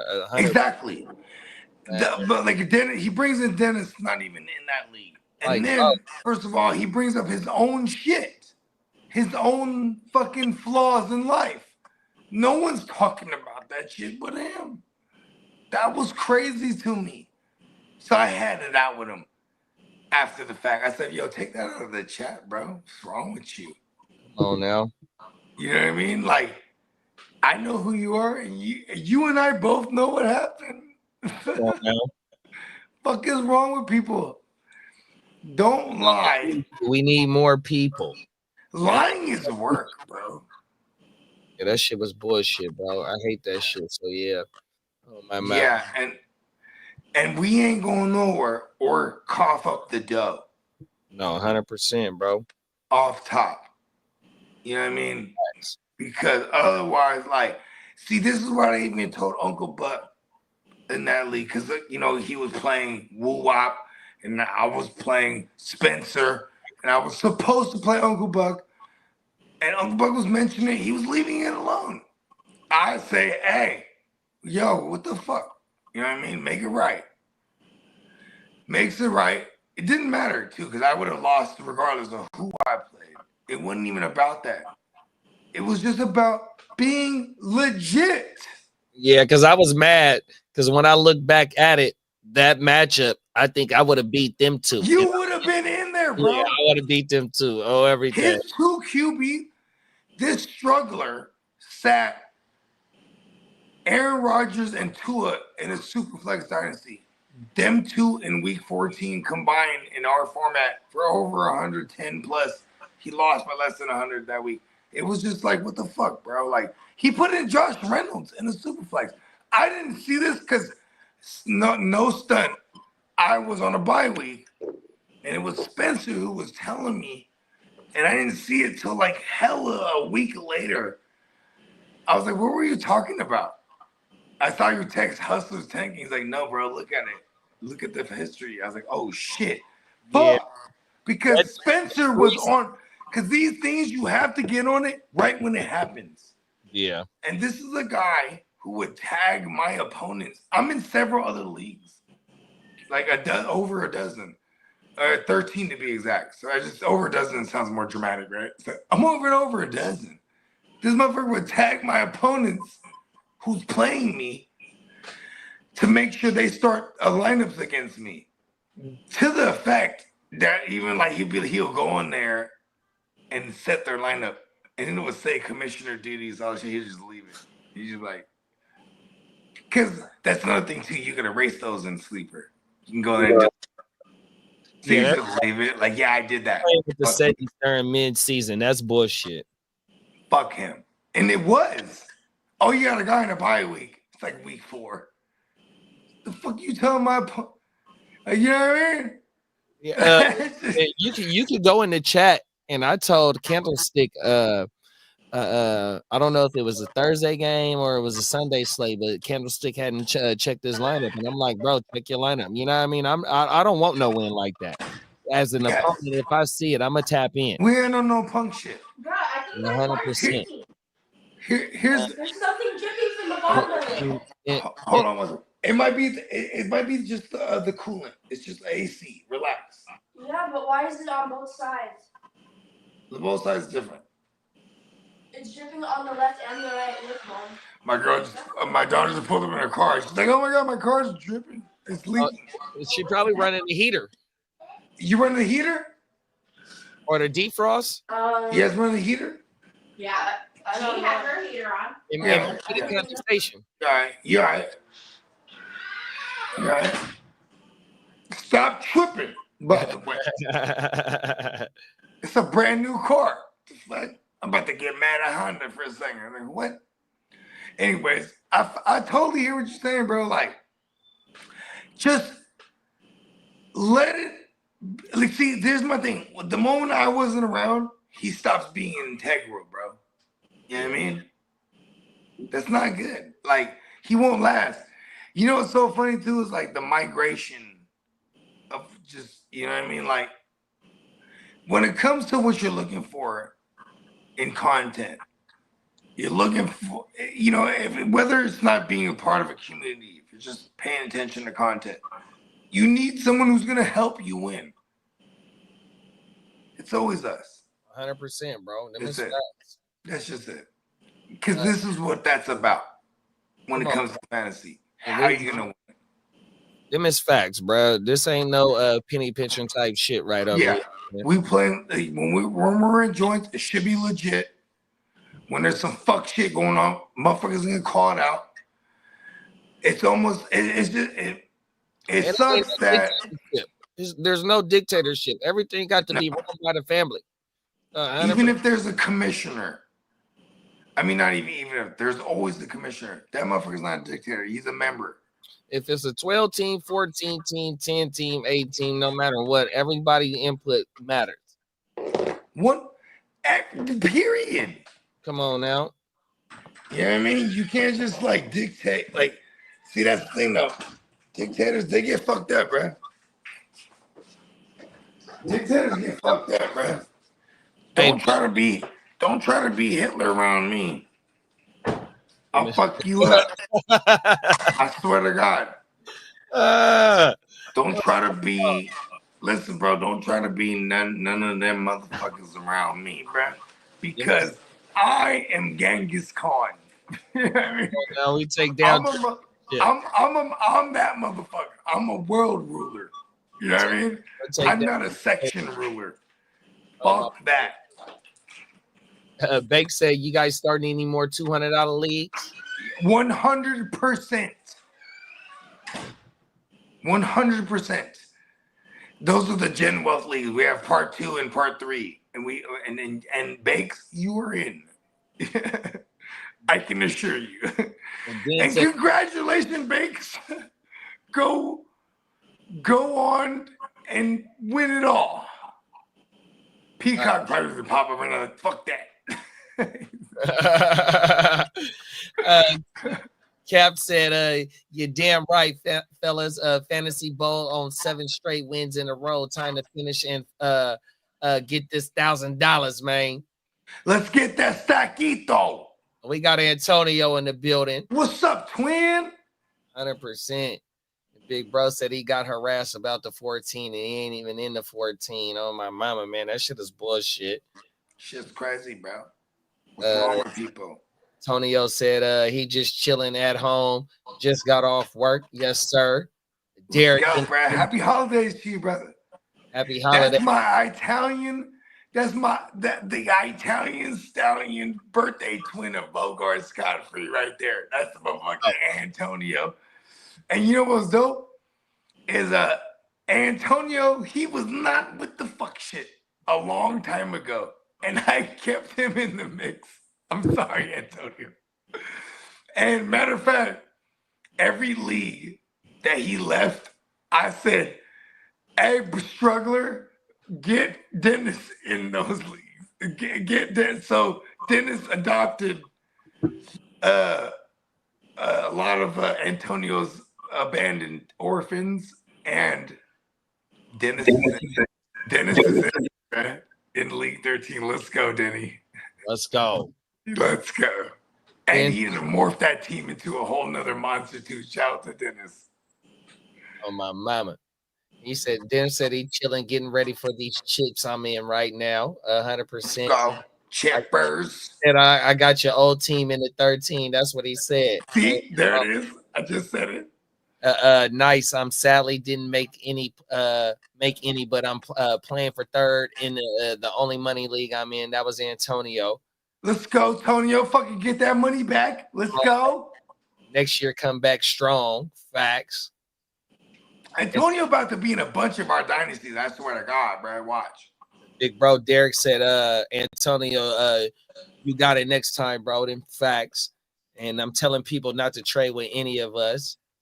For real though, this struggler, literally, I have all the receipts. You see how I blew up in the so in that mix. I don't know if you went back in the conversation. So bruh been I left it alone. He been trying to trade with me for a long time, and you know that motherfucker be on a lot of bullshit. Oh yeah, and he went in there and said, "Don't trade." No, 100%. But when he in the DMs, he telling me, "Look, like JD, I know you gonna decline the trade right off the rip, but yet."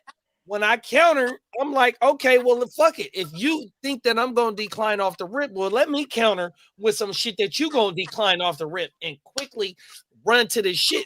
So the only motherfucker that I've been able to make really some trades with that really ain't been trading, really ain't been tripping, is me and McGoo. Now, I know, yeah, you know what I mean, however it go, but bruh, he ain't been minding. He ain't been minding of shaking shit up. Here's the thing.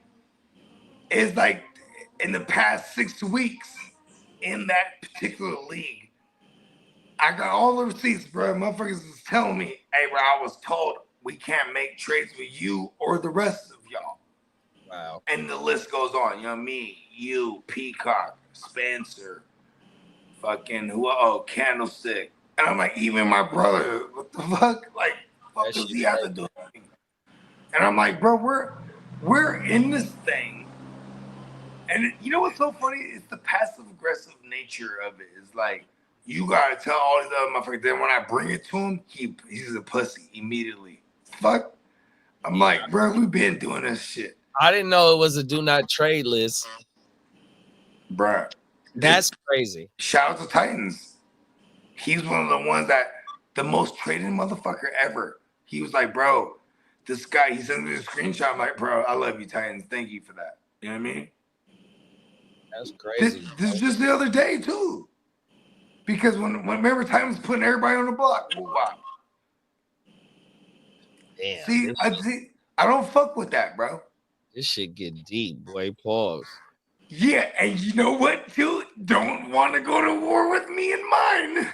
That shit crazy, dog. Because I'm going to force a motherfucker to just give us the bread or let us get the bread out of you on how I feel it was worth it. If I don't get actual substantial bread, I'm going to make it difficult. I've not done nothing to no one. I am the worst. I'm like, here's my thing. I'm doing so great. Don't let me do bad. You know what I mean? That shit crazy, big bro. It really is. I don't fuck around. And I warned his ass too. This was on Saturday. I said, hey, bro, I promise you. Even when he was talking about that whole woo-wop about, oh, you guys are telling somebody I put the hands on my woo. I was like, hey, listen, bro, you didn't. We didn't tell nobody. You did. Here's the receipts. Bro. Shut his ass right down. He's like, oh, fuck your receipts. Oh, you mean proof? I'm the best and the worst. Come on now. Don't fuck with me, bro. Like, we're the best. For real. Like, we're just the coolest. Why would anyone want to fuck with us? Big bro Dent said, I want to go where everybody knows your name. Come on. Shout out to Cheers, man. Norm! Hey! I want family. And everybody check it out. Bogart Scott Free. Cheers. Google it. It's a great song. Come on now. I'm a dope dealer, okay? Allegedly. Tonio said, I'll come help you take him down. Pause. Oh. And we're going to tag you. Hey, look, bro. You know what's so funny, though, too, is because it's about communal, right? When it's communal, it's so cool. When it's, because it's cheap. So it's like, it's not really about the money, so to speak. It's communal. We're there in these leagues. I don't really fuck with that shit because we can do communal and have it real money and it's still real people because we're hella grown. And that's really what it goes down to, bruh. It's because, bruh, his demographic is like not us. You know what I mean? And so his leagues is full of kids. All the hitters are grown people. It's kind of funny how that works. And he likes to say shit like, we only fuck with Kidda to spite him because that's his childhood friend. And it's like, hey, man, I hate to burst your bubble. But, like, Kidda's just an actual cool person that fucks with us from the gate. It's like, there's no fucking, there's no, what's the word I'm looking for? Intention on spiting people. We're just doing us. That's all it is, bro. And this is why I'm so, like, Cat Williams is the GOAT, bro. He said in 2024, all the fuckery is going to come to light, and then your circles are going to get filtered. You know what I mean? 100%, bro. I never worried about that when it came to us in our circle, but I always felt responsible because I was the one that if something felt like a good situation, I'd bring everyone around. You know what I mean? So, you know, I always definitely had that way heavy on me. But look where it's at now, though. Yeah, come on. You know what I mean? Because without that, we might not meet motherfuckers like Antonio, my birthday twin, or Minnesota Dan, or Saul, who's only about 20 miles from me, or, you know what I mean? The list goes on. Bernie Mac, fuck Titans, fucking, man, man, the list goes on. You know what I mean? Then there's the other motherfuckers that just still just find us. Like, he doesn't, I don't think he realizes that, like, when I came off of Rum Boys and I was fucking with him, helping him fuck with his shit. A lot of those motherfuckers that he thought came out the cut came from Rum Boys and followed me. You know what I mean? It's kind of crazy. No, facts, bro. And that's the thing, you know. I mean, the list, the fuck ups go on and on. You know? Yeah. Con artists go far, bro. I know, because you know the circle of motherfuckers that's still around have some type of intertwinings with other shit, you know what I mean? So yeah, the list just goes on, and you know what I mean? Like Steamboat was in the chat earlier saying that it takes a village. You know, why choose to be over here doing it, you know what I mean, trying to, you know what I mean? But when it's an intertwine of motherfuckers, you know what I mean, that's really not have no ulterior motives but to push the goal, the end all be all is the goal with everybody. You know what I mean? Is everybody's mind is on the same shit, and that's the same thing. You know what I mean? Ain't no ulterior motives outside of what we pushing. Yeah, you know? we're at war. It's fantasy. Like, how the fuck do people take it outside of that? That shit's insane. Now, 100%, and this shit is just your group chat brought to life. 100%, and now we in there trying it with us being in battle in the same leagues, and here it is. We fucking war. 100%, bro. So yeah, man. And here we are, right? What do you always say? It's not a marathon. It's not a race. Man, shout out to Nip, bro. It's a marathon, bro. 100%. And we and there is a finish line. Come on now. And we are at it. Week 7 fucking team. Facts, bro. And it don't stop after that. 100%. It really don't. Dang, bro. We here, man. 100%. We here, bro. Them facts, y'all. So what you got going? What you got going for the holiday things, JD? Not a whole lot. Yeah, we still on babysitting duties with these fucking dogs, man. So it's gonna be hard to. Are they getting plumpy? Oh yeah. Oh, that's just tight, right? They're hella cute, huh? Tails is coming off now. Oh, everything. Shit crazy, bro.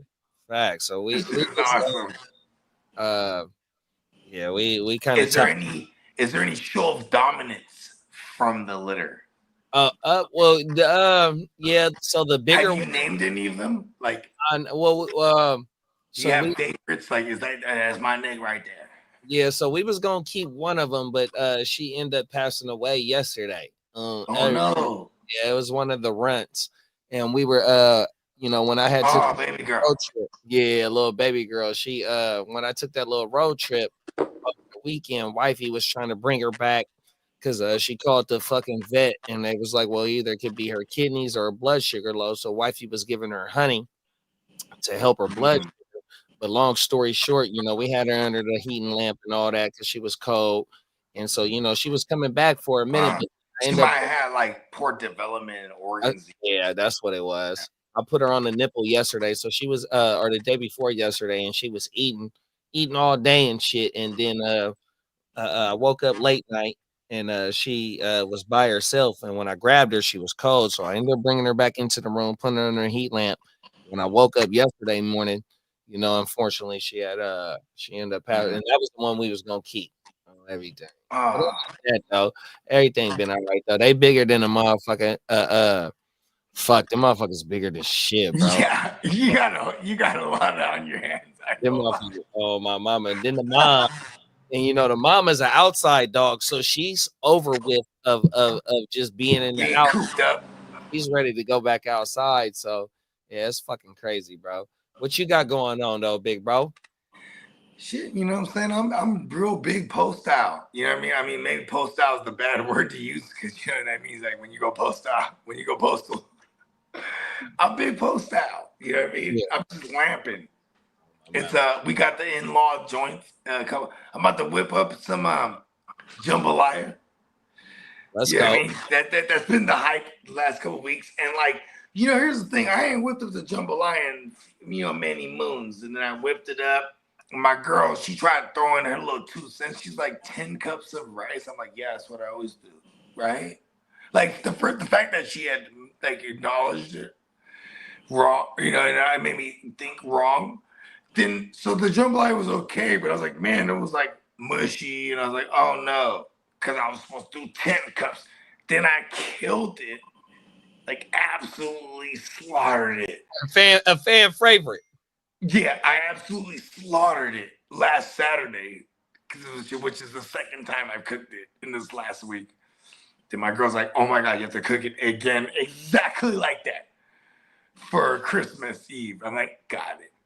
You know what I mean? 100%. Because it's tedious. It really is like, like you got to stir that bitch when you're putting, the stalks in that motherfucker and letting the rice do its thing. You know what I mean?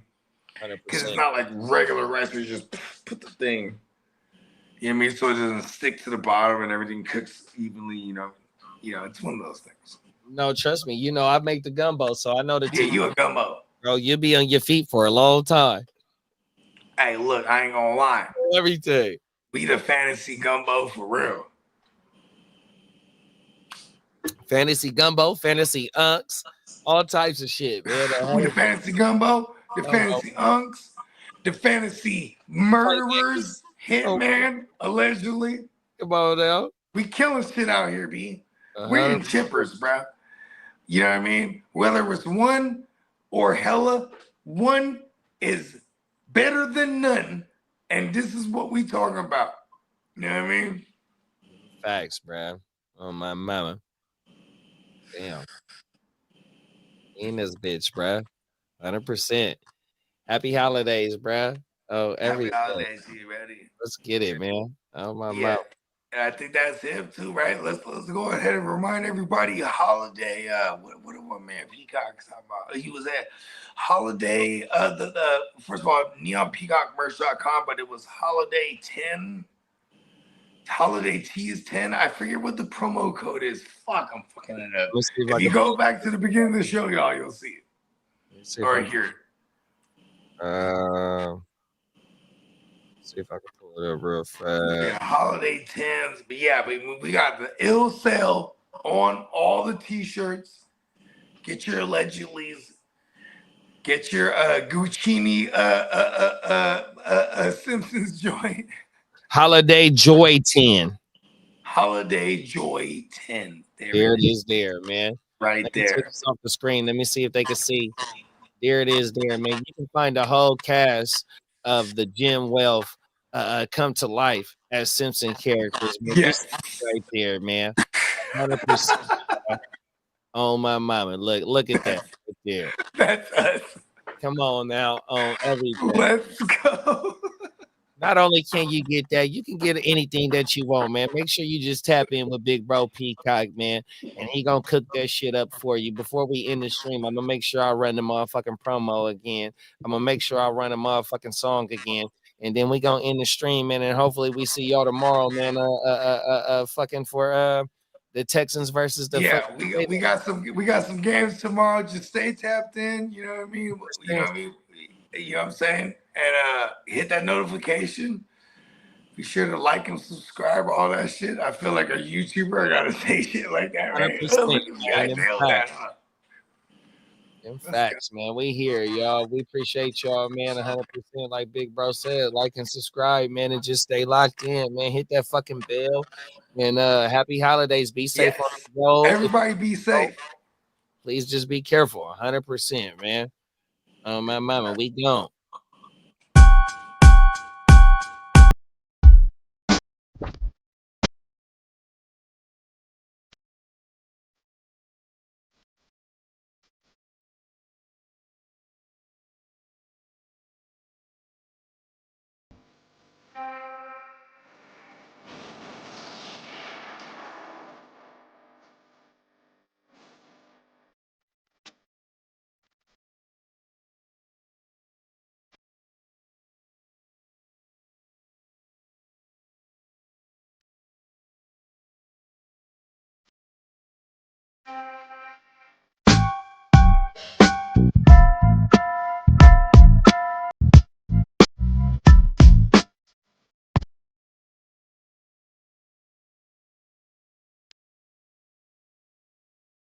Woke up in the morning, money on my mind. Hopped up in the load, I was slapping money on my mind. Dropping up a load, fresh up out the gutter, hella fly. Me and all my bros, every single one of them is live. All across the globe, clocking hella dough, getting high. I remember when we was on the road with the white. It was some sort of like a crossroad in my life. Still eating, trying to feed insatiable appetite. Move smooth, I'm a man, so I'm never satisfied. Scot free, keep a master plan. I'm a mastermind, move snow like an avalanche. I don't have to lie, I can't worry about it, I'm too busy having my moves.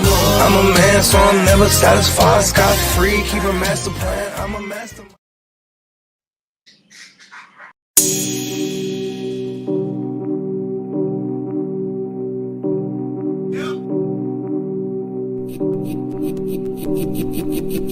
Eureka. We make plays every day, yeah. We make plays every day, yeah. We make plays every day, yeah. We make plays every day, yeah. We make plays every day, yeah.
thing recorded, and then anytime you did something wrong, Yvonne had to talk to you?